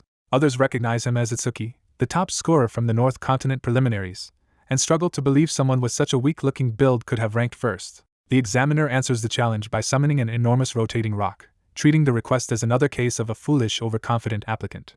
He reflects that people who overestimate themselves usually end up badly injured, unable to continue the rest of camp, and eventually forced to leave. Even so, he accepts the request and prepares to send the massive rock down at full force. The watching candidates realize the danger at once. A hit from something that size would end the test instantly. When told he may use any skills beforehand, Itsuki answers that he has none to rely on, so he will face it as he is. That reply unsettles the examiner, who now sees the challenge as either madness or mockery. Taking it as provocation, the examiner drives the attack down without holding back. The giant rock crashes toward Itsuki while he remains standing alone beneath it. Impact follows with explosive force, as if a meteor has struck the floor. The shockwave sends the surrounding candidates scrambling to shield themselves from the blast. Dust and debris fill the hall, leaving everyone convinced the candidate has been crushed. Onlookers conclude that no one could survive power on that level. The examiner, assuming the worst, calls for the medical team to rescue a critically injured participant. Before help can arrive, someone spots a figure still standing inside the smoke. The examiner freezes, realizing his assumption may have been wrong. As the dust parts, the impossible becomes clear. Itsuki is still upright. Shaken, the examiner tries to report the injured candidate's location, but his confidence is already faltering. Even his call for medical support stalls as he struggles to process what he is seeing. Itsuki steps out of the smoke almost casually and confirms that this was supposed to be difficulty 5. The examiner is forced to admit to himself that in all his experience he has never seen anyone endure a difficulty 5 rock without using skills, especially someone with such an ordinary frame. Unable to maintain authority, he abruptly withdraws from the exchange while internally questioning whether the preliminary's first-place winner is some kind of monster. The crowd's attitude shifts from doubt to awe, and people begin to suspect Itsuki's top ranking was completely deserved. His two companions greet him with admiration, with Saya openly acknowledging that instead of catching up to him, she has fallen even farther behind. Itsuki downplays the praise and tells Ribbo that there are still many things Ribbo can do better than he can. Ribbo briefly hopes for specifics, but Itsuki leaves him hanging and moves the group on. As they head to the next test, Saya asks for advice, and Itsuki simply tells her to be careful. At her turn, the examiner reminds Saya that she is allowed to use her skills. Saya immediately activates a water-based defensive technique, surrounding herself with flowing currents. She chooses difficulty 3, and the examiner sends a smaller but still dangerous rock at her. Rather than meeting the attack head-on, Saya positions her water wall to catch the rock's movement. Her skill absorbs and redirects the force instead of trying to stop it outright. Maintaining focus under pressure, she carefully controls the flow to keep the impact from breaking through. The redirected momentum carries the rock away from her body, turning a lethal collision into a manageable deflection. The rock is safely diverted to the ground, and Saya finishes the test exhausted but unharmed. The examiner approves of her decision immediately, recognizing that she handled the challenge intelligently. He explains that she succeeded because she used the water's flow to redirect the impact instead of trying to block it by force. He praises that judgment as the kind of practical battle sense a savior needs most. Back with her friends, Saya receives warm praise for her performance. Flustered, she admits she had hoped to earn a compliment from Itsuki in particular. The three of them continue on together, and decide that the next stop should be the attack power test. They arrive at a new venue already packed with participants gathered for the next evaluation. A different instructor, a relaxed man in dark glasses, notes that the crowd has formed here as well. He calls out to the new arrivals and tells them to pay close attention. He explains that this test will grade them according to the destructive power of their attacks. Ribbo immediately asks the obvious question of what exactly they are supposed to attack. With a sly smile, the instructor reveals that their target will not be him, hinting that his own Shikigami will be used instead. An instructor unveils his B-rank Shikigami, Nendoroid Tanma, as the target for a combat test. The students are unsettled by how crude and creepy the summon looks, until one of them reacts with unexpected admiration. Its ugly appearance instantly wins over the dark-haired boy, who finds it adorable instead of frightening. The instructor explains the rules. They may strike Tanma with fists or weapons, and its body is built to absorb punishment. One student immediately asks what happens if they actually destroy it, testing the limits of the challenge. The instructor dismisses that concern, saying none of them are strong enough to break it, and that Tanma will score them by the force of each attack. To demonstrate, he casually punches his own Shikigami. Tanma registers the sample hit as 50 points. The instructor clarifies that the scale is calibrated around that blow, with 100 as the ideal score. He adds that a true perfect score is practically impossible for students their age, since even he would need to be in his 40s to reach it.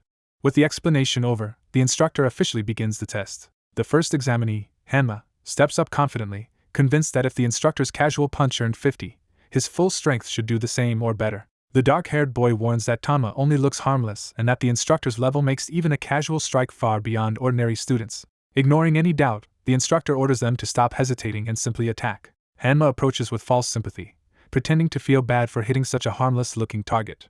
He immediately drops the act, powers up, and vows to prove he belongs at the top. Driven by pride, he unleashes a serious enhanced blow. His green-charged punch slams into Tanma's body. Tanma gives him only 37 points, leaving Hanma stunned that a skill-boosted attack scored so low. The instructor cuts off the complaint and moves the test along without sympathy. Other students take their turns, producing middling results of 28 and 49 points.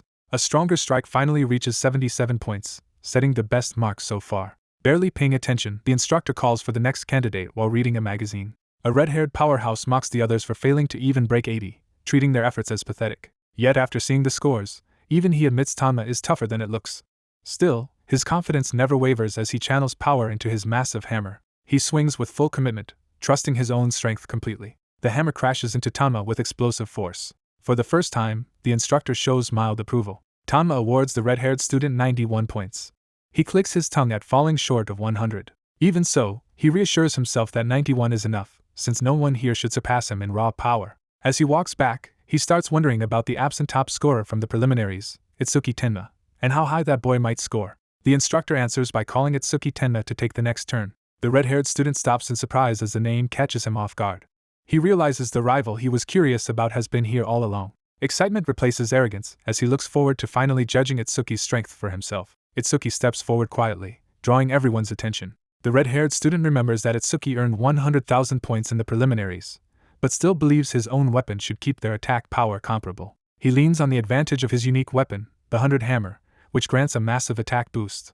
Convinced that equipment closes the gap, he decides Itsuki cannot be much stronger than him in direct power. Standing before Tanma, Itsuki echoes the earlier sentiment and almost seems reluctant to hit something he finds cute.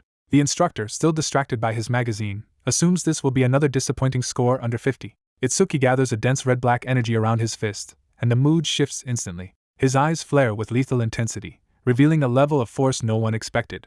He drives that power downward in a single decisive strike. The attack erupts into a violent spiral of red energy. Tanma is blasted apart by the impact instead of merely scoring it. Only then does the instructor look up from his magazine, still absurdly focused on the swimsuit model rather than the test. The explosion tears through the room behind him, confirming that Itsuki did what the instructor claimed none of them could do and destroyed Tanma outright.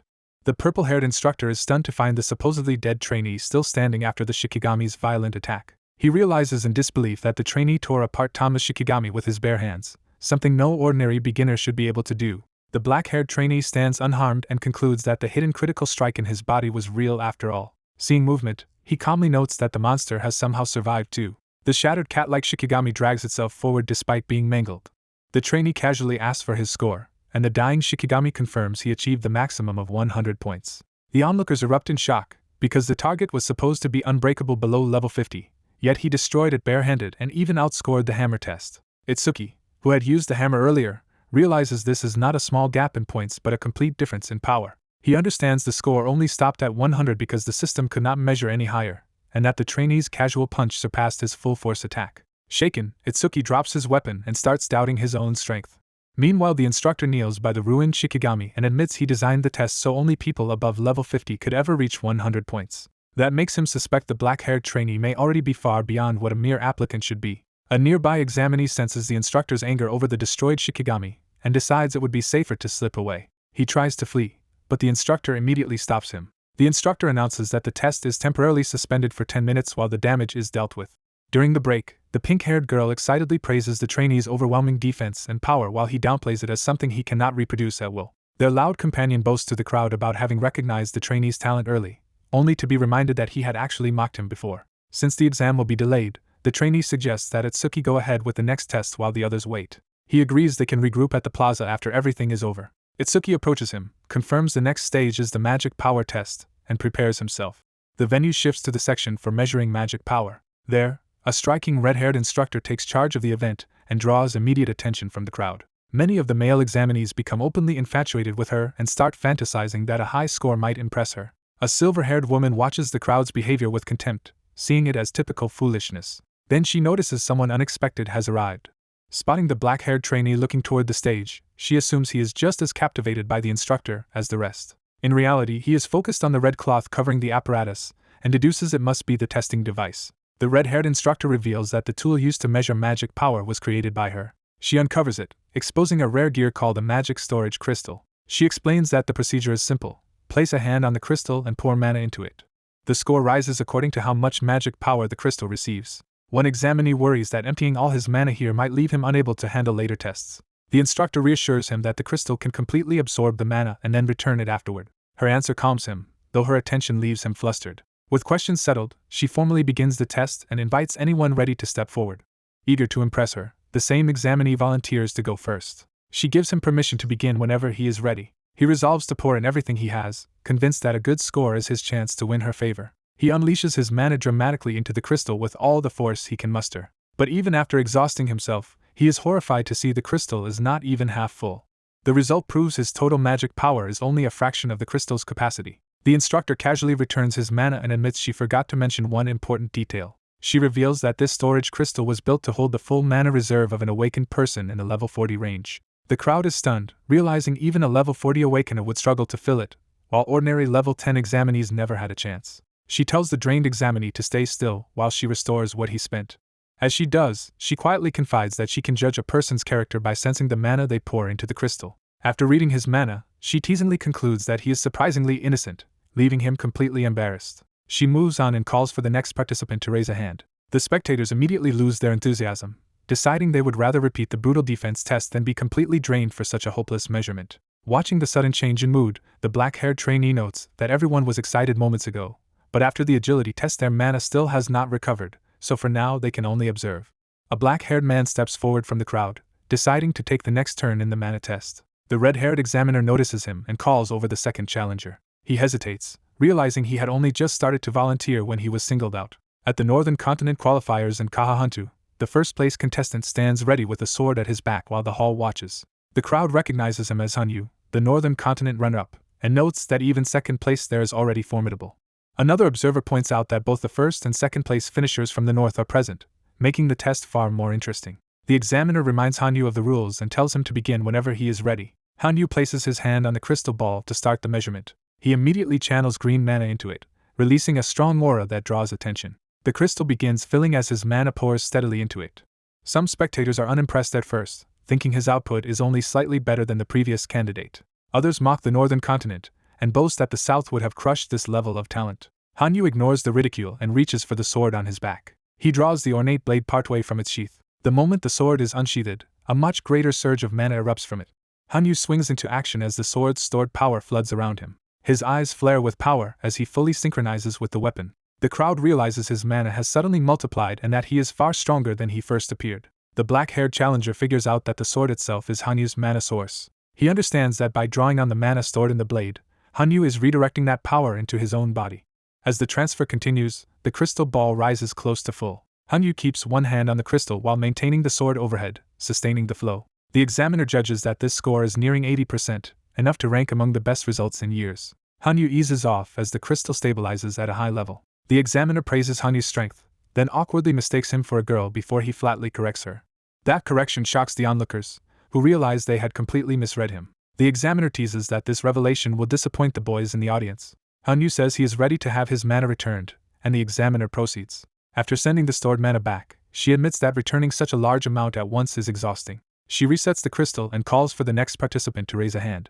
The black-haired man volunteers immediately, determined to take the test himself. The examiner welcomes the handsome newcomer and asks him to introduce himself first. He identifies himself as Itsuki Tenma from the Northern Continent, and the crowd is startled that the North's first-place winner has appeared as well. Hanyu studies him with interest, wanting to see what the top-ranked Northerner can actually do. The spectators doubt Itsuki, noting that he carries no weapon and does not look like a magic specialist, so they assume his mana capacity must be mediocre. As the examiner tells him to begin, Itsuki calmly estimates that his natural mana alone should not fill even half the crystal. He places his hand on the crystal and decides to rely on his passive skill, Mana Sense. That ability lets him detect mana within a wide radius and restores 10% of his own mana for every enemy unit sensed. Itsuki activates the skill, realizing that sensing even one target nearby will start replenishing him. His perception spreads through the hall, and he identifies the instructor among the awakened people present. He continues scanning and recognizes that every awakened person in the room can serve as a source for his recovery. Itsuki understands that the gathered awakened contestants and observers are effectively feeding his mana reserves. As multiple targets register at once, his mana rapidly refills in repeated bursts while he keeps pouring power into the crystal. The crowd is stunned that he still has mana left despite being empty-handed and using no artifact at all. Even the examiner grows uneasy as she sees the crystal nearing its limit. The crystal ball becomes completely full, glowing with dense purple mana. Itsuki notices that despite filling it, he still has excess mana to spare. A dark, overwhelming aura gathers behind him as he prepares to push even further. Alarmed that he is not stopping even after maxing out the crystal, the examiner urgently tries to cut him off before he overloads it. Itsuki looks up in confusion, his hand still pressed to the crystal as the examiner interrupts him. A black-haired candidate channels mana into a crystal ball, and the device suddenly fractures under the strain. The damaged crystal erupts with violent energy, sending a burst of purple force through the testing area. The red-haired examiner shields herself as the unexpected blast confirms the crystal has exploded. Nearby candidates realize something in the magic test has broken, and alarm spreads through the room. At the center of it, the black-haired candidate stands over the ruined apparatus as the unstable mana settles. He casually explains that he only poured mana into the crystal and it broke on its own, while also making clear he has no intention of paying for it. The onlookers conclude that the crystal failed because his magic exceeded what it could withstand, making him seem almost inhuman. The examiner is shaken because this kind of result has not appeared in years, and she starts recalling the last person who achieved it. She remembers Tamvane, who shattered a crystal the same way 10 years earlier. That memory leads her to a startling conclusion: another abnormal talent on Tamvane's level has appeared.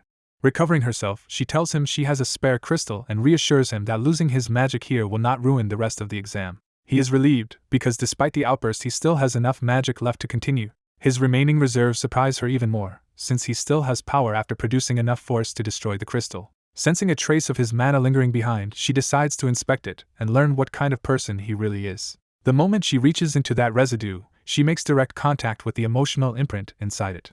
The backlash hits her instantly, overwhelming her senses. She stumbles in shock, unable to process what she has just felt. What she reads in his magic is a dense mass of rage, regret, and killing intent. From a distance, she watches him leave and realizes those emotions are not fleeting but a constant whirlpool inside him. He reflects that using magic detection in a crowd like this is unfair, because ordinary people could not endure the emotional noise around him. He heads toward the final agility test, dismissing the restrictions since only skill, not magic, should matter there. As he arrives, someone calls out to stop him. His pink-haired friend rushes over with another candidate trailing behind, trying to catch him before he moves on. She confirms he has already finished the magic test, and he tells her he is on his way to the agility round now. Seeing their gloomy companion, he asks what happened, and she explains that the man scored lower than she did on the attack test and took it badly. The discouraged candidate flares up at being discussed so openly, exposing how raw his frustration still is. He admits he has probably lost any chance at an excellent evaluation and now only hopes his score does not fall below 60. The black-haired candidate encourages them, but the dejected one points out that his own overwhelming performance makes that reassurance hard to accept. He argues that unlike their friend, they are in real danger of being pushed into the observation group. Panicking, he blames his lack of training and begs not to fail the exam. The pink-haired girl cuts through his spiral and tells him to stop worrying about the future and focus on doing their best in the last test. Before leaving, the black-haired candidate quietly tells her to rest afterward because she is clearly exhausted. She is caught off guard by his concern, while he answers her encouragement with a restrained acknowledgement. He heads off toward the agility course, leaving them with a simple instruction to do their best. She calls after him cheerfully, trying to send him off on a positive note. Once he is gone, her expression drops as another thought suddenly hits her. She lashes out at their companion for saying something that might make their friend hold back. He insists their friend would not be offended so easily, but admits he is worried that his own words might push him to deliberately aim for the observation group.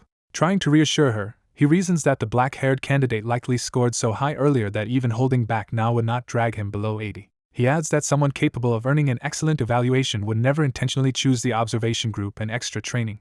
But elsewhere, the black-haired candidate decides the opposite and resolves to keep his final score under 80. Checking his points, he concludes he does not need the bonus from an excellent evaluation if avoiding it lets him stay with Saya and the others in the observation group. He also sees practical value in that outcome, since extra training would benefit him more than prestige. Because he ignored the earlier scoring details, he decides the safest plan is to score as low as possible in agility, ideally earning no points at all. Just as he prepares to begin, someone from the northern continent calls out and interrupts him.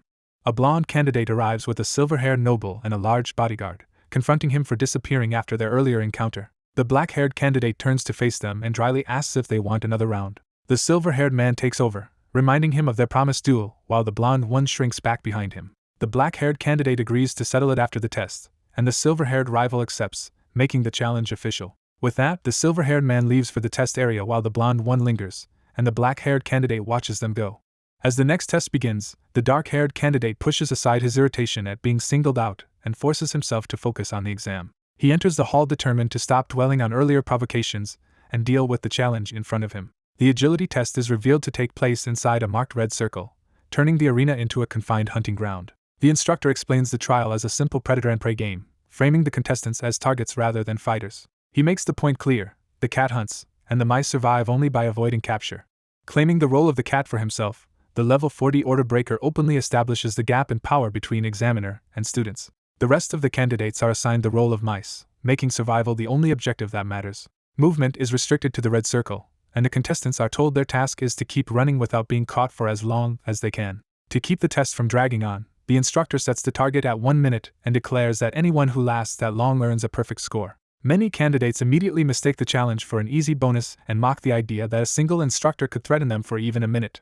The instructor answers that overconfidence by selecting the first mouse, Fumiya Futaki of the South Continent. Futaki is shoved forward under pressure to represent his region, turning the test into a matter of pride as well as survival. Trying to steady himself, Futaki boasts that his lightning element and speed make him well suited for this kind of trial. The instructor casually adds the real danger. A single touch means immediate elimination, then asks if Futaki is ready. Futaki accepts and powers up with lightning, still trying to act confident even as the instructor mocks the idea of a mouse outrunning him. The instructor responds with calm amusement, implying the outcome depends entirely on whether the mouse is worth chasing. The moment the test starts, Futaki loses sight of him completely, and his confidence breaks the instant the instructor vanishes. Before Futaki can recover, he senses the instructor behind him and realizes too late that he has already been outmaneuvered. A hand lands on his head, ending the contest before Futaki can even react. The instructor treats Futaki's slow awareness as proof that he was easy prey from the start. Futaki is slammed down in shock, unable to understand how the match ended almost as soon as it began. The instructor announces the time with humiliating precision, less than half a second. The spectators are stunned, not just by the speed of the capture but by the fact that none of them even saw how the instructor got behind Futaki. The dark-haired candidate and the white-haired noble both conclude that this was more than raw speed and that some kind of skill was involved. They judge the instructor to be monstrously fast, but not so fast that his movement should have been impossible to track without a trick. Without pause, the instructor calls for the second mouse, Kagan Imamichi, another representative of the South Continent. Imamichi steps forward with composed confidence while his allies urge him to restore their region's pride. He promises a perfect score and makes it clear that he intends to prove himself under everyone's eyes. The instructor acknowledges Imamichi's prestigious family and his reputation, but warns him not to mistake that for special treatment. Imamichi answers that his family's expectations are irrelevant here because he relies on his own strength. He commits fully to that claim by activating his power and declaring that he is strong enough to survive. The instructor accepts the challenge and invites Imamichi to prove that his confidence is more than empty talk. Futaki, still rattled from his own defeat, recognizes the same movement pattern and desperately warns Imamichi to watch his back. This time the warning matters, because Imamichi reacts the instant the instructor appears behind him. Imamichi manages to perceive the attack in time, showing that he can at least read the threat that Futaki never saw.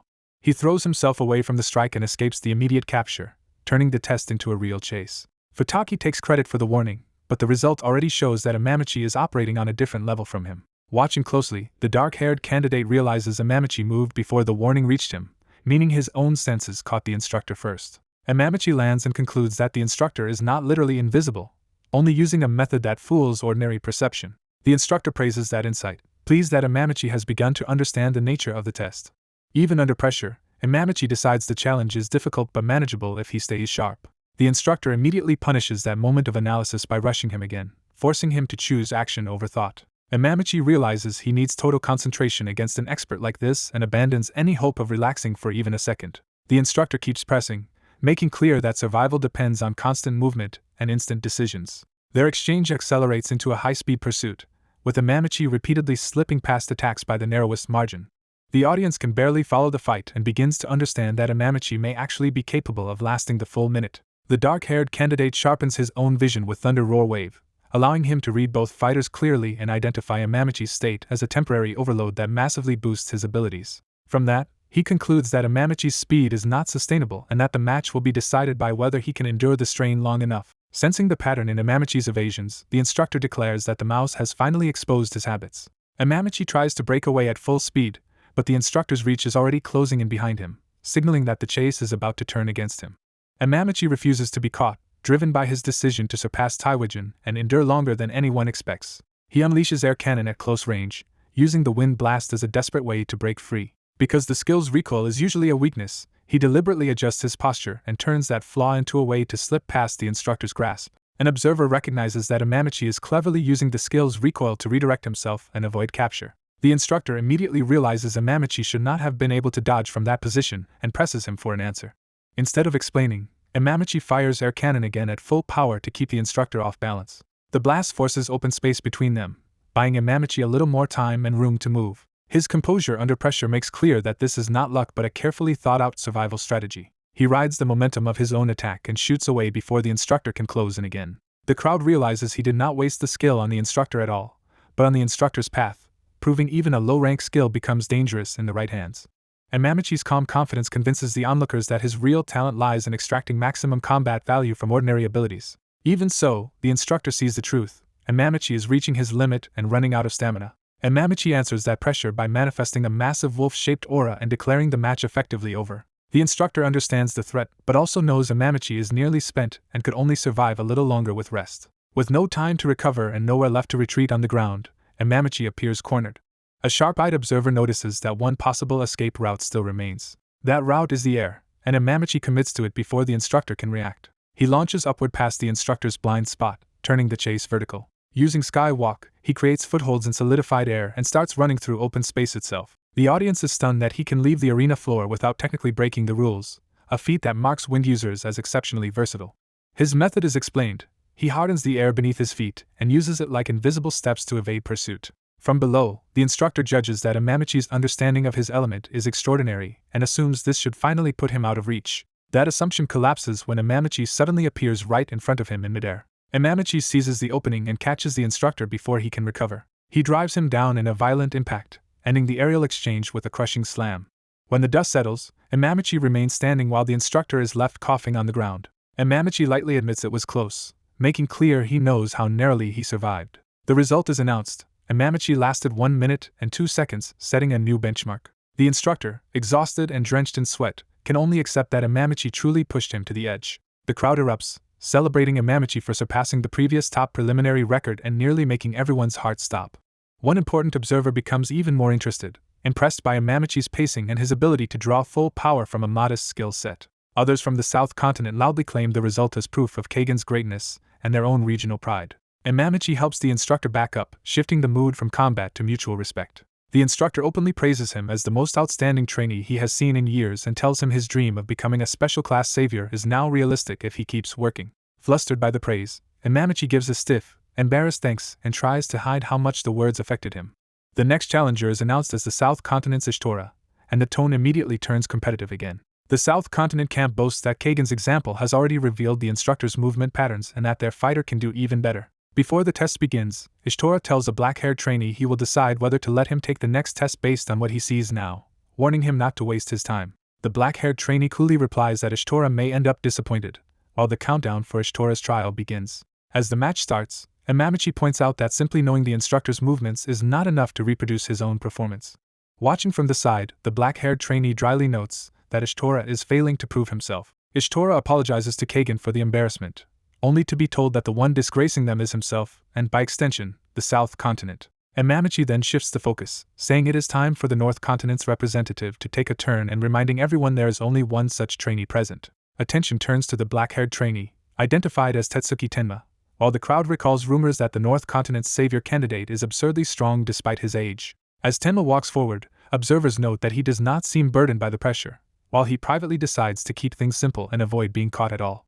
Yet Imamichi's test has already changed his mindset, and what began as a routine plan becomes genuine curiosity. Around him, others argue over whether he still has enough magic left after destroying Shikigami earlier, but the debate gives way to anticipation. Even the exhausted instructor challenges Tenma directly, demanding to see what the nation's most anticipated number one can really do. Imamichi formally welcomes Tenma, naming him Itsuki Tenma, the highly anticipated national number one who surpassed the record Taiwajan left behind. Tenma steps up, says he is honored, and calmly asks for 5 seconds, hinting that he may overturn everyone's expectations before the test even properly begins.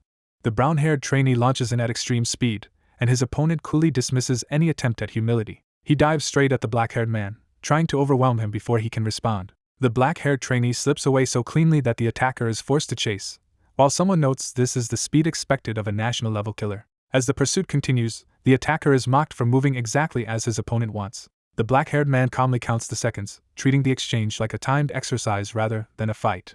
Instead of pressing forward, he keeps circling the arena in a controlled path while the other man burns energy trying to catch him. The spectators realize the attacker is retreating toward the boundary on instinct, effectively cutting off his own escape and showing signs of panic. The white-haired elite loses interest, deciding the brown-haired trainee is just digging his own grave. He turns to leave, certain the match became one-sided the moment the trainee failed to land a hit within 3 seconds. Meanwhile, the black-haired man studies the situation and sees that his opponent is neither using skills properly nor choosing a sensible route.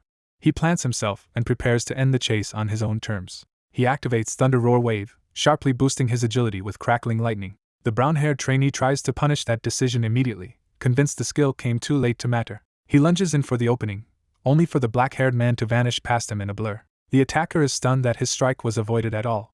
He realizes the black-haired man accelerated to a level he could not track even for an instant. Worse, his opponent had enough control to tap his shoulder while passing, turning the dodge into a deliberate taunt. The black-haired man explains he only meant to signal the instructor, but the touch somehow landed on the trainee instead. That casual mockery flips the mood, and the brown-haired trainee stops treating this as a simple game of cat and mouse. His killing intent surges as he decides this is the first mouse worth taking seriously.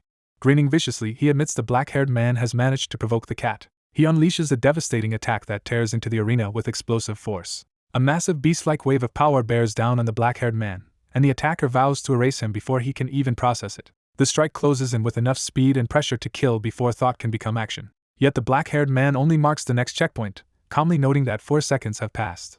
The attacker is shaken when he realizes his opponent has already read the movement. The attack detonates uselessly into the floor instead of its target. The onlookers are baffled, but the white-haired elite immediately understands the outcome is already decided. By the time the smoke clears, the brown-haired trainee has already closed in and pinned the black-haired man to the ground. Even while holding the advantage, he cannot understand why someone who could react chose not to evade.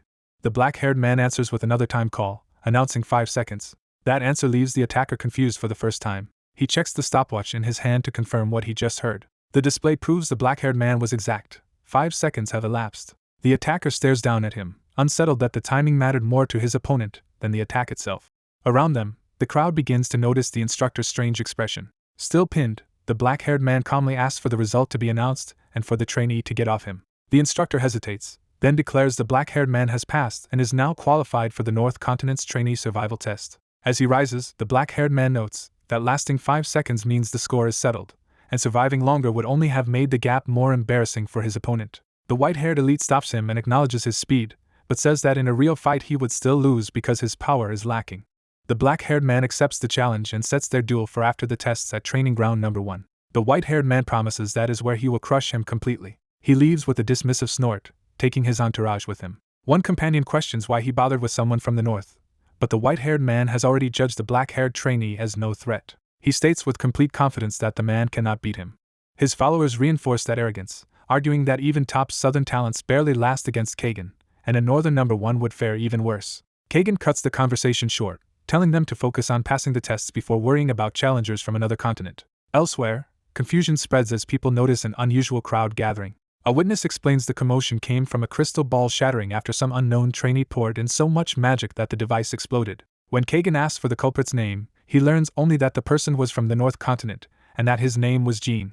A silver-haired student notices Itsuki Tenma and immediately draws attention to him. The room turns the usual North versus South rivalry into a comparison between Itsuki and the South Continent's favored prodigy, Kagan Amechi. Kagan's supporters loudly insist that their champion is the obvious superior choice. The red-haired instructor cuts through the arguing and calls for a direct vote on who should take the test. Kagan answers first, declaring that strength is settled by ability rather than talk.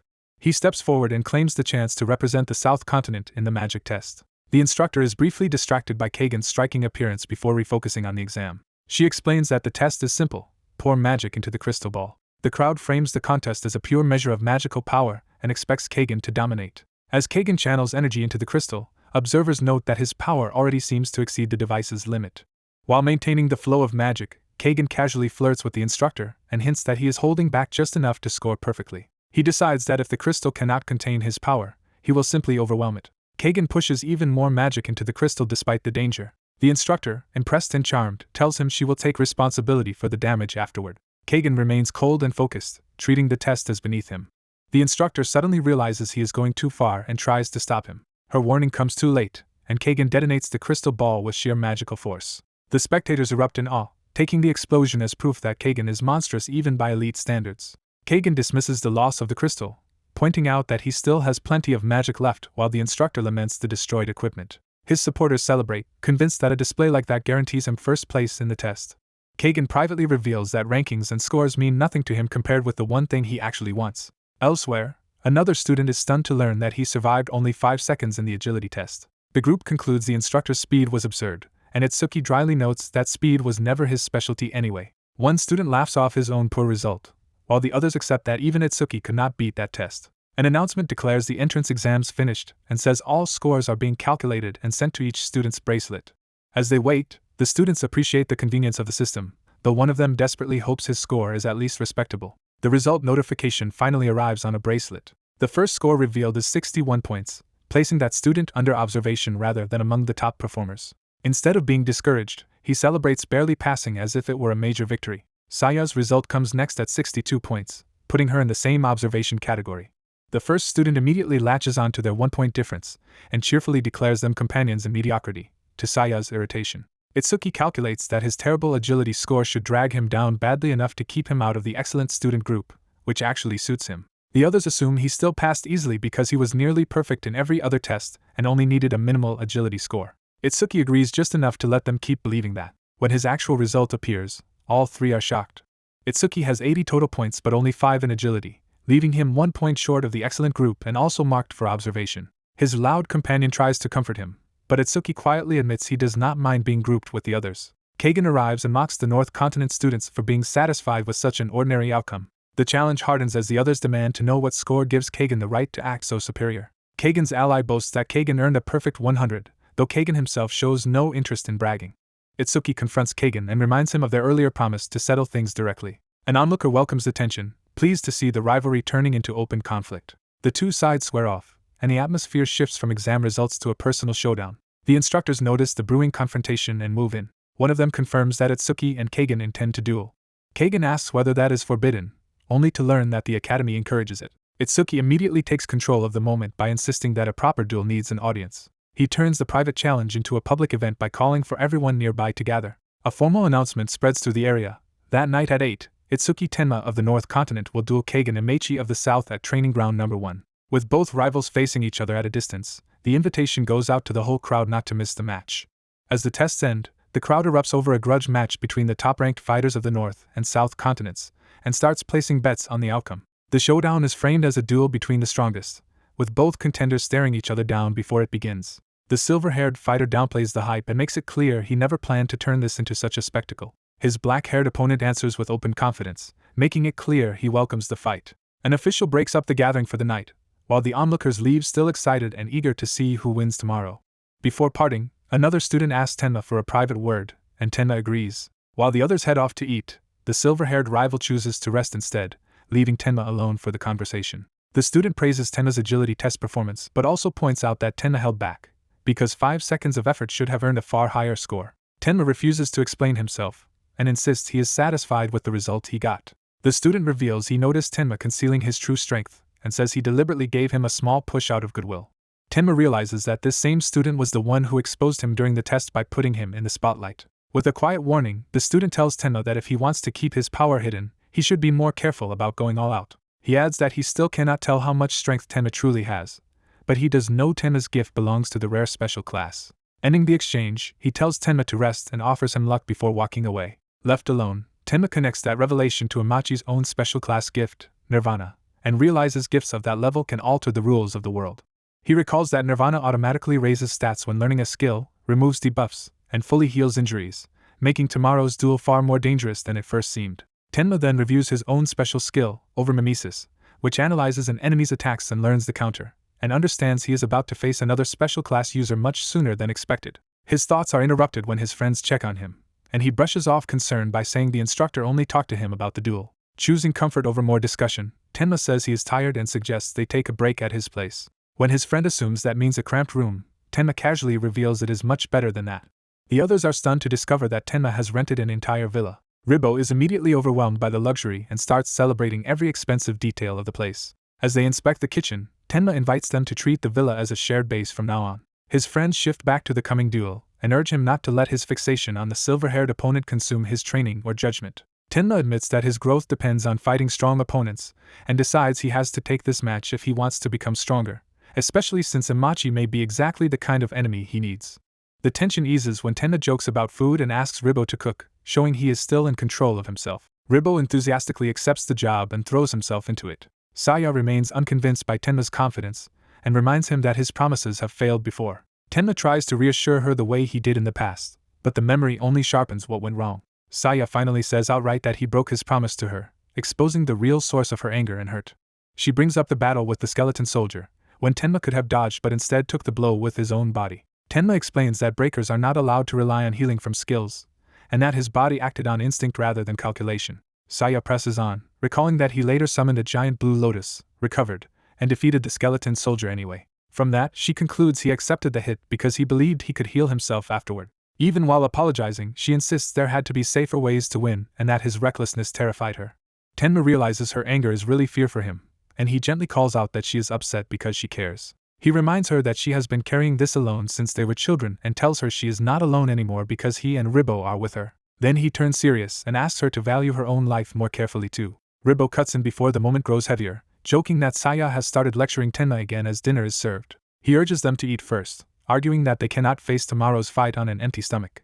By evening, the scene shifts to Apex Camp's main training ground, where the duel is about to begin. The crowd hypes the match as a clash between the North's and South's best, arguing over whether raw combat power or overall utility will decide who is truly superior. Among the spectators, several notable fighters gather to watch, underscoring how much attention this duel has drawn. Emachi reflects that there have never been this many spectators for a student duel and notes that the camp itself seems to have narrowed the field until only one standout remained on each side. Even some instructors question why a fight between students has become such a major event, though their curiosity keeps them watching. With everyone assembled, the organizers move to formally explain the rules of the duel. An instructor silences the arena and takes control of the proceedings. Using a megaphone, he orders both duelists to enter the ring while he lays out the conditions. Tenma and the silver-haired fighter step forward side by side as supporters from both camps shout for them to prove which continent's top student is stronger. The victory conditions are announced clearly. The match ends if a fighter is knocked unconscious, unable to continue, or if time runs out. The duel's rules are laid out. Violating equipment restrictions or using forbidden gear artifacts means immediate defeat. One-side objects that the arena's point cap effectively bans long-range tactics, questioning who would agree to such an unfair setup. The official makes it clear that if both fighters accept the terms, the duel will start regardless of complaints. The white-haired fighter mocks his opponent's confidence and asks whether he is truly ready to stake everything on this test. The black-haired man accepts without hesitation, and with both sides committed, the duel begins. The white-haired fighter moves first, gathering wind power at close range and warning that the opening attack will be decisive. He activates the C-rank skill vacuum, drawing in the surrounding air to amplify his strike. The technique tears through the arena as it drags everything nearby into its destructive pull. The black-haired opponent stays composed, reading the attack instead of panicking. Confident he has trapped his target, the white-haired fighter unleashes air cannon at full force. The blast erupts like a concentrated pillar of wind and slams straight ahead. Smoke and debris swallow the impact zone, making it seem as though the opening exchange should have ended the fight. Believing he has already established dominance, the attacker warns that anyone who cannot handle even this much should surrender or die. But the black-haired man emerges untouched and dismisses the attack as a one-time surprise at best. The duel's balance shifts immediately as the supposed victim proves he was never in danger. The arena is left gouged and shattered between them, showing the force involved even though the target endured it. The spectators are stunned that a mere C-rank wind skill could be that strong, but even more shocked that the black-haired fighter absorbed it head-on without injury. An observer explains that wind techniques lose power over distance, which is why the attacker closed in before firing. By using vacuum first, he both strengthened his own attack and disrupted his opponent's rhythm. That combination should have overwhelmed any ordinary awakened fighter, yet this opponent is clearly far from ordinary. The onlookers realize the black-haired man is every bit as monstrous as his attacker, and that the real battle is only starting now. The black-haired fighter suddenly counters at close range, driving forward with force that catches the white-haired man off guard. The white-haired fighter is hurled back as the momentum of the counterattack overwhelms his footing. A violent impact bursts through the arena, showing that the black-haired man's raw power is not defensive alone. The exchange sends both debris and bodies skidding through the wreckage. The pressure of the collision keeps escalating instead of breaking cleanly. They reset at close distance, with the white-haired fighter now forced to face his opponent's physical strength directly. The ground splits again under the strain of their clash, as if the arena itself cannot bear it. Their fists meet head-on in a pure contest of force. Locked together at arm's length, they test each other without tricks, each trying to overpower the other outright. Watching from the sidelines, others realize the two have abandoned finesse and are now fighting through sheer strength. The black-haired man drives the white-haired fighter backward through solid stone, proving his pressure is steadily winning out. One observer first thinks the struggle looks even, then corrects herself and concludes the white-haired fighter is clearly being pushed toward defeat. The white-haired fighter feels the difference himself, and cannot understand why his opponent's body is so immovable. To him, it feels less like fighting a person than trying to shift a mountain. The black-haired man finally reveals the reason, asking whether his opponent has not realized what he consumed. That implication jolts the white-haired fighter into sudden understanding. Desperate to regain control, he breaks the deadlock with another air cannon at point-blank range. He pours everything into the blast, convinced that no one could withstand it from this distance. The beam-like strike lands directly, and even the spectators think such a hit should be fatal.